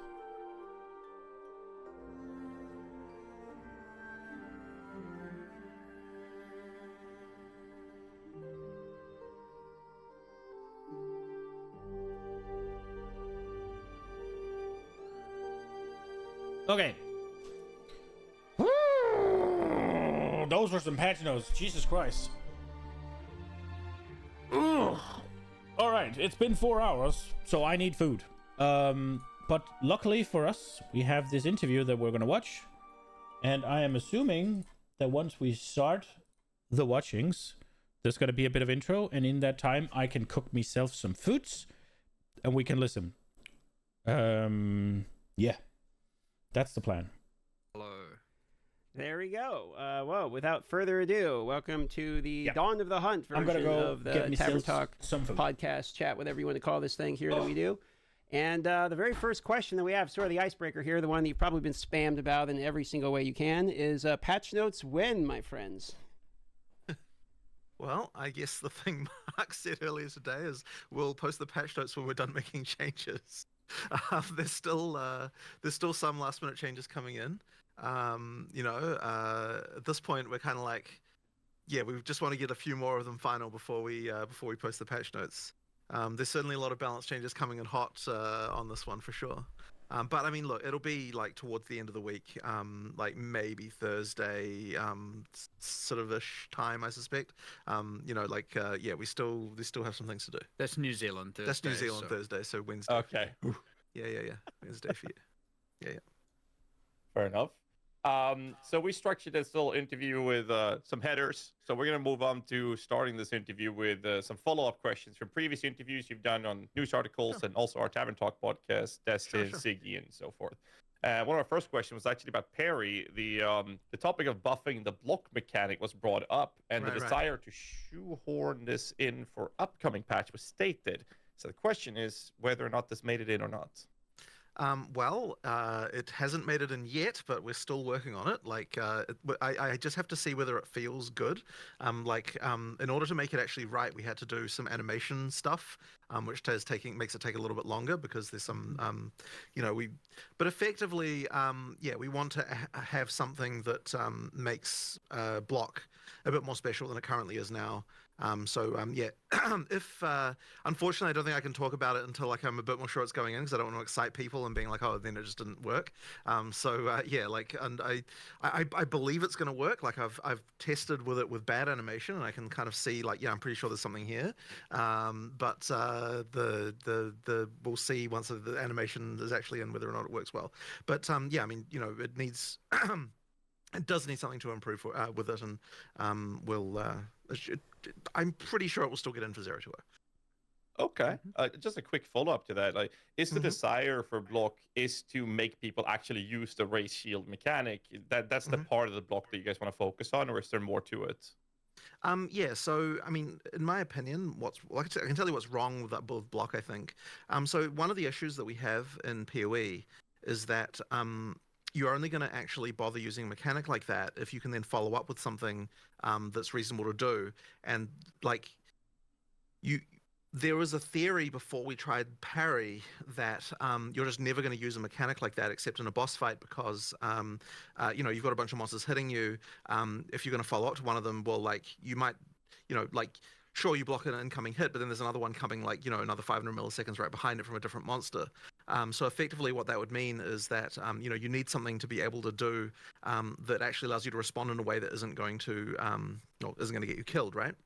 So in a boss fight context, you can use block effectively, but the problem there is just that changing your build just for a boss fight is kind of not something most players are really willing to do in that regard. So it kind of ends up just being not used in both cases, because block can actually be quite useful in a boss fight if you know to use it, and if you're actually used to using it. But as I said, most people don't bother because they could just be doing something else, and they've been doing something else during clearing. So we need to make block good enough to use in clearing to be able to make it something that people will use in boss fights. And in order to do that, it needs something extra, as I was saying. So you need some way to deal with the fact that you've got other monsters hitting you. So there just needs to be more mechanics around that. So as I said, we're in the middle of testing something, it'll have there'll be something there that'll sort of ideally make it so that you can follow up more easily to attacks and that kind of stuff. So that's kind of the goal with that mechanic. So in one of the previous interviews, you said a very interesting line that kind of with you a follow-up question. I believe it was the Destin interview that you did. And you were talking about how you were balancing around or you have multiple axes of randomness is how you're sort of getting your difficulty layers effectively. And so my question for you is, how do you manage to balance around having multiple interacting levels of randomness while also putting a limit on player power at the same time? Right. Well, I guess what I would say with that is that usually the axes of randomness get boosted by your Atlas tree and like how many mods you're putting on maps and all these other things. So effectively, and that the player will tend to adapt based on their ability to be able to do things. So while the overlapping axes of randoms can result in obviously much harder fights that can be very difficult, generally speaking, the degree to which that will occur is sort of controlled by the economic element of like setting up your mods correctly on your maps and your Atlas, and other stuff like that. So effectively, like we are a game that allows you to set your own difficulty using these mechanics. And I would expect that you won't get too many outliers with regard to difficulty, even when you're getting these overlapping mechanics like that, because obviously the less they're overlapping, the less chances there are for the really crazy ramps. Now we do still have to be careful about life pools of monsters getting out of control and stuff. Like there was the issue in PoE 1 a long time for like completely unkillable rares and that kind of stuff. Like we still have to be careful about that. And so like we're a little bit more strategic these days with how we kind of approach like adding life to monsters and stuff like that. Like we're doing that in a better way than we previously were doing. Which isn't to say it doesn't still happen occasionally. Like I ran into a rare myself, even just like in a playthrough, even just in Act 3, which had life regen, and I was just having a real tough time with it. So it does happen sometimes. But I mean, like on some level, you want there to be challenges like that.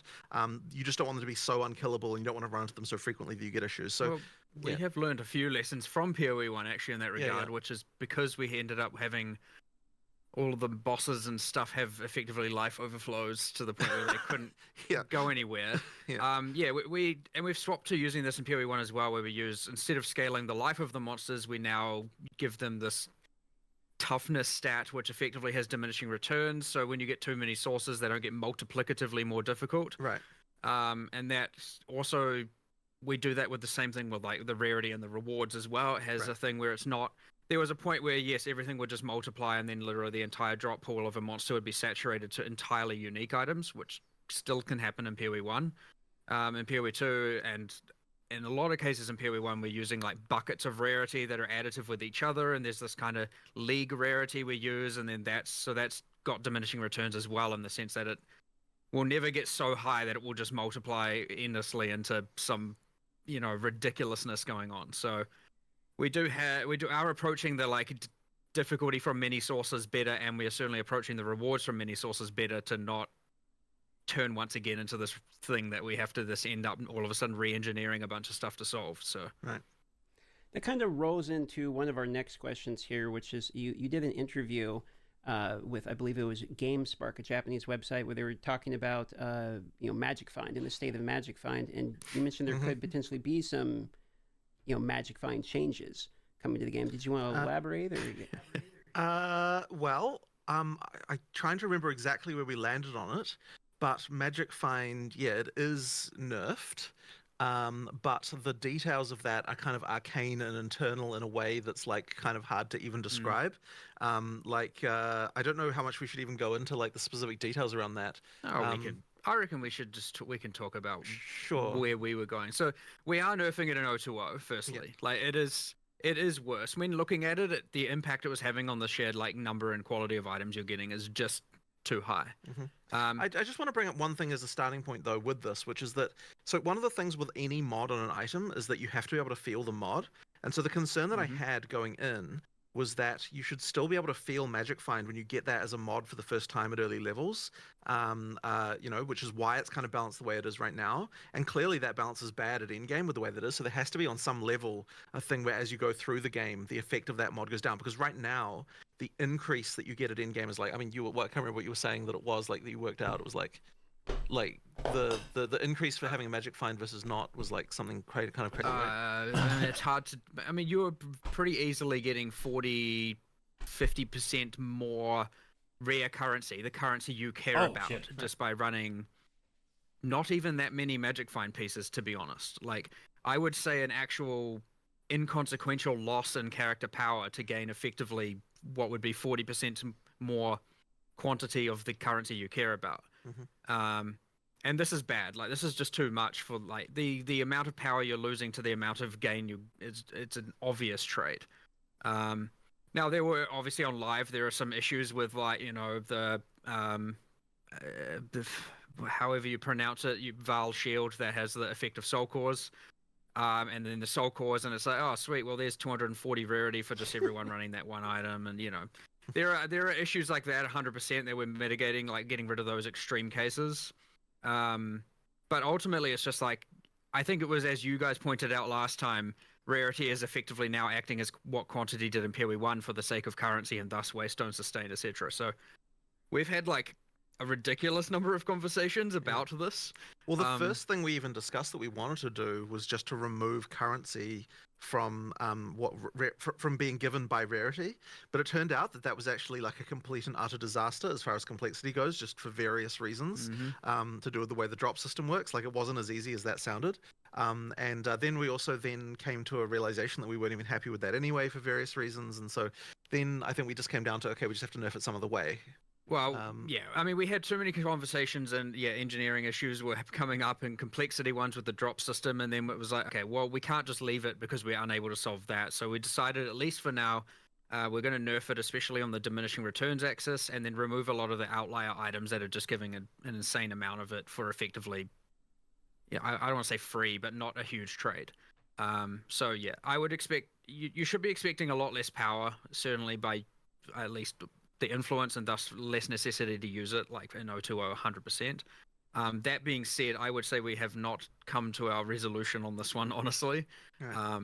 We need to find out. We need to either figure out how we're going to implement it the way we want, like it affecting, I guess, the last thing was not just not affecting currency. We were talking about it only affecting things that can be either normal, magic, rare, and unique was another option. So things that have a rarity. But yeah, I don't know, even then there was some back and forth, and then, you know, it came again in the last conversation, it came up, what if we remove it again? And, you know, like everything's on the table at this point, and we just need to keep discussing it, and hopefully by the end of early access, we actually have an answer that we're all happy with. So I'm trying to remember, did we agree to do the escalating diminishing thing with level, or was that not in? No, that was another thing. I can't remember. For some reason I thought we landed on that one, but no, maybe we didn't. No. Okay, it was a different one. Okay, sure. Well, anyway, yeah, it's getting nerfed basically, and so hopefully the problem is not a big problem in 020. But yeah, as Mark just said, potentially more changes need to come. It's honestly surprisingly hard now, with the way the drop system fundamentally works, to be able to make it so that a single drop pool, as they're known internally, is affected by certain by the stat like that. Yeah, and like the solutions that we were trying to get around that were becoming increasingly more hacky and horrible.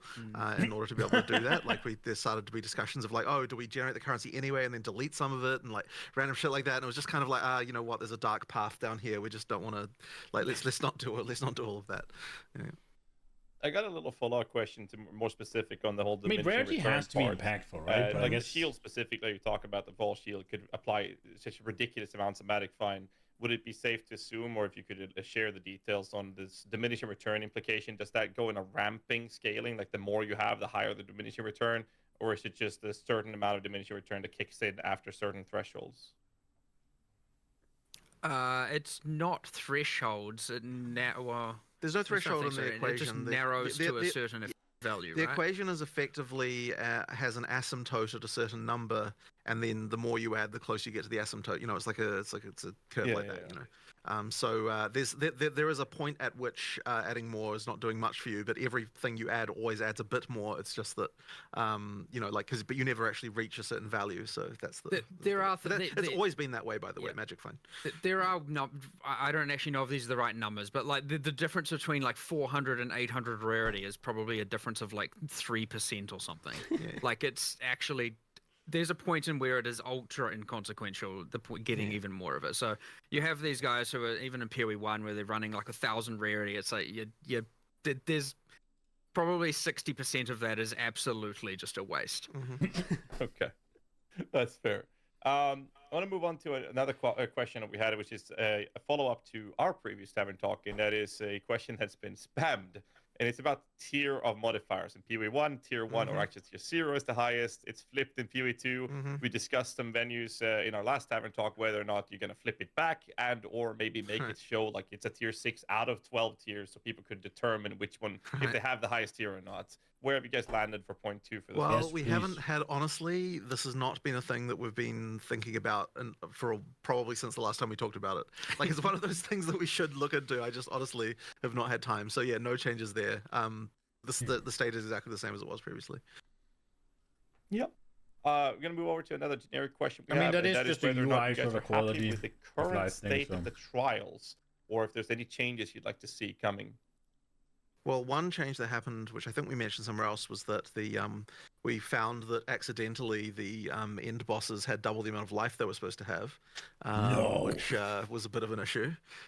So that wasn't great. What actually caused that bug? Because you told me that it happened, but I'm not actually sure. No. I would not use the word bug. Okay, that's kind of the way you phrased it to me. I would use the term human error. Okay, sure. Okay. A mistake. There was a point in where towards the end, a lot of the pinnacle bosses got their life changed, like just before release, and those two got missed somehow, and their life was way too high. Right. That being said, changes to the trials. I do want to change.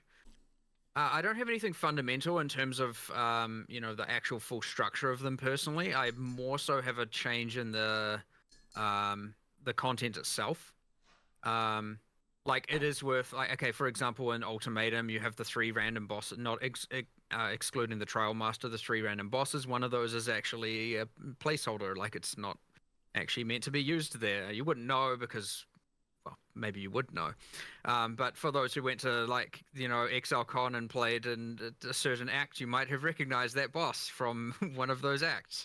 And it's just that we reused that temporarily since we didn't get the other one finished in time.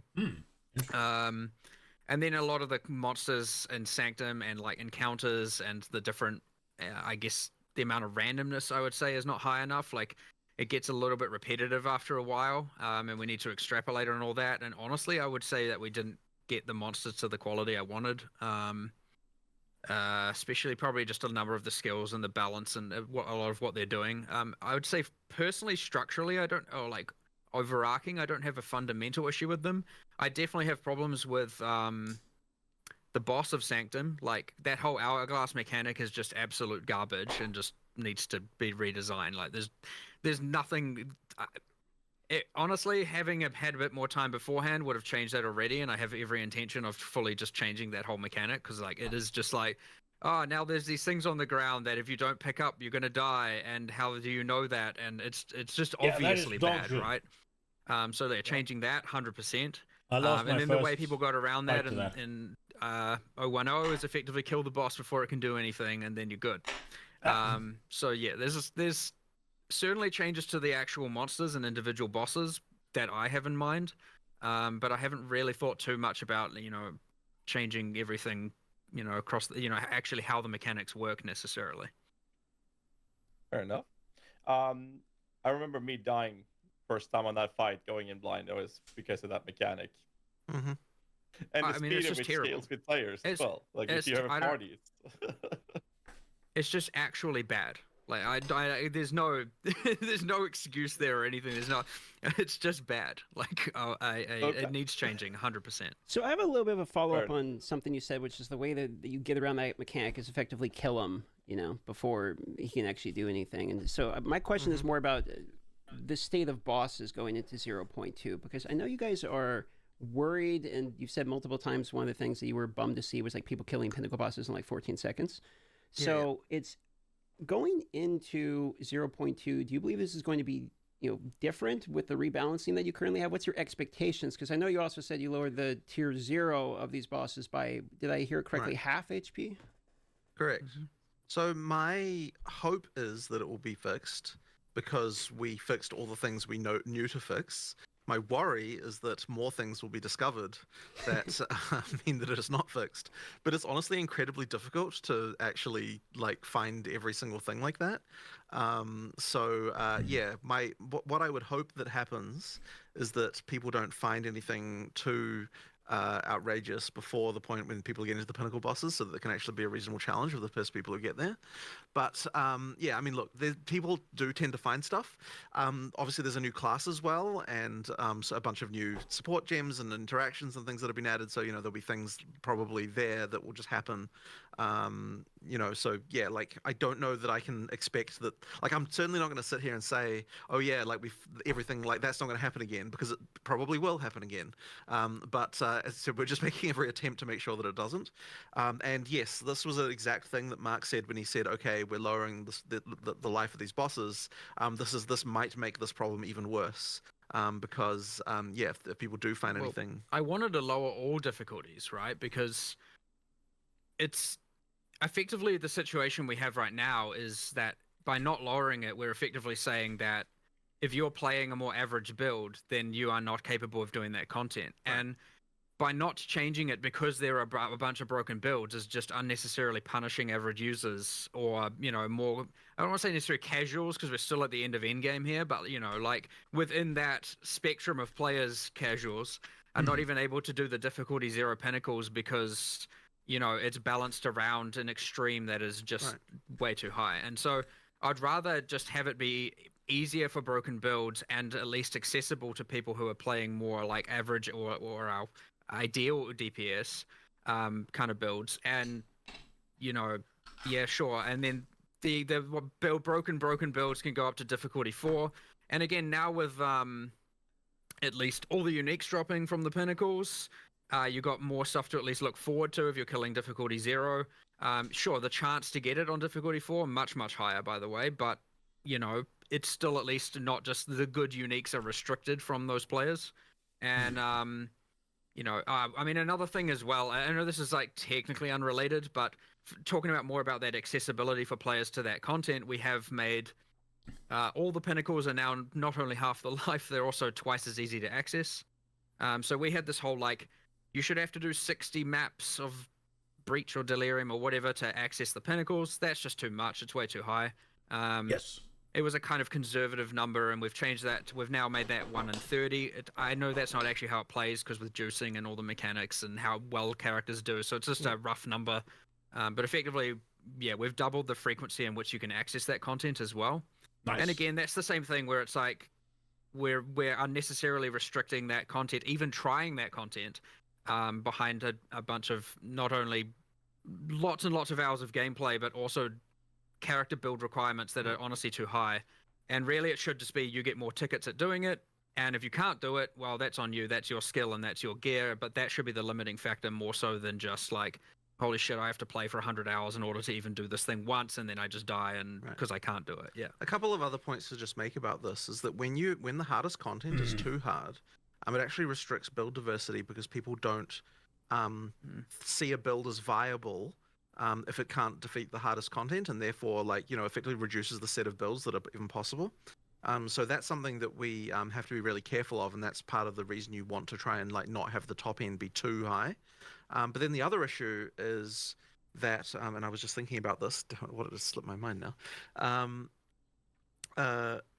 No, it's fallen out of my mind. I'll have to just bring it up later. And also just note, on the there will be more broken builds. Like it is inevitable. There's nothing you can really do about that, unfortunately. Like, especially when we're talking about how we're still making changes and can't post the patch notes because we're still making changes. Like, there is no guarantee that these changes we're making are entirely solving the problem or entirely not introducing new problems. Now, obviously, we're going to do better and better over time, but part of this is that we are just very aggressively making changes so that we can get it to the players to test ultimately. And I don't mean like functional testing, I mean balance testing on this level with this many mechanics and overlapping axes of randomness is impossible to test on an internal scale with the numbers we have. Like, you need actual hundreds of thousands of eyes and hours to even be able to find everything. And this has been the case with Path of Exile 1 forever as well. It's not like it's anything new. That actually reminds me of what I was going to say, which is that the fact when that going into shit is fun, right? Like, you want to find that. You want to be the one to find the broken shit, no? The right amount of DPS a player should even have was at endgame. Sure. Because that's impossible without getting more information about what players are realistically achieving, kind of where the average ends up being and that kind of stuff. Like, it's actually very hard without that sort of data, because as I think I've even said before, like, we can't invest 100 hours into every test character we make. We have to kind of like either we do a playthrough, in which case we're not getting to the end of endgame on that one character because it just takes too long, or we're creating a character synthetically, which if you do that, you're not necessarily gonna end up in the same place as what you'd end up with if you didn't do that, right? So I mean, yeah, we can cheat every item into existence, but like, is it really how it plays out? It's actually very hard to say. So that kind of means that on some level, until you actually get it on production and you're actually putting in the kind of 100, 200 hours into a character and like, seeing what other people are doing and like being part of the meta and like all this other stuff, you don't even really know. I think they're spending a little bit too much time excusing that there's going to be broken shit. Has helped a huge amount now that we have an understanding of where should players actually be in order to balance life. We make stuff, and then when people find something they like, we kill it. I think that pretty much. I mean, you could look at it like that, right? Really good to hear as well. And we're talking about build diversity. More broken builds going to be there. There's an expectation from John Groen and the community and you guys to see really broken builds. We're going to find them. There's 600 plus different minions. We're getting specters that we can use for that. Sure, I mean, that's another road we can take, for that approach as well. At the same time, I want to circle back to the topic of actually temporalis not barely being touched, where the idea was it was too easily achieved because of broken builds. But now you're also at the same time saying, what everyone else is expecting, that we're going to have even more broken builds. Wouldn't that kind of counteract the whole approach to that and make temporalis more accessible because of the availability that we're all expected to see with more broken builds available? Well, okay, so when I say more, what I'm saying is, and I think Mark even might have used this example, is let's say there were 200 broken builds in the last version. Hopefully this version we have 100 broken builds, and then the next version we have 50, and then it'll halve each time, and then we'll sort of get somewhere okay, over time. So it's not to say that there'll be more in the sense that there'll be more than there were before. It's that there will be more in addition to all those ones got nerfed, and now people find some additional ones. But with regard to your thing about temporalis, so I mean, okay, what actually is the exact nerf to temporalis? I feel like we might as well just mention it. The reduction to cooldown is lowered. So it's not giving as much of a reduction to cooldown. I can't remember the exact values, but I'm pretty sure it doesn't, for example, fully erase Blink's cooldown now, as an example. Right. But it's still very good. It's still incredibly good. But the thing that really changed is that we lowered the amount of the relic that's going to drop, so there'll be less of them. We also given that we had solved at least a good chunk of those problems for the early when temporalis was spilling out into the economy. We solved a lot of that, but also I think we have made it at least 10 times rarer, that unique specifically, in this patch. So yeah, it is nerfed and it is less accessible, and that's just okay with that one. It shouldn't be doing what it was doing before, at least with Blink and the mobility side of things. That's for sure, though. That's good. That was one of my concerns here, and what you guys talk about. But that feels really good to get that clarified. I feel reassured with this. Speaking of clarity, one of the questions we had is regarding clarity in maps, because in the reveal footage there was a little display that most people saw in the top right corner, showing basically objectives that you could do in the maps. So the question with this is this just an indicator of what's available in the map, or is this an indicator of an alternative way of completing maps instead of just getting more rares? It is just an indicator of what's in the maps, and we still have the kill rare objectives. And so a lot of people will say, oh, why don't you have alternate different victory conditions for doing maps and so on? And I understand why people say that, but the thing is that if we actually had a bunch of different objectives, I believe that you would get tired of those very, very quickly. Killing the rares is already the thing that you want to be doing when you are mapping, and so that's the reason it was chosen as a victory condition like that. If we just have all sorts of random shit, I think you did as well. There's going to be ones that you're going to get tired of very quickly. They'll be annoying and various things, right? I mean, effectively, what you'd probably end up with is something that looks kind of because when we're talking about alternate victory conditions, what you end up with is things like what's going on in Sanctum and these developers don't know what they're doing. You'll never play a game they make. I mean, they have made the most popular and probably the best ARPG in the market right now. Now, these two specifically, there was a third guy, and I think he was the lead. But these two are responsible, or at least very responsible, for Path of Exile 1, which is the best ARPG on the market right now, right? So I think it's a little bit harsh to suggest that they don't know what they're doing, because I think they do. And also, yeah, I get a little bit when they're like just smashing things, and it's like, yeah, you'd never use this. That feels so fucking bad, and I really don't like it. But it seems like it's more of a, okay, so we're gonna crap on this, and then we're gonna bring it up slowly back to where it's supposed to be. But I just don't like that. I'd much rather they what's it called? They incrementally lower it until it reaches it, right? But I think it's because they don't want it to remain in the meta again and again and again. So once something is in the meta, once something is the broken shit, it's just hammer.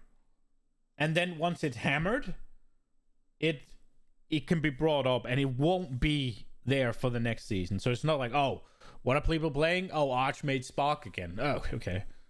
They just said they're just flinging shit. I did not hear they said they just fling shit. I mean, they are throwing things at the wall and see what sticks, right? But that makes sense, no? It's just, for PoE 1, whenever they crush something, I know that there's like 15,000 other things you could do. For PoE 2, it doesn't feel like there's 15,000 other things. It feels like there's 5 other things.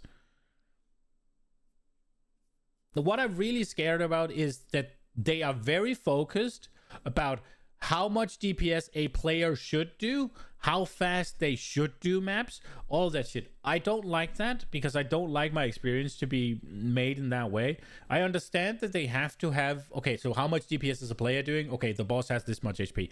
That I get. I completely get that. But the problem with PoE and any ARPG is that the difference between the average player and an actual fucking juicer or like blaster is massive. So you can't really pinpoint, right? If you just make it for an average player, it's gonna be by far too easy for a blaster. This is just a game of randomness by their own words. No, I mean, there's overlap. Is it the overlapping randomness that you're talking about? That's just like, okay, so what happens to be in your map? What modifiers have you put on your map? What modifiers were on your tablets? What modifiers are on the rare, right? So it's like there's like 3 or 4 different ways that a monster gets buffed. And that's what creates the randomness. So like if I make, say, I make my waypoint and it's like monsters have 75% more life and they have whatever X amount of cold damage, gain extra cold damage, right? And then I zone into a map and I get a mob that has life regen. It has energy shield based on life, and it also has like increased freeze buildup, right? I have now just created a super foe, right? Because everything works together to create an absolute tanky monstrosity that will just annihilate my ass, right? But I could also have made like, okay, so I'm gonna add, say, I don't know, energy shield and fucking gain extra cold damage, and I go in there and the guy has increased stun duration and whatever, right? Like, it could just be, oh, they don't really do anything together. So that's the overlapping randomness that creates difficulty. It's not just that everything's random. And ultimatum, right? Like these are this is effectively what you end up with if you're talking about alternate victories, right? Because you come up with things and you try to work out the stuff, and it's like, while that is something that is cool to do sometimes, it's not something that's cool to do all the time. And so that's the reason why I'd be really hesitant to do that on like every map has a condition like that. So that's kind of like where we're coming from that. So like what I think that we do need to do is make it so there are more interesting things going on in maps, which is something that we will probably focus on more in 030, is trying to improve on that. But I don't necessarily think it's a good idea to be like, okay, here's a bunch of arbitrary conditions you might have to fulfill. Like the rare thing is what you should be doing anyway, and that is why it is a like. I mean, if you really come right down to it, like, what is the victory condition of a map in PoE 1? Well, the answer to that is, like, we don't actually set one explicitly, but ultimately what you're there for is to kill the rares so that you know, and like all of the content, you are there to do the content in the map so that you get more item drops, right? So effectively, that's the reason why that's okay. So there has to be some idea of completion in PoE 2 because of the fact that, you know, you need to be able to do the map to move on to the next one. So that's why we wanted to choose the objective we felt that players should have anyway. And so I think that maybe players sort of view that slightly differently than we do because it's like, you know, but that's, I guess, to explain sort of our view on how that is. It just should be there of like, here's what you're supposed to be doing anyway. Okay. A question I had. We did. Oh, go on. I just want to elaborate on that a little bit more because we did try some stuff internally there. Like we actually did. We had an iteration quite recently, in fact, where we had it that you had to complete the like league. So if there was an expedition, you had to do the expedition to complete it, and so on. And honestly, the internal reception to that was like pretty viscerally negative. Everyone was very angry that we were taking away their choice with that stuff. Like you're forcing me to do a ritual I don't want to do, and it's like, well, ideally it should feel good to do the ritual, but understandably, So we ended up going back on that. So we backtracked on that, and then it's like, okay, well, you could design a whole bunch of encounters, and then it's like, well, how do you know you're not going to create equally? The only good thing about kill all the rares is that you make sure that you get all the rares, right? Like it lets you get all the loot. It's such a chore when you have to walk back and they're so big. I really prefer that it's just kill the boss. But there's not a boss on every map, so I guess. Things that are divisive or things people don't want to do in the same sense that those leagues came out, and it's like, well, I hate this one. Whenever I get this one, I hate it. I hate doing that map. You know, I just want the one when I have to kill the rares or some other thing. But to clarify just some of how it works, like if it is a boss map, killing the boss is the completion, right? That is what it will be. If it is not a boss map, killing the rares is the completion. If it is a tower, clicking the tower is the completion. And then all of the unique maps, which we're just kind of not referring to as unique maps really, but that's kind of how they appear, each have their own special conditions as to how to complete them. Are there any other types of maps? No, not really. Hideout is full clear the area, sure. but you don't really need to do that often. That's pretty much it, right? Pretty much that's it, yeah. And then all the extra content, though, it is displayed on the map. It lists it under extra content. So, like, because often what could happen is you go into the map and you're like, I don't remember what was in here. Like, was there a breach in here? I don't I've done remember. that so many at times. least now that is all displayed, and you do know what you have to at least keep an eye out for, and it will display on the top right. Once you've done it, it'll get ticked. And so you at least know what's remaining, where you're like, was there an expedition in here? I can't remember. And then you're like, oh yeah, there is. I have to go and do that one. So did I hear that right? That if it's a standard map with like a boss on it, you have like an overseer tablet or something you put in there and you kill the boss, that's a completion, and you can leave the other rares on the map if you would like. Correct. Okay, so we got a new addition. That's nice. The rare monsters in that context will appear as extra content that you don't have to do. But it's worth mentioning that you're going to want to kill the rares because there is the map drop mechanic. So in a boss map, there are two that happens twice. Once on the boss for the upgrade, and once when you kill the rares for the sustain. So just to be clear here, like the killing all the rares, like at the point you kill the last rare, there's what we call a sustain drop, which is the one that's giving you a at tier 1, it's 100% chance to drop a map of the same tier, and then that goes down over time, but then gets countered by the Waystone drop chance. So effectively what that means is that if you're playing with mods, you're always going to get a map from that last rare that sustains your drops. And so in a map boss map, that's the same, like the rares will still give you that, but then you're also going to get a map from the from the map boss too, but that'll be +1. But if you have excess maps and you're not really caring, then you don't have to do it, right? Do the boss, move on. It's up to you. So speaking of like Waystones and sustain, is there any chance I could get a teaser out of you for another unique tablet? Because we know one of them, which is you can teleport anywhere on the Atlas. Can you hold this over until patch notes with an additional unique tablet? Well, the patch notes won't even include them, right? Yeah, we don't spoil you. We don't spoil you. Think. All right. Well, I tried. There is one. I hope it's there, as opposed to coming shortly afterwards. But I'm pretty sure it is. It irradiates the maps, and then you can complete the map completing the map will remove the irradiation, but not complete the map, and then you can run it again. So effectively, you can use that to be able to run all the maps in Radius twice with all of them effects and modifiers on them. Oh, with shit. the juicing from the towers. Well, with the, I mean, Yeah, because yes, if they're with the other 2 tablets or any other towers that are in Radius, yes, correct. Wow, okay, that's quite a teaser. Hey, glad I asked. That's probably the chasest one, I think, to be honest. So.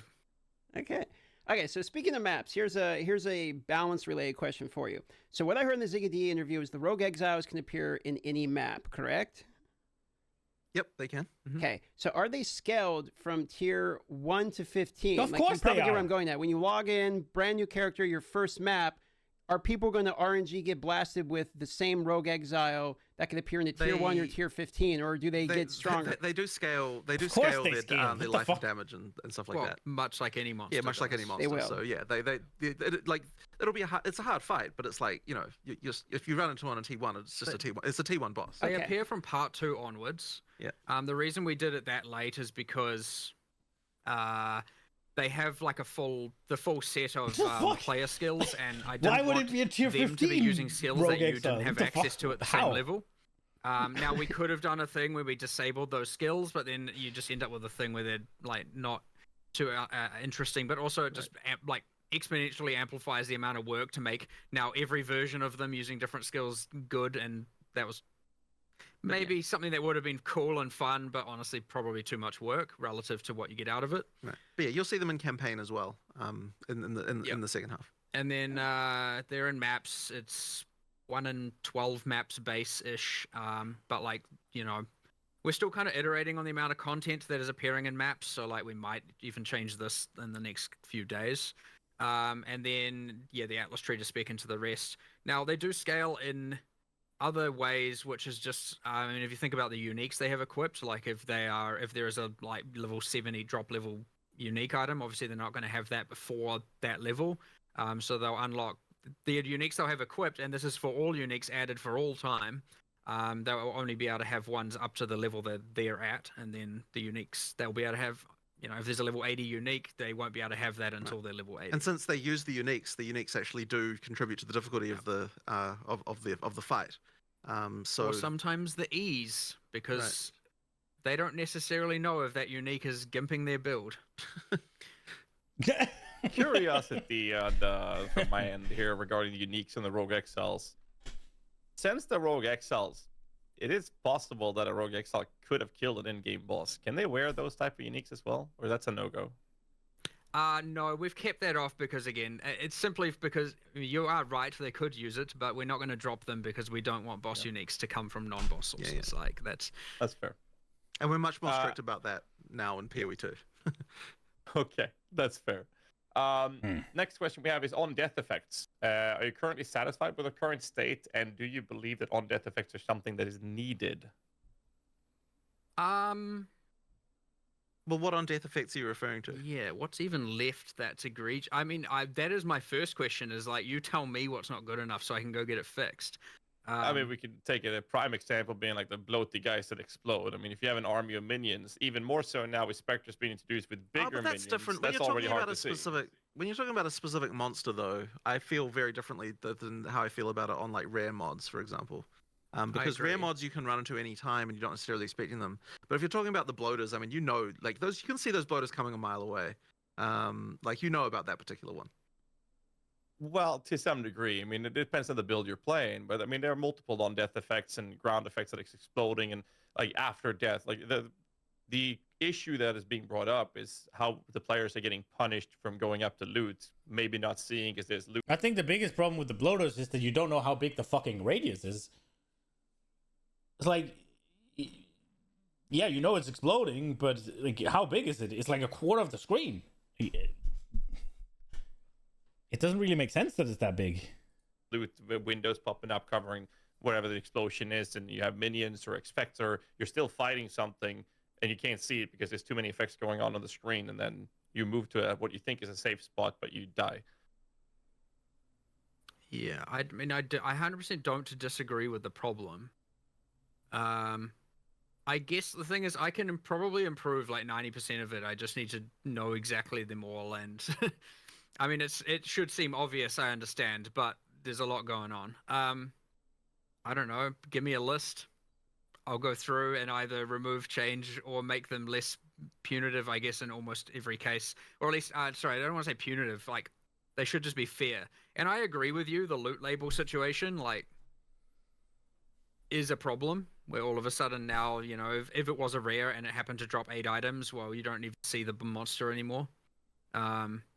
Well, in the case of the bloater, for example, you could make the drops happen at the end of the explosion. Oh, and everybody's going to scream because it takes too long. Speed junkies will be like, no. Yeah. Right. I want it that's something you could do. Because they want to pick it up and then run away before it blows up. So, right, yeah, I agree, though. That would be the thing I would have done.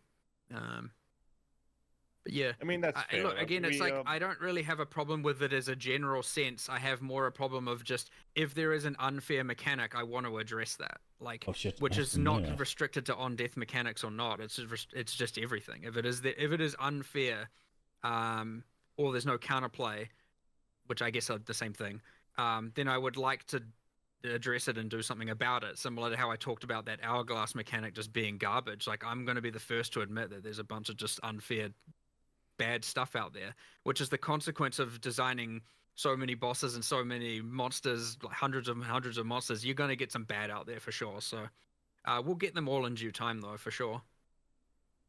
The follow-up question on this topic was that whether or not you consider the on-death effects to be something that is needed in the game. Again, I've never thought of it in that sense of just like, do we want on-death mechanics? It's more like, this monster would be real cool if it did an explosion on death, and like after it died, like the bloater, I think is a very cool example. But it's not like there's ever a specific mission to be like, we need to add more on death effects or anything like that. But I would say it is somewhat contextual, and I do think that occasionally a thing like that happening is fine on some monsters.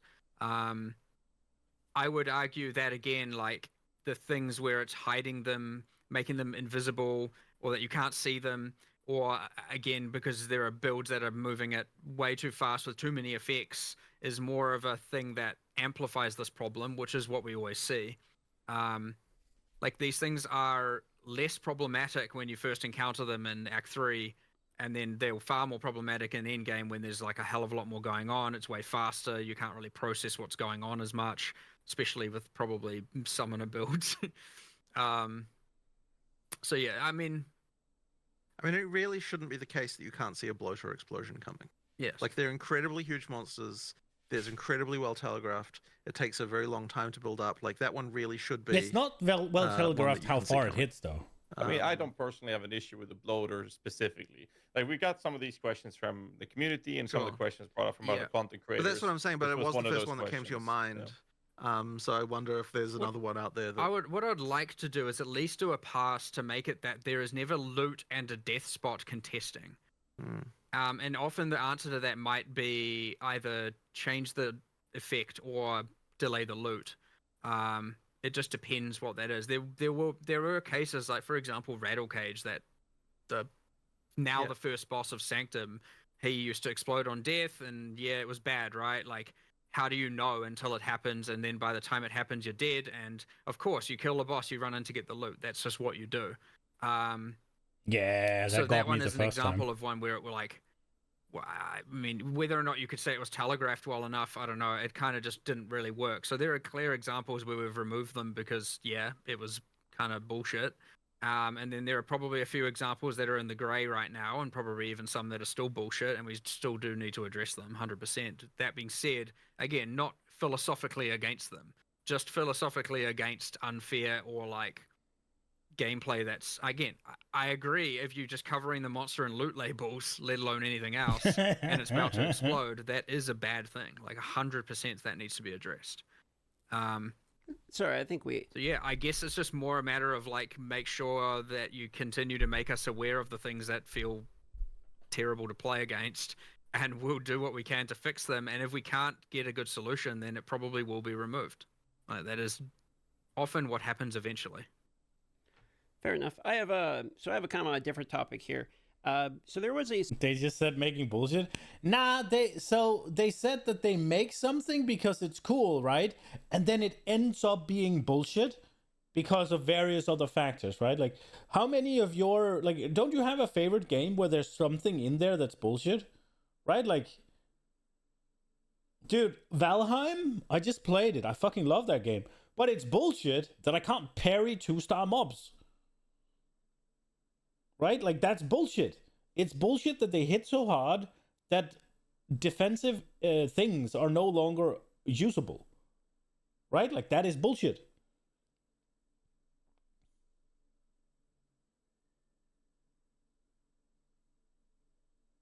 Effectively, if you're getting chased by 2 fucking 2-star warriors, you have no option other than cheese. There is no... You can't stab and dodge because 2 of them, they will hit you and they will one-shot you. You can't parry and stun lock one of them and then deal with the other one because they can't be parried. They will hard stun you and then the other one will kill you, right? That is bullshit. But I don't think that they intended to make that from the Valheim teams, right?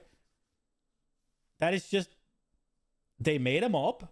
They made a system with a parry, then they made a mob, and that mob just kind of overwrites it or whatever. It's the same with the difficulties, right? You up the difficulty in Valheim, but having explosive loot is utter bullshit. They put that on purpose to increase. There are only... I fucking hate on-death explosions, so I don't really want to defend them. But there are only so many things that you can add, right? And on-death bullshit or corpse explosion, all that is something that is traditionally in a lot of ARPGs, right? It's also in other games, right? Like there are other games where the mob being dead it's still a threat for a bit. I haven't really had many issues with it in PoE 2 after they removed they said they fired the guy who made it, they could have been forgiven. So one of the ones they're talking about is there's a boss in the Trial of the Sekima that does an on-hit explosion, that does an on-death explosion afterwards, and you don't know that until you get there, basically. And you could say it's telegraphed and all that shit, right? But boss dies, you get loot. And in there, no matter if you can survive the explosion or not, you lose honor. So taking that explosion is a massive problem because when honor reaches 0, you lose. So if you die, you lose, or if honor reach 0, you lose. So that explosion does a double whammy.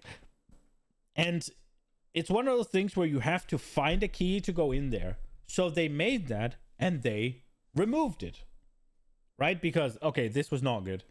And the thing they brought up is a massive monster. And once you kill it, he goes, and he gets bigger and bigger and bigger, and he goes boom, right? There is nothing that will ever cover that. You will always be able to see it. The problem I have with it is that A, it can make you stop and just look at it because he is in the pathway and you can't move past him.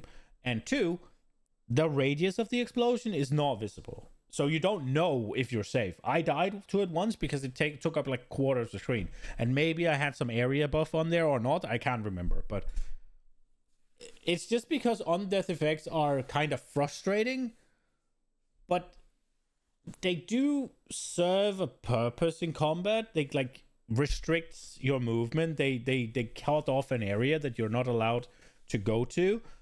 Like there's a... There is a point to it. I'm not sure that I still like it, but yeah, I don't know. I think it's not as egregious. Specific question related to ascendancy skills. So some ascendancy skills, I believe, have like quality effects, but you can't quality them. And ascendancy skills also can't be put into weapon slots. So like you can't use weapon switching with ascendancy at the moment. I can't put like elemental storm or something for some reason you want to use that. It's like by only using my second weapon, for instance. So we're wondering if in 0.2 we can see quality coming to ascendancy and weapon swapping, actually being able to be queuable onto ascendancy skills. Well, you can't put quality on them because they're not items, but the reason why they still have quality is because there are things that give quality to all skills. Oh, it's good. Okay, that makes sense. Yeah. So I believe that's why it's like that. So yeah, we're not going to change the fact that you can add quality to them because they're just not items, so it just works that way. As for the weapon swap thing, can you not open up the advanced skill thing and turn them usable way weapon set 1 and 2 for ascendancy skills? I thought you would be able to do that. Nope. Is that really not possible? No, I checked it yesterday. Remember. And you can't do that? No, not that I've seen. No. Man, unless someone correct me in the chat. I have a feeling. Now, so that actually surprises me.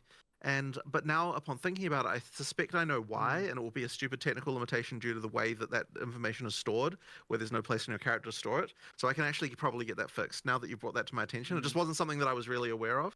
I can actually get that fixed. Probably not for 020, but yeah, that's a relatively easy fix. And as I said, it's because currently the place where that's stored is in the gem, and because there's no gem there, there was no place to store it. So probably it just ended up getting disabled by whoever implemented that.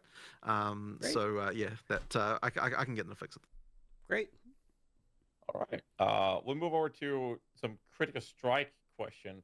It's about critical strike bonus on weapons, which is currently multiplicative, with other sources of crit bonus leading to higher crit multi than we've ever had, even in Dude, there are so the many things and interactions in this game that there has to be, like, they will have oversights, right? Like, it's such a niche thing that it's like, I ran into it because I wanted to do something with exactly that niche. Now, not only do you have to pick an ascendancy that has an active skill, a use skill, not only do you have to then also, like, you have to pick that skill, and then you also have to want to limit the use of that skill to just one weapon set, right? We're already down into the, like, 2% of player base, right? And the only reason that it's been sort of the only reason that it's getting any sort of profile is because it happened to be the meta thing this time around with meditation. And one of the things you could do with meditation is that you could have a shield that would have energy shield recharge rate, which would make your meditation channel faster.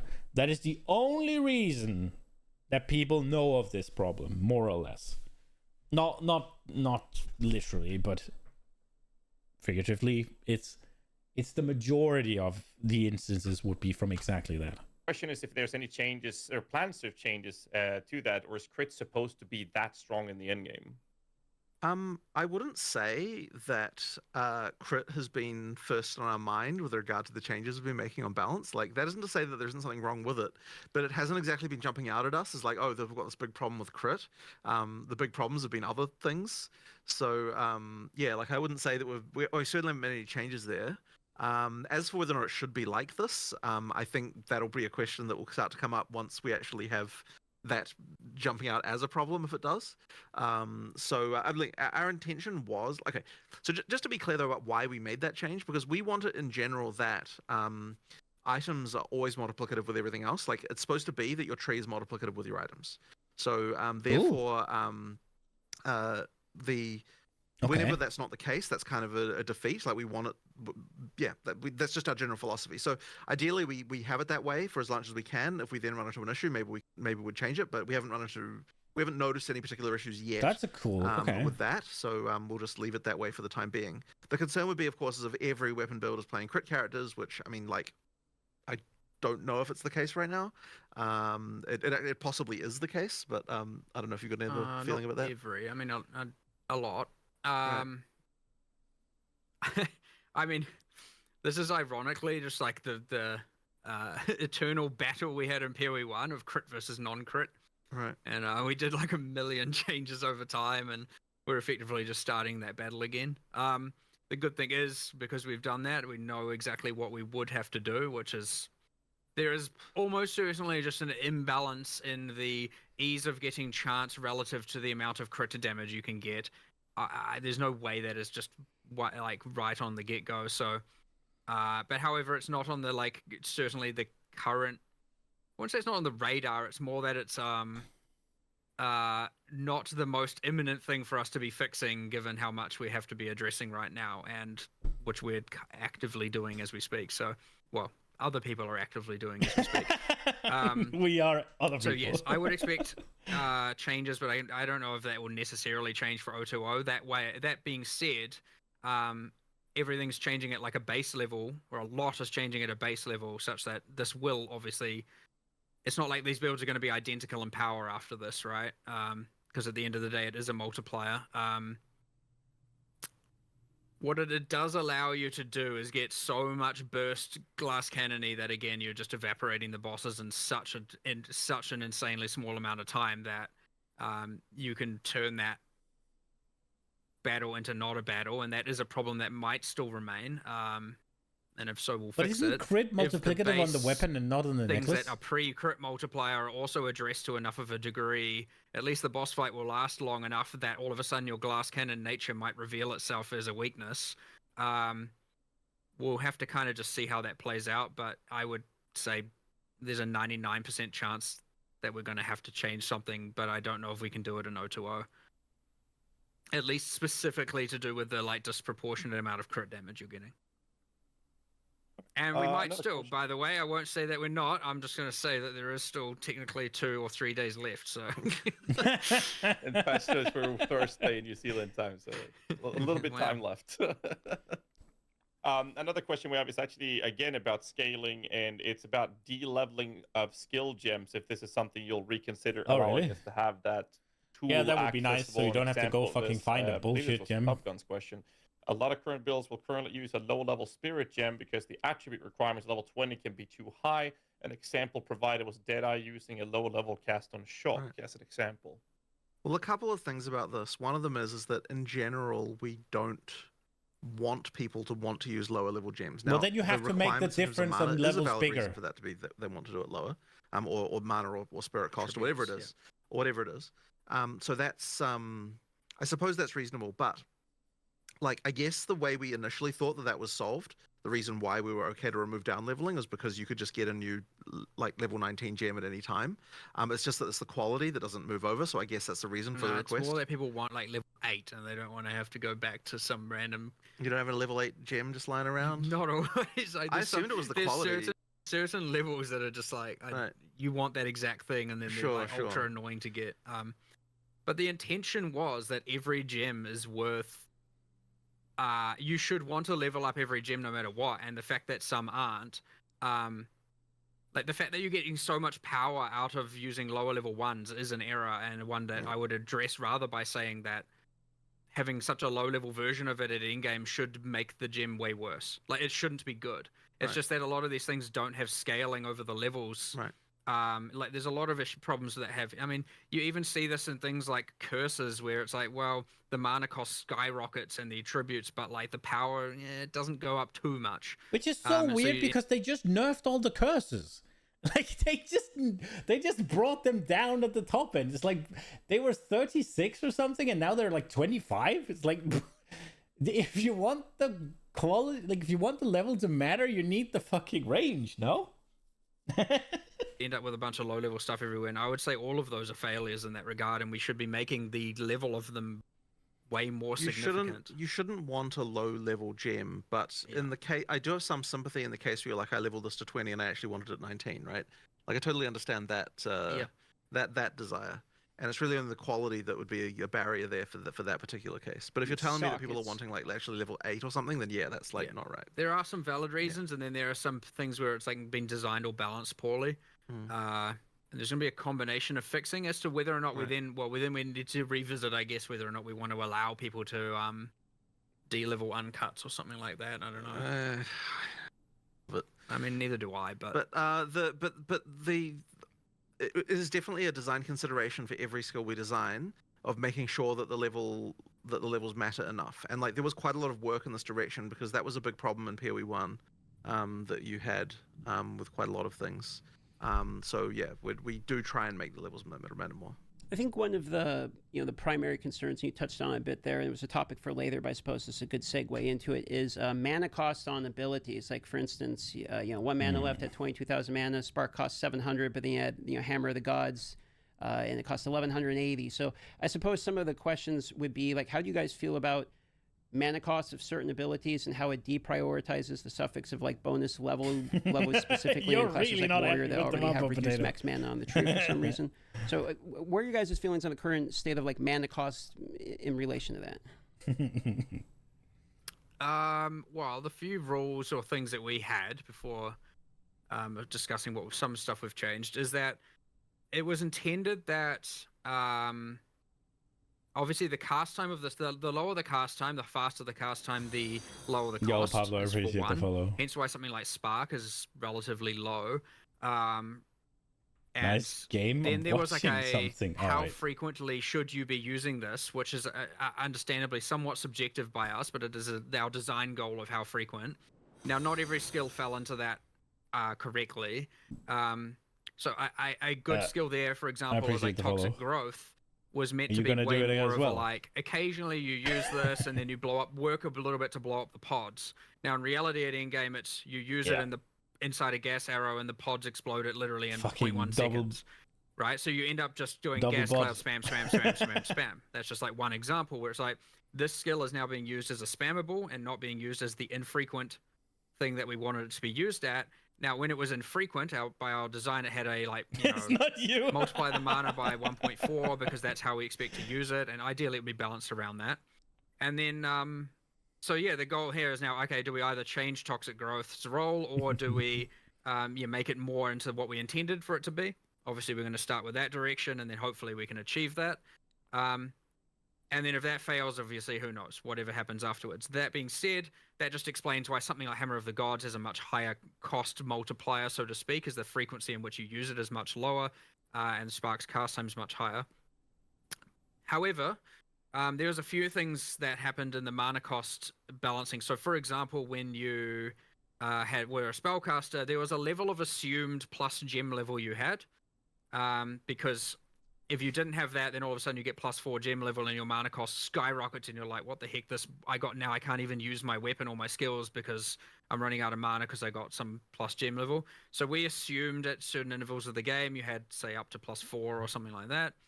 But for attackers, because of the gem level, at least for stuff that isn't using flat damage, the gem level matters a lot less, and we didn't make the assumption you had any, which was an error. Because all of a sudden now you'll get like +3 projectile levels or something, and now your mana costs are out of control, and you're like, well, this sucks. Like you get probably like 40% more mana cost for 15% more, 20% more damage, and it's like this isn't proportional at all. So we have lowered all the attack mana scaling in O2O to account for the same amount of, or some amount of gem level. I think it's slightly less than spells. But it makes a pretty significant difference in game, because it's an exponential. Like it was like 12% per level. Now it's like 9% per level, which over 20 levels is like a pretty significant drop in mana costs. So yeah, there's a few things going on there where there were skills not being used as we had intended. I mean, you're talking about the 22k mana. That is a separate problem, which we're also addressing. Though you certainly are not going to be expecting to see mana in the same level it is right now.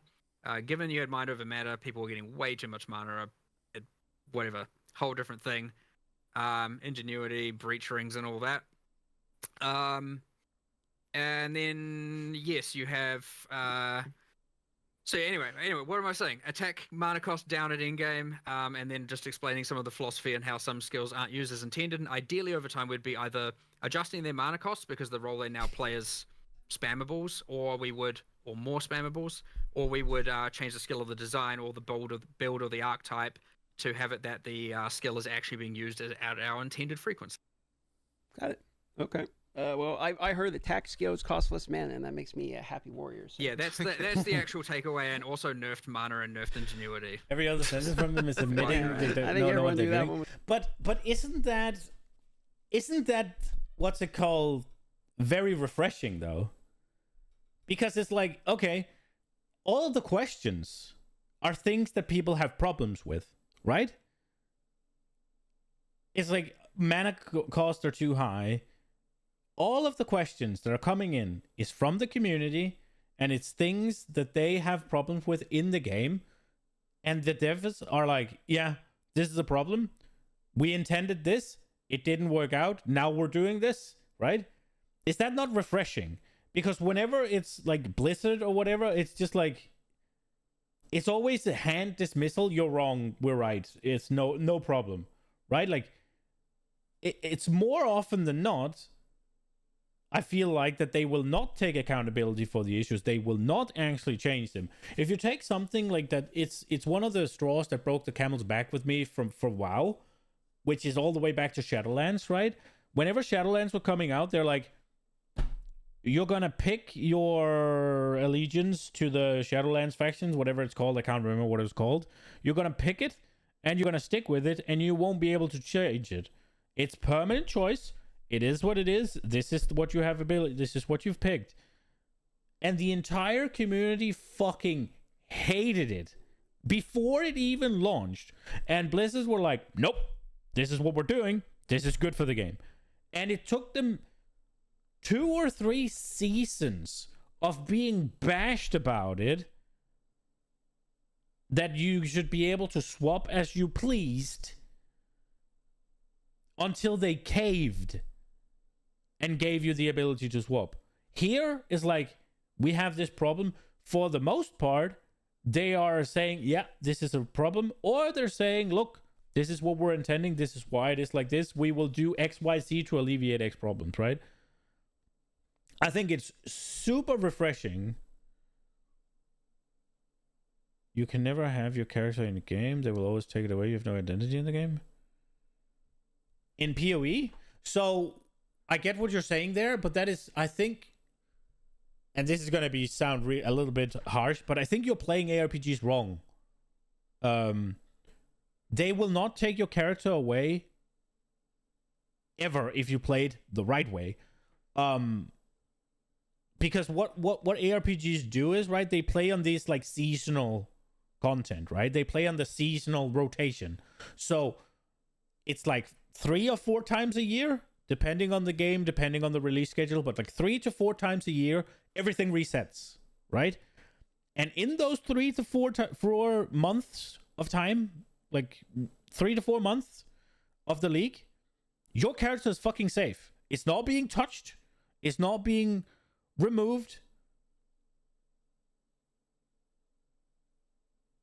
Right way equals what they say. You never have your own game. I mean, so like what I'm trying to explain is like 3 to 4 month cycles, right? In that cycle, your character stays the same. You get to keep it. It doesn't get changed. If it gets changed, it's usually buffs, right? Anything they change, it's the same with Diablo. It's the same with PoE. Usually they don't change anything unless it's absolutely mind-bogglingly broken to the point where it ruins the game for everybody else, right? Your character will stay the same. Now what then happens is, okay, now it's the time for our next big patch. Now it's the time for the new season, the new league, the new content. Now, in order to play this, you need to start from 0. So you need to start a new character anyways, because you have to participate in this new, or you want to participate in this new content. So the character that is now being demolished, deleted, destroyed is no longer a relevant character. It is now a relic. It is a character you will no longer play. So that's why it doesn't bother me. It's not an MMO where I have my character and I play that, right? Because if that's the argument, right, you could say that every expansion, your WoW character basically gets nerfed, or not nerfed, gets ruined for some, because there's a lot of changes, right? Some skills get removed, some get added, different playstyles, different whatever talents, different everything, right? Here it's just a bit more frequent. And yeah, obviously, if you play on the standard league or the internal league or whatever you want to call them, standard league, eternal season, Diablo, PoE Diablo, yeah, your character is going to get nerfed, it's going to get buffed, it's going to get nerfed, it's going to go up and down. But that's the case for all ARPGs, right? But the thing is, you're I don't think many, but I might be wrong, are playing that way. It's because of the cyclical nature of an ARPG that these massive buffs aren't as bad. I just don't like it. You treat your character like a family. Imagine saying to someone you're safe, have your wife for 3 months and no one will touch it, but only for 3 months. Yeah, I mean, but then fundamentally, ARPGs is just not really a game for you, right? Then you're more of an MMO character, MMO player, right? Because the thing is, the way it works is that when you can't really play an ARPG just forever, right? If you play on the standard league or whatever, you will have way too much currency, you have way too much everything, you'll be way too powerful, and there's going to be no content for you. You're just going to sit and grind the same maps for stuff you don't need, stuff you already have, right? That's why the economy reset is necessary every so often. And that's what a new league represents. A new league also gives you new content to do, new ways to play. And with the nerfs and buffs and introduction of new systems, new items, new abilities, all of that shit, it also introduces you to a new character, so to speak. So it's like, I get it if you're very attached to your characters, but then it's just ARPGs might not be the thing, right? Like, it's just the way you play. It's kind of similar if you think about Valheim, right? A new season is a new world. When you've killed Father right now and when Deep North, right? There's not that much to do. You can farm the same things. You can farm the same things for stuff you already have to get more of stuff you already have, to build a bigger base that doesn't really serve a purpose because you've already done all the shit. You can kill Father again. You can kill him with different stuff, right? Like, you can do that. But until you start a new world, then the grinding of the materials and stuff doesn't really have a value or meaning anymore because you have completed the content. It's kind of the same for this. Like, whenever the season is over, or like whenever you're done with the season, I guess, or the league or whatever, there's not much point in doing the stuff. So now if you play on the same character on the standard league, eventually you're going to have all of the currency, more currency than you can ever fucking spend. You're going to have items that realistically are so good that you can't upgrade them. You're going to have all the uniques you can ever use, and you have done all the content, right? You will have obtained all the power, done all the content. There's not going to be a new level of anything. Because in order to keep you playing on the standard league, they have to add continuous power progression, which is insane power creep, and that's just not the way ARPGs work. ARPGs reuses the same content season to season to season to season, and they rely on this economic reset in order for you to find a fresh new avenue in the game, a fresh new angle, a fresh new approach to the game that then keeps you playing. That's the problem with having I'm playing one character and one character only, right? Because you will run out of shit. The game will be done. But ARPGs are supposed to be every so often there's a reset and you can go again and you do something else or you do something different, right? That's the idea. Was coming, so fair enough. Okay, so one of the most common questions, and trying to think of how to word this, but basically it boils down to this. One of the most common things people ask about, they want us to ask you, was about the pacing of the game. They see abilities added, like leaping backwards. They see parry being added.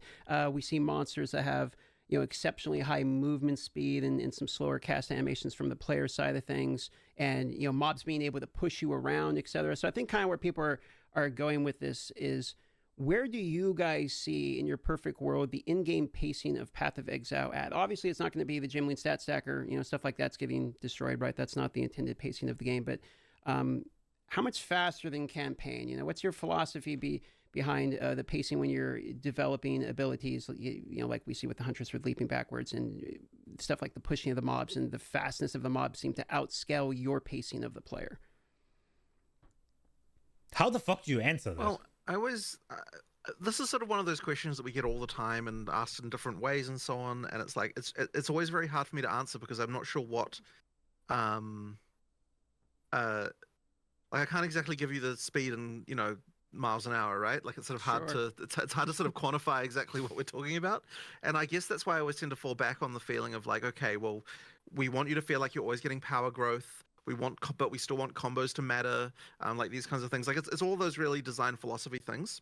This is not one pacing. Thing I will say is that I heard from someone, and then it made me think about whether or not there was a concern that, like, from what we talked about in the Ziggy interview, because we talked about like nerfing a lot of things and like how that was all happening, right? And then we had someone who said to us, "Oh, I like, someone internal testing, they're like, oh yeah, I'm playing in game in 0-0, and the pace feels exactly the same as how it felt in 0-1-0. And the thing is, and they're talking about some random build that's like not some crazy broken meta build. It's just a rando build, right? And it's like, well, yeah, if you're a rando build, then like the pace isn't really changing. And I just want to make sure people understand that like we're not. It might even be increased. Well, in some cases, sure. Like, like if you're not playing the like ridiculously broken shit, it is, yeah, in fact, pretty similar to before. Mm-hmm. But like, so long as the engagement of like making sure the combat is engaging is ultimately our goal. And so, it's like, yeah. I don't. And this is I shouldn't say this, but I don't think map combat should be engaging. I think when you find a rare, sure, it could be engaging. When you fight a boss, it very much should be engaging. That's where it should be engaging. I don't think you should be engaged in combat 24/7 when playing an ARPG, because you want to get into that farm zone where you just smash things and pick up loot and go. And then you could have moments of engagement with like the boss or certain rares or whatever. I think that is better, but maybe I'm just a slot machine guy. The bosses take a little bit of time to kill, and then you have to engage with their mechanics and like all that sort of stuff. And like, yes, please.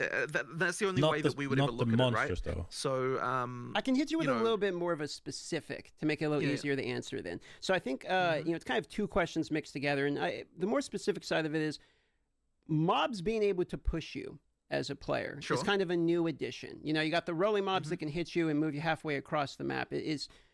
Where's your guys' stance on this? You know what I mean? It's been a common question. Well, that's a different question.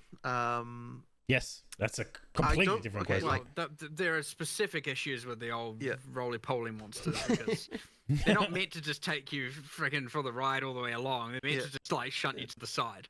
Right. Okay. So I think that's more of a case of fixing those specific things. I think those are fixed now. Well, as in 0-2. I hope, please, but the system seems to be quite volatile in a way where it likes to. Well, I mean, even we had that issue with. I feel like did we even fix? God, the lumberjack guy at the start of the game. The Miller.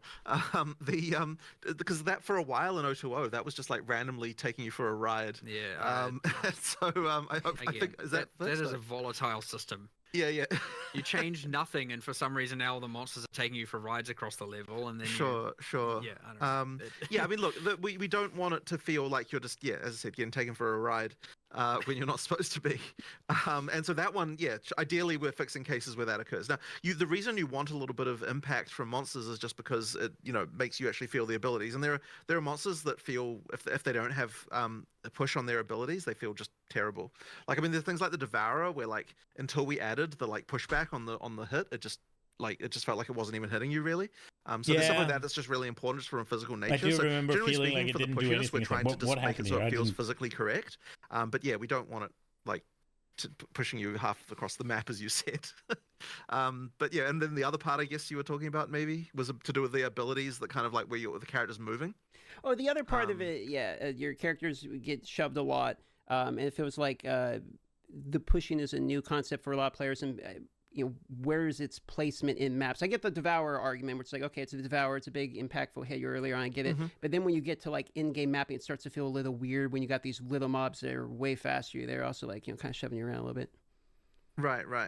I suspect that might be a case of certain monsters just not having correct adjustment. I mean, like, I'd be interested to know a specific example, because I mean, so you've got stuff like those werewolf prowlers, right? Where it's like when they attack you, they do a little push there. And once again, it feels like from just a mass perspective that feels all right. But I guess I could imagine a scenario where, because your character is moving so fast, at end game, that you might get into a situation where that push might feel a bit off.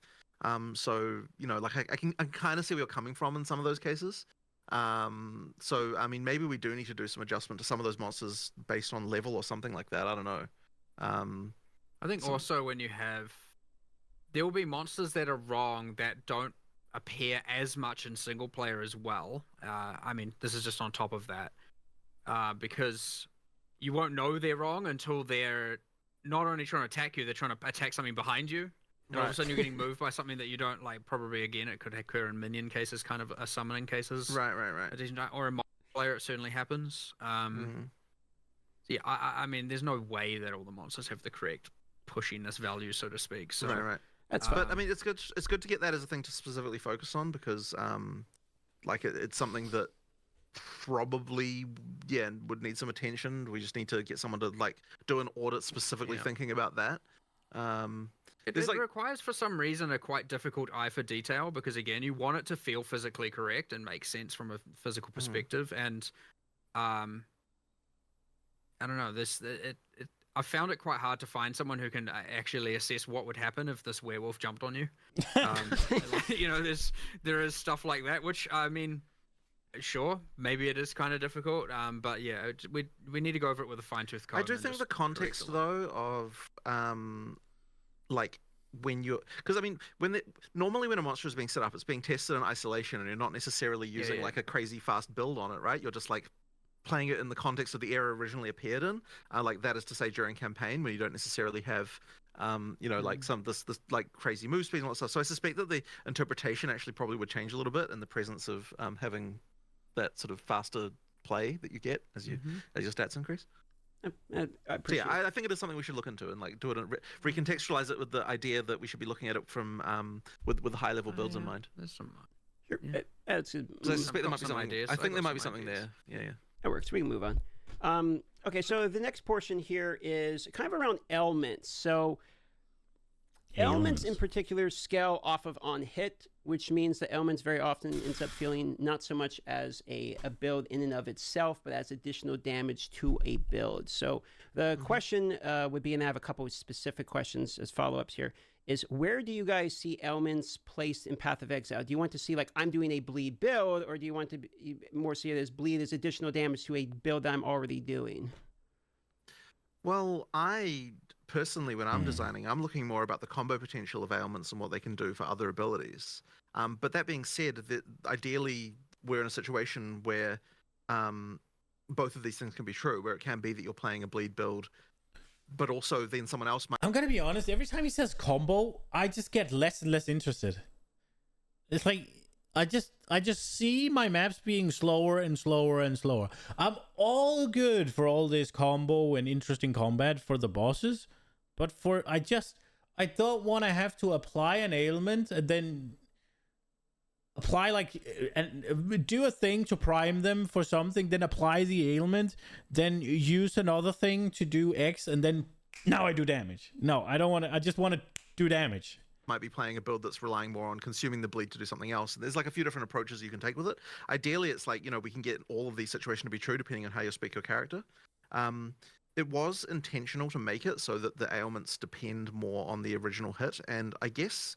So why did we do that? A lot of that is somewhat, to me, intuition, right? Right. Like, there's a little bit of a confusing level where you're like, I got the skill that applies a bleed, and I'm going to increase my damage, and it happens to say increase damage with hits. And, like, I don't know if anyone at that time is thinking that, oh, this is a hit, and the bleed isn't a hit, even though it's applied by the hit. Like, there's a level of just, like, unnecessary complexity that occurs there where it's like, it's nice to just have... more damage is more damage, and it affects both, and that's just like nice on some level. Like, that is certainly helpful. You absolutely should be able to play bleed, though. But I think also part of the problem is, like, you want the thing wherever you take increased attack damage, for example, like that affects your damage over time is applied by those attacks, right? Like, you get, again, you don't want all this like really you have to take global damage and you can't take kind of certain types of damage, and you have to work your way around it and know all this like hyper specialized details about which stats work and which stats don't. And looking at that from like just a new player, or not even new, from probably people who have hundreds if not thousands of hours into the game, are probably still uninformed unless they've read a specific thing explaining how it works. So that's to say in PoE 1, right? In PoE 1, yeah. Whereas in so PoE 2, PoE 2, it should just be if you increase your damage, if the hit is harder, then the bleed applied by the thing is going to do more damage. That is certainly an upgrade. However, there isn't exactly a design goal to say, no, you can't be a build that's like hyper bleeding or igniting or anything like that. And I mean, I think it makes sense that you hit harder, the bleed goes harder, right? So it would make sense that the overall scale, let's say we say you do a hit, if you increase that hit's damage by X%, then both the bleed and the hit does more damage. You just assign a value to that, and then whenever you're just increasing the bleed damage, right, like then you just have the same value for the bleed, so that the bleed damage doesn't apply to the hit, so it will just increase the bleed that much more, right? Like you can just balance it like that, no? So that there is a way for you to say, okay, I don't necessarily want to scale my hits up now, I just want to go hard on the bleed. So yeah, I can scale my hits up a little bit, and I can scale my bleed up a bit, and then I guess you get a multiplicative situation there, but you absolutely should be able to go like bleed focused, right? Like absolutely. And whether or not those are entirely supported or supported enough is obviously people's opinion, or maybe not necessarily opinion, but it's not. There's no specific goal to not go one way or the other. We just want to make sure that you can, if you increase the damage of the hit, the ailment applied by that hit is doing more damage. It makes sense. I think where the feedback ends up coming from is you're increasing the damage of the hit. So by the end of it, you're not really playing an Ignite build because you like Ignite the element. You're playing a Hammer of the Gods build. You know what I mean? That's applying the Ignite. That's, I think, the end result of where scaling the hit comes from. Well, the Hammer of the Gods bleed thing isn't exactly something that that we're like in love with, just as a side note. Something is needed to be done. Something is needed about that. I really don't want to do the whole like 80% less damage with ailments and all the skills and all that. I feel like it's all a bit tacky. It should be, but honestly, I don't even know an alternate solution right now, and I need to delve into for. So, there's probably a way around something like that. But yeah, you're right. It is unfortunate that Hammer of the best way to do a bleed. Like it is counterintuitive and not amazing. And an ignite. And an ignite. Sure. Yeah. I mean, it weaves back to what we had talked in our previous Tavern Talk, specifically about ailments, where how the thematical approach of the harder you hit, the harder the consequence of that hit becomes in form of an ailment, right? We talk about ignition, we talk about bleed and all those things. But at the same time, we also put the players in the boat where we now are starting to scale, or we have the perspective of thinking, why would I stop scaling that on-hit damage if I have to stop scaling my on-hit damage to do more ailment damage? Why can't I just continue scaling that on-hit? And then you have these outliers like Hammer of the God, for example. Whereas in PoE 2, there's like separate ways of scaling. If you want to scale ailments, then the on-hit is kind of meh in comparison, but now your build is actually focused on ailments.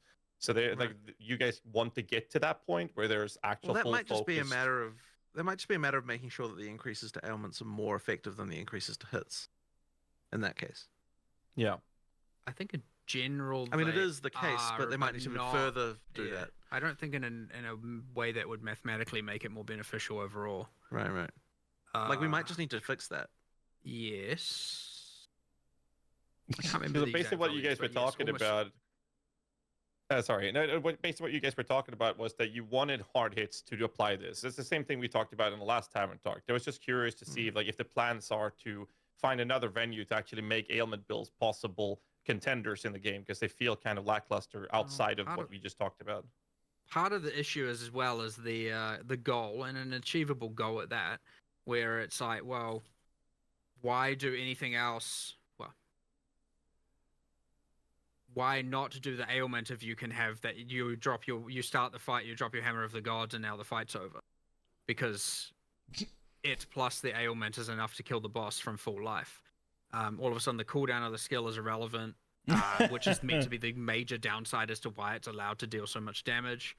And so as long as you can do that, like if it did 10% of the life of the boss and the ailment did another 10%, this wouldn't be such a problem in the context of Hammer of the Gods, because all of a sudden, yeah, you've done 20% of its life. Like that's a decent chunk of damage.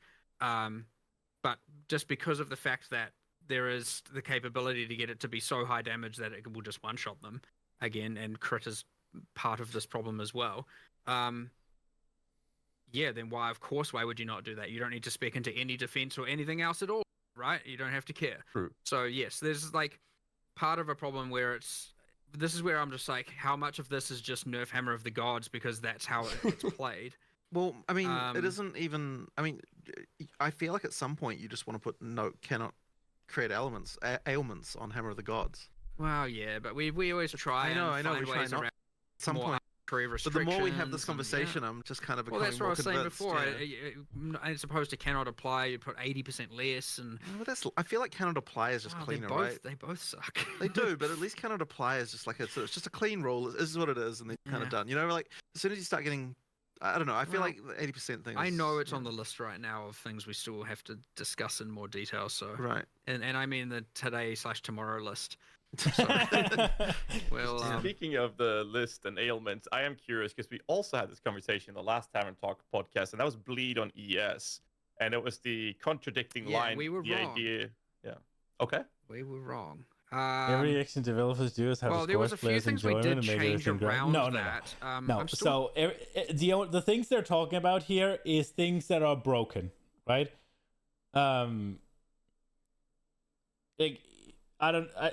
What game isn't there something in your game that's broken? The game you play right now, like, is it for WoW? It would be the current highest DPSer, right? Like usually Warlocks, I guess. But last season it was Enhancement Shaman, right? So last season, what Blizzard? If this was Blizzard, they would just be asked a bunch of questions relating to how strong Enhancement Shaman is in keys, right? And then it would sound like everything is about either nerfing Enhancement Shaman, right? And that is because the reason it's different in Blizzard is because people are tied to the character, right? But like I just said, you're not tied to your character in this game. You just roll something that's good, right?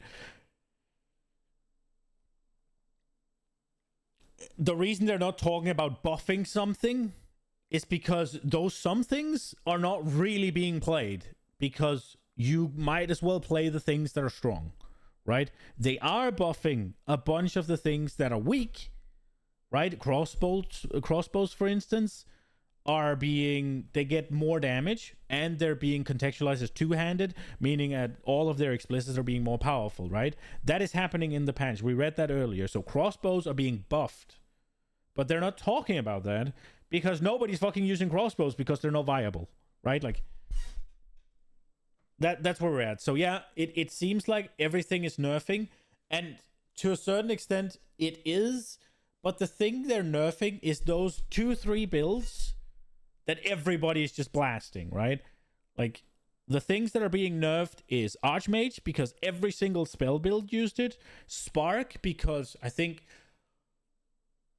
like, I don't know how many percent were Spark players. And then you have the Herald tech, because again, everybody who was playing any sort of melee was using the Herald tech, right? Like, so the things that are getting nerfed are the things that people are abusing, right? So, and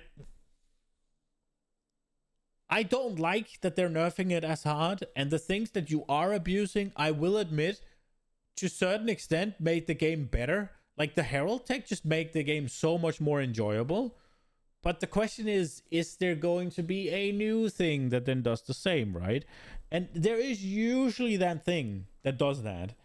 And the question is where they want it to fall. If they want it to fall on the side that's too slow for me, or the side that's fast enough, or whatever, I don't know. We will see.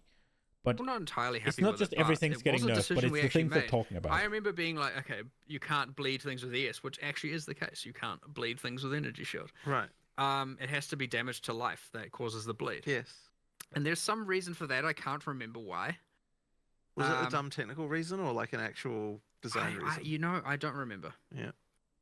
and I was like, what the? There's no way it works that way. And we were talking about how we were gonna make sure it isn't the case, and we were just wrong. And then it was like, yeah, you guys decided this. And I was like, oh, and then I had flashbacks to crazy discussions we had, and yes, indeed, we did decide that. Now, all that being said, there were some extreme cases of energy shield on monsters where it was like, the way it was working is the map mod was like, 25%, and then it would multiply with all the life modifiers that unique monsters have, and it's like, okay, now the monsters have legit 2.5 times the amount of energy shield that they have life, or like 1.5 times, so that, you know, there's a million life, they have 1.5 million energy shield. And it's like, well, that's of course just terrible. Yeah, I have run into that. I think we've changed all of that since. So at least like now when it says they have 20% energy shield, it is at least their final life multiplied by 1.2, or 0.2 and added as energy shield. So at least like there's a lot less to deal with there. Now I'm not entirely sure if I'm happy with the fact that it works this way, and it is just a nice downside for bleed builds.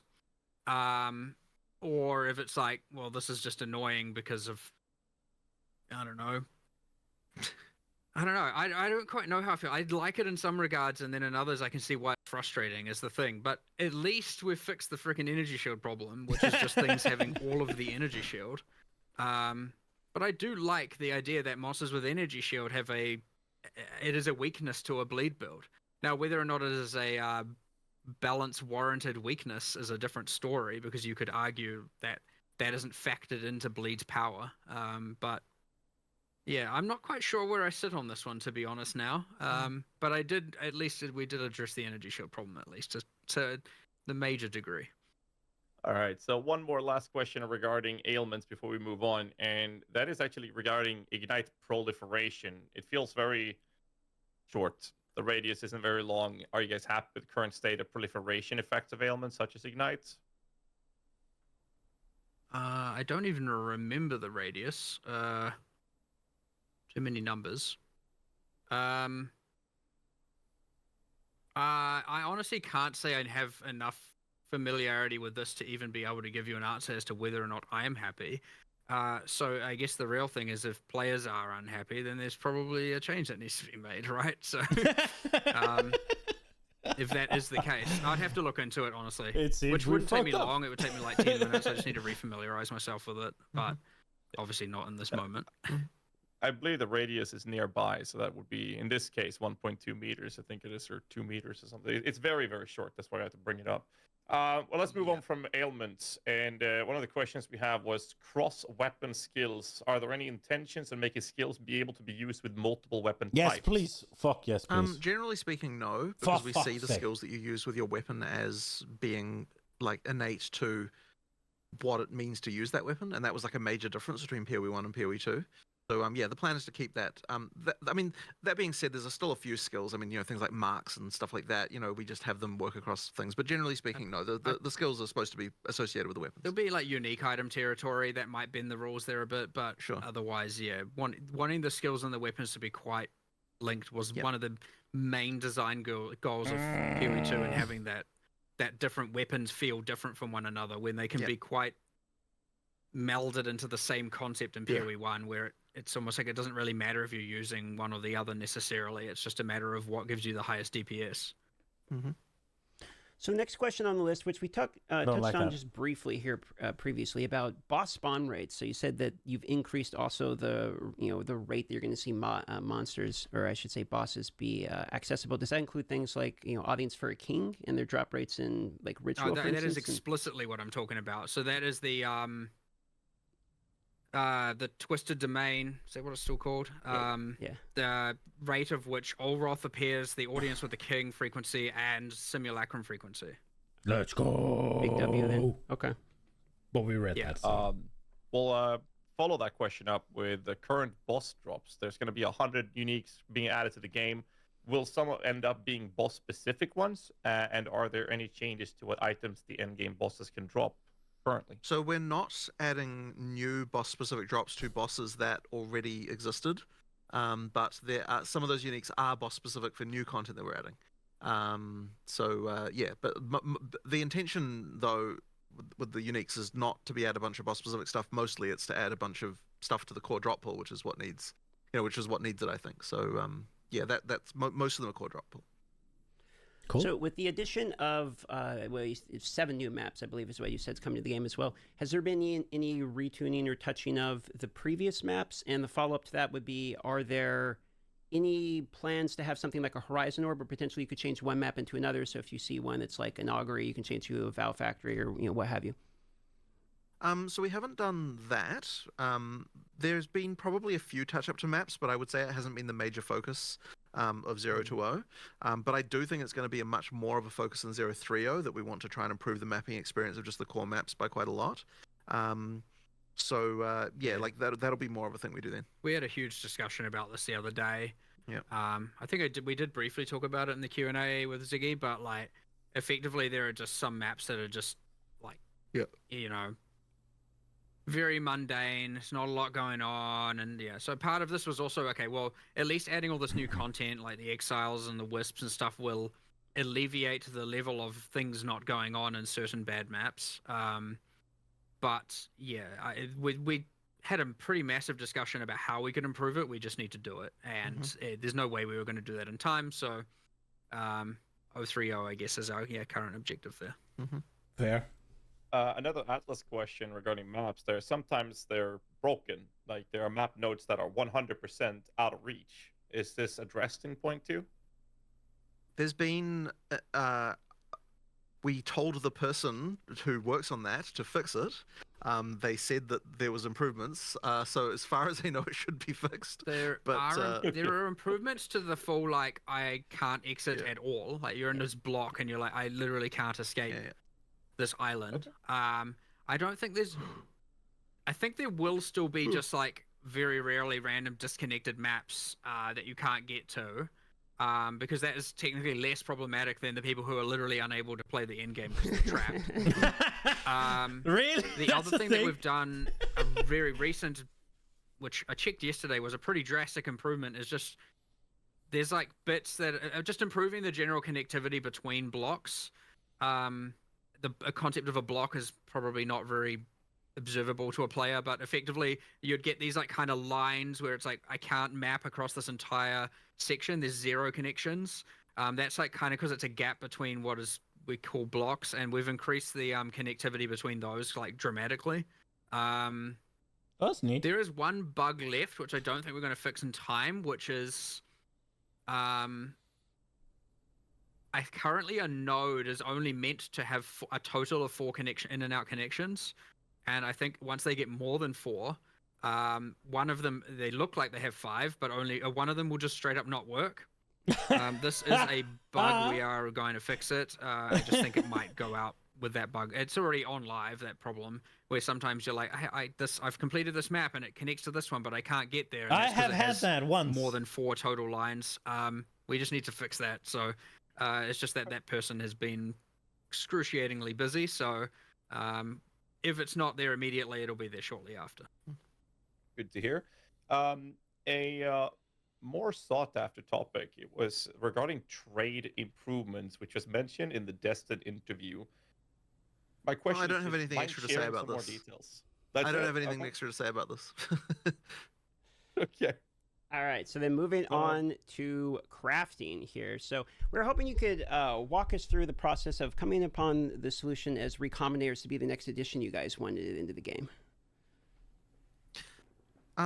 Well, effectively, we were looking for things that could increase the ability for there to be more interesting stuff you could do. And give each league its own crafting mechanism. And I mean, recombination is something that kind of like is sort of, well, I should say multiplicative with kind of other things that go on with mods, because it sort of allows you to do some interesting stuff there. And utilizes ground items. Utilizes ground items in a good way. Boxes as far as like what we need a crafting system to do. Today, I'm actually going to be going, because we had that last minute change of how we wanted it to work, and so today I'm going to be going through the math of that pretty significantly. That's my plan for after this podcast. We'll see how that one turns out after this. But I really would like them to be so it's relatively realistic. Recombination will change, 4. I think, its role a little bit from PoE1 because it'll be more about getting the good set of like 3 to 4. Like 2, 3, 4 kind of mods that you want on an item, and then going from there with the exalting the remaining. Yes. That's kind of the intended like place where it kind of ends up being most useful for you. It isn't going to be something that you are going to make a perfect 6T1 item with, because like the percentage chance will just become infinitesimal to the point of like not being worth even trying. So really it's more about those like a smaller number of mods that you can definitely pick, and then like hoping to get do well with the remaining 2. So that's sort of the value. But ultimately it's that sort of stuff where we need our crafting systems to work well with ground items, and to fit into the to be multiplicative with other crafting that you can do, and having it be on a system that on a league that didn't have crafting as well was a big bonus too. I mean, we have so many more other ideas and other things we do, and all of that with future leagues, future content, and expansions to the ones we already have. And it's just going to be a matter of we want to do at least for now give Expedition 1, because like the vendor thing is there, but it's not really like achieving. It's not really equivalent to the others where they have like, again, an external crafting system that interacts with like dropped items or something like that. So, adding that means at least now they all have something, and then now it's either make them better or add new ones, which there's no shortage of ideas of things we want to actually do there. So get to coding. Fair enough. We have another question we got from the community as well, and that is regarding your stance or plans for like resistance swaps, craftable options. That's something you guys want to see in the future of the game? That would be nice. Sorry, what was that word? I missed it. Resistance. Resistance swap. Well, swapping similar to like Harvest in PoE1. It's meant to be the roles of runes. Like your runes are meant to be the thing that's doing that, as opposed to just changing the mods on explicit items like that. The context there, I don't know if you're aware, but there is a Harvest craft in PoE1 that allows you to change a cold to a lightning or a cold to a fire, etc. In the resistance thing. Yeah, that really is what runes are for. Okay.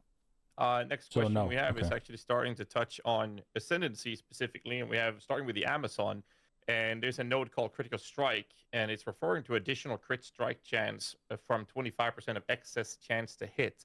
The real question here is rather, is this going to be like a base crit strike chance or increased critical strike chance to the player? I would assume that we think it's base. Probably base, but honestly, I'd have to ask someone specifically about that. Yeah, I don't know the actual answer, but it's probably base. Getting more and more a chance to, because the chance to accuracy has diminishing returns, so it gets harder and harder and harder to get higher values. So I should, in theory, be okay to be adding as base, because could get quite aggressive the fall off there. So I believe it works that way. But this is the exact kind of thing where someone might have been like, "Oh my god, this is unacceptable and imbalanced, and we have to change how it works to be some kind of final value or something," and which the description will be updated and it will be made clear, but that might have happened literally as we've been doing this for all we know. So as far as we know, last it worked, it was adding just a base critical strike chance that then gets scaled with increases. All right. The other node is also from Amazon, and that is Penetrate. This is referring to having attacks adding 25% of the accuracy rating on the weapon's added base physical damage. Question here is simple. Is it going to be added as a local damage modifier that will then be scaled with the weapons mods, or is it just an added flat number on top of the total damage? I don't think it adds it to your weapon. I just don't think it would work that way. Because I don't even think the stat is phrased that way. I think it's more that I think it's the same as if you got added physical damage on like a ring. Right. That's I'm pretty sure. All right. Yeah. So one of the things I was most excited by when I saw the reveal was the Tame Beast. Kind of something I was not expecting to see when I saw it. And when I heard you guys talking about, you had to, in the Ziggy D interview, you had to change some of the affixes. It got me curious. Did you guys run into any scenario where some of the affixes you thought would be, absolutely busted, like invulnerability aura or et cetera? What was some of the cases you ran into? Yes, 100%.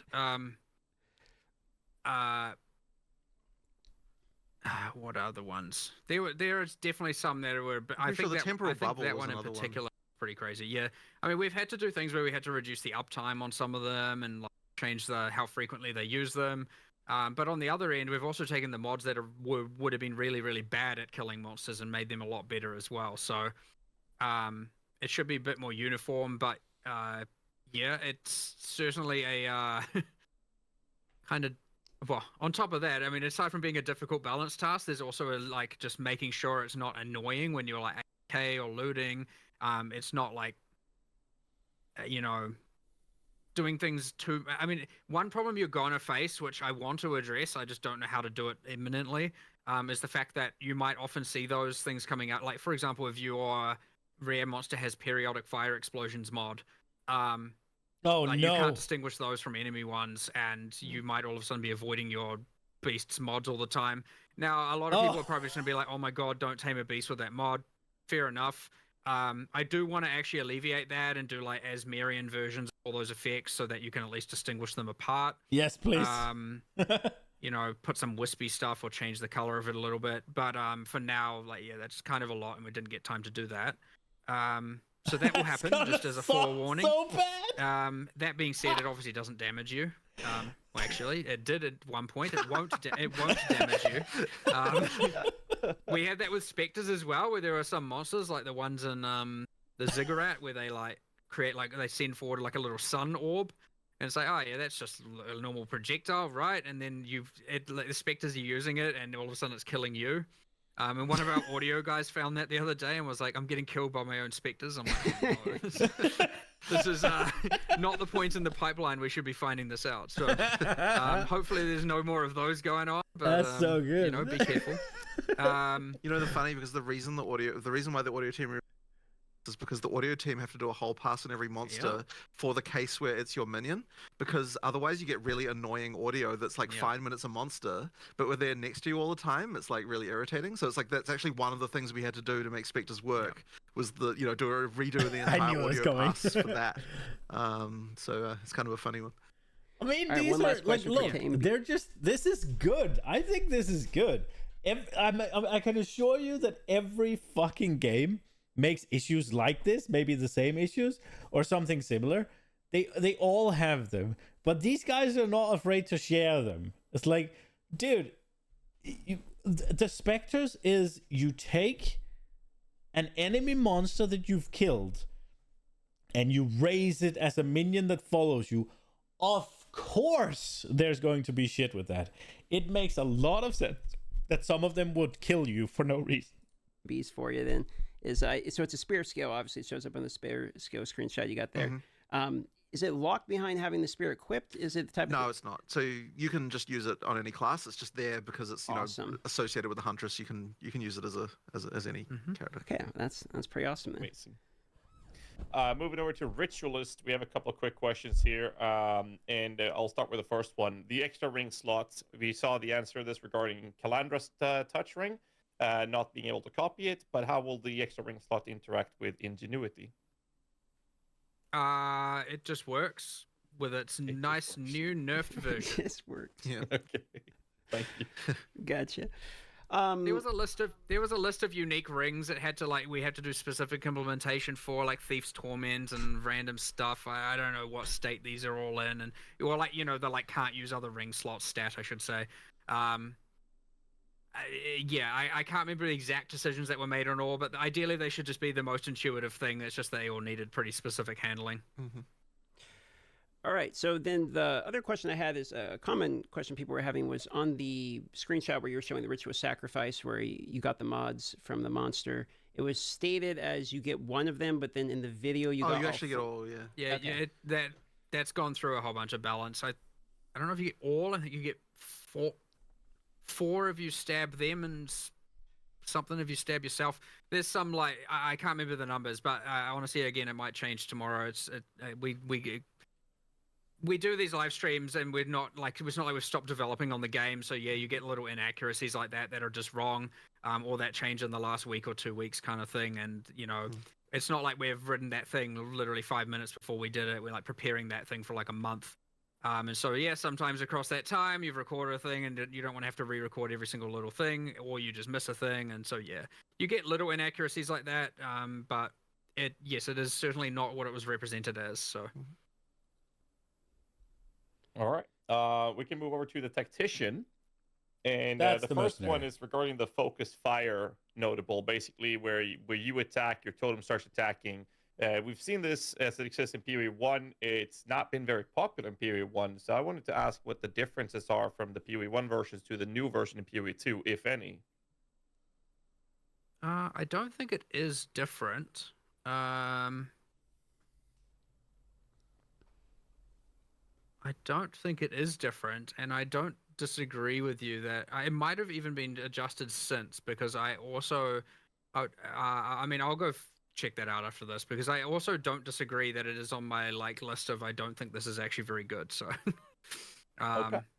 It might have already been addressed though. Fair enough. The second tactician question we have is regarding the supporting fire minion. Now, can you elaborate on how this minion will actually function, as it states that they will trail you, but they will be literally off screen? And will this have an impact on them being within presence? I have to tell you a secret. The minion doesn't really exist. They're not actually following you. It's just that there's effectively a skill being done. It's got a Johnny mechanic where it scales with minion modifiers. Exactly, right? Like so yeah. Damage is dealt as if it was being done by a minion. But yes, the minions don't really exist. They're not really following you. So this breaks they are not within presence then, because they would have to exist within your vicinity. Exactly. Well, they're. Oh. The second tactician question we have is regarding the supporting fire minion. Now, can you elaborate on how this minion will The minion doesn't really exist.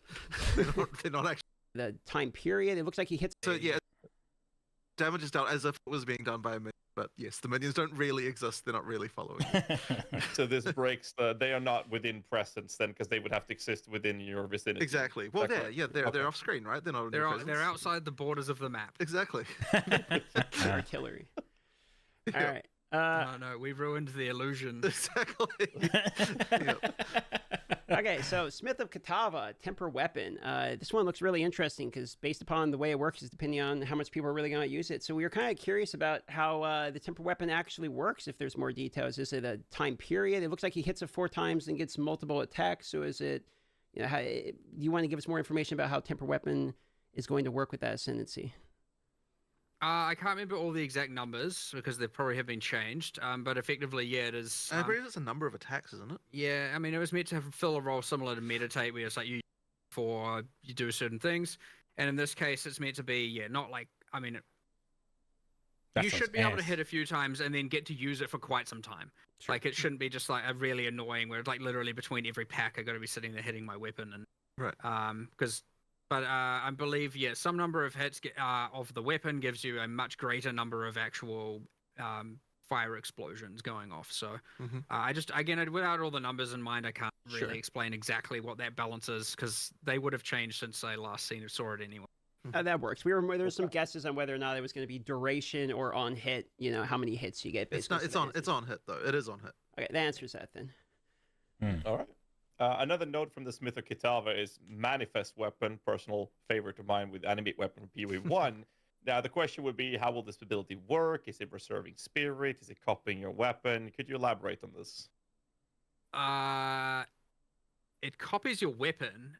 Whether or not it is using spirit, I don't think it uses spirit. I don't think so. No, it doesn't. But yeah, it's a copy of your weapon. I think each different weapon type has a skill. So if it's a mace, it'll occasionally do a slam, and if it's a staff, it'll occasionally, quarterstaff, it'll occasionally do.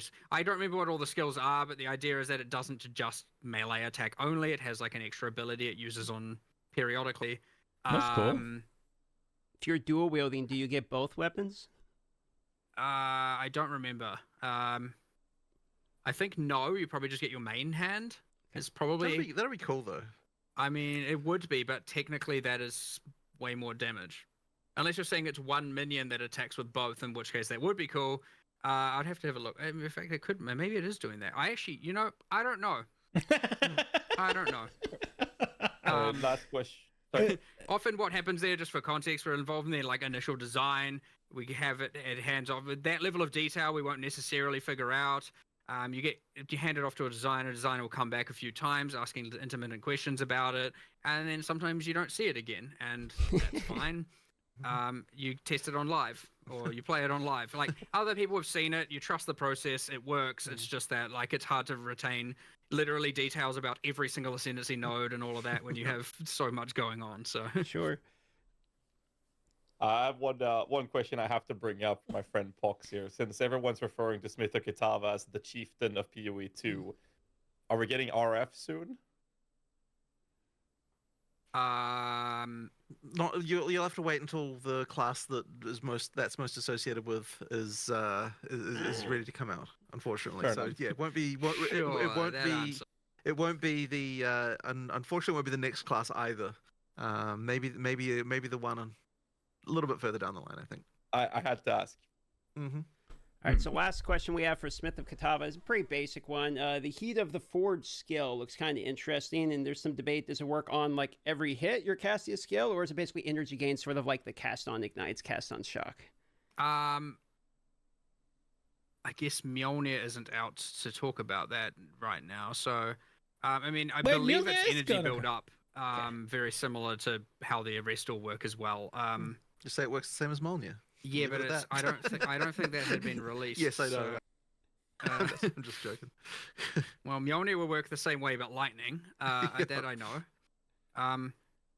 Pretty sure it is like energy build-up, but again, without knowing all the numbers, I can't exactly know the frequency in which things trigger and proc and whatnot. But it is like, yeah, look, it's going to be energy-based, similar to, and so will Mjolnir, I guess. So. Mjolnir just says on hit. Bitch. We'll try to speed up a bit. We don't want to take you too much time like we did last time. So we'll move over straight to the Lich. Now, the first and big question I think most of us are having is regarding eternal life. Basically, when you read it, it more or less tells everybody you're going to be immortal. So could you elaborate on this will work? Which one was that again? The names. Is that your life? Life can't change if you have energy shields. So if you have like Zealot's Oath, you have a little bit of energy shield regen, you're not going to die. Mechanical stuff that you combine with modifiers such as Zelthos, Eternal Youth, or Demon Stitcher, Serious Disdain. The whole list goes in terms of how that would operate. What's there about this?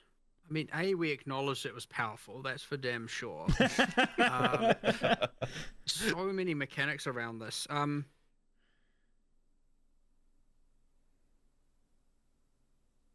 mean, the name is fitting, I guess. I agree. I can't remember, we had a massive discussion about this and like figured out that it was strong but maybe okay. Now whether or not we're right about that, we'll see. I don't know, again, without looking into this more and talking to people, I won't be able to get an exact answer. But like, look, we're not going to intentionally release something that makes you just actual God mode. So either people are now going to tell us about what we messed up, and we're going to go change something or counterbalance something, or maybe there's some misconceptions about how it works or something like that, which we probably need to clarify. They again might have already addressed something to do with this as well. I'd have to have a look. I have certainly, since the thing, not been entirely like up to date on what ascendancy class changes have been happening, just because again there's too much other stuff going on. So sure. Well, two quick questions. You might be immortal, you might not be. As the summary of it, we'll see. Hopefully, I would imagine you're not going to be fully immortal. I believe that it should be okay. Yeah. I mean, they're not just going to add that without some level of. Yeah, there was a bit of a tip to the cap to it. I'm assuming because they had like stitchers when you showed the showcase had stitchers he was wearing. He was wearing that Serious Disdain. So I'm like, okay, it's a bit of a inside nod to it, I suppose. Okay, so a couple questions here related to the other ascendancies. Conduit, when it says you lose 5% of mana per second, we're assuming that's current mana, or is that actually 5% of maximum mana? Sorry, which one was that? Sorry, Necromantic Conduit, where it says has a modifier where you're going to lose 5% of your mana per second is sort of the downside of that one there. So I mean, if it doesn't say maximum, it should be current. Got it. And then, but I won't ever. Again, we're getting into like the level of specific that am not able to stay entirely up to date on or informed of nowadays, but I'm pretty sure it would be current if it doesn't say maximum. But again, I will not say that there isn't just a mistake in the description, but we do have several people check all of that, so it should be current if it doesn't say max. Gotcha. Well, the last one we have for you on the Ascendancy here, it's about the jewel socket, which looks pretty cool. You get the extra jewel socket, you go in the lich there. Can that be used with Adorn? Not putting Adorn in the socket, but does it calculate within? Is it non-unique? I think it's non-unique jewels only, right? Yeah, basic jewel. So it's the basic jewel you put in there. Can the Adorn outside on the passive tree affect the jewel? Good question. I want to say yes. But I don't know why I want to say yes. I feel like I want to say yes because that's probably what you'd expect, but that might have been handled if it was in a case that's unacceptable. There's a good chance someone they would have tested that and found out one way or the other and made it either work or not. But intuitively, it should work. But again, it may have been handled already. All right. We're gonna move on to some minion questions. First, we have the Asmerian Wisps with how they operate with a new mechanic for the O2. And I was curious how the radius of these would be affecting enemies, as we have enemy or minion builds, we have a non-minion builds that applies to killing enemies fast enough. Will these Wisps actually have the time to affect the enemies before you reach them? Would that be an issue for minion builds and other builds like Dead Eyes and whatnot? They do move pretty fast when you're in front of them. So and they don't get blocked by monsters or anything like that. And the radius is relatively high, so I don't think it should be much of an issue. So I guess I would say if we're tweaking those parameters correctly, we've done a few things when the wisps start to possess, when they get in range of their target, they make their target unable to die, so that you can't kill it just as it's possessing it. There's a few little things like that, but yeah, they are pretty generous with it. I'm not going to say it's impossible. There's always going to be some kind of killing edge of screen. Well, hopefully not always, but there is always the possibility of that happening, and thus, yeah, you're going to be able to just obliterate things before it happens. But it's pretty difficult to do, honestly. At least you can't, unlike Torment Spirits, kill the spirit on accident to start with, so at least there's that. One step in the right direction. That being said, yeah, I love when they've made mistakes before and they recognize it. Extremely powerful and in an underleveled area, there's a good chance you're just going to kill everything with a single tap the moment it not even approaches your screen. That being said, it should be that we've done enough to account for this. If we haven't, there is always more we can do to account for it. So we'll just have to see, but I'm pretty sure it's in a decent spot right now. Hopefully it won't be a problem. So we have a question that's sort of a follow-up from one of the previous updates. Minions got an AI improvement around body blocking, and we were wondering if there's going to be any further AI improvements to body blocking in 0.2. I don't think we've got anything else in 0.2. I think there wasn't anything else. Yeah, not in 0.2.0. Yeah, I'm pretty sure that hasn't. I know the raised specters have a thing where because we don't if they get too far away, they become a spirit form and travel over to you and then reappear as the monster and stuff like that, so they don't have to even die and respawn when you get too far away. But there is an extreme case where that can still happen, but we do try and at least keep them from having to do that. That is also mostly because most monsters, if you start to speed up their movement speed, especially with the whole range of monsters, start to look ridiculously absurd. Whereas I guess with a skeleton, you get away with it a little bit more, so you can be a little bit flexible. But in terms of the generic minions, no, I don't think we've changed anything else there yet. We did the 2 changes, right? It was when was that door thing we did? We did that. When was that? Is that in? I'm pretty sure that's it. Okay, right. And what was the other main one we did? The whole if they get off screen, they immediately revive next to you. So I don't think there's any other changes. If the thing was already done and deployed, then there isn't anything else in 0.2 for that.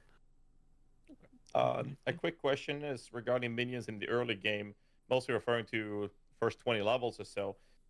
For minions to be able to perform and feel like you're playing a minion build, the minions need to stay alive, and an 8-second revive timer whilst they're dying as soon as something looks at them in the wrong way in the first couple of levels is kind of a question that's being brought up several times. So the question is survivability of your minions in the early couple of levels something you've looked at?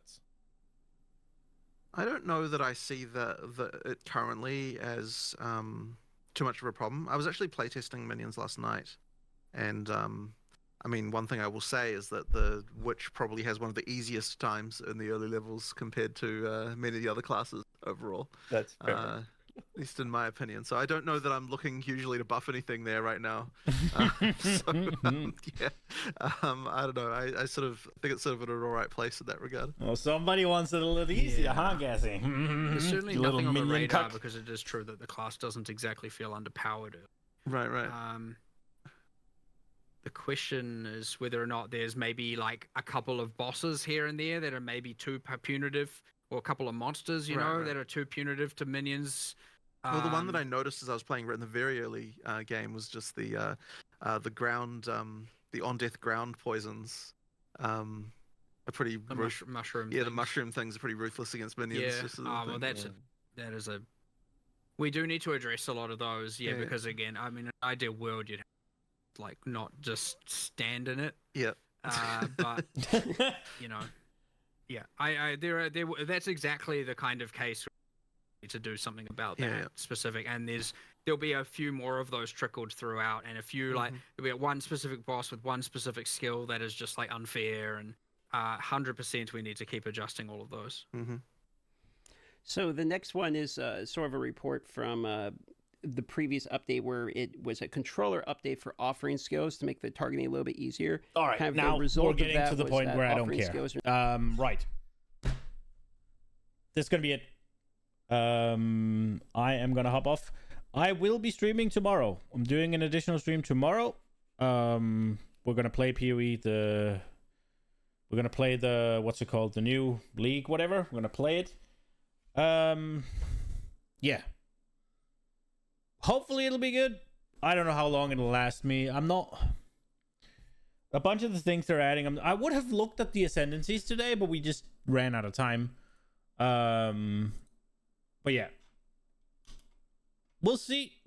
Hopefully the spears are cool. Hopefully something will be cool. But otherwise, I'll just move on to something else. What they're releasing right now is not really... It's not really for me, but we will give it a go and see if there's something cool to be discovered, something fun to fuck around with. But yeah, this might be quick and dirty, quick pass of this one. But we will see. I hope you enjoyed it. I hope I'll see you tomorrow for the extra stream. What just happened? Okay. Hope to see you tomorrow for the extra stream. Have a good one, guys.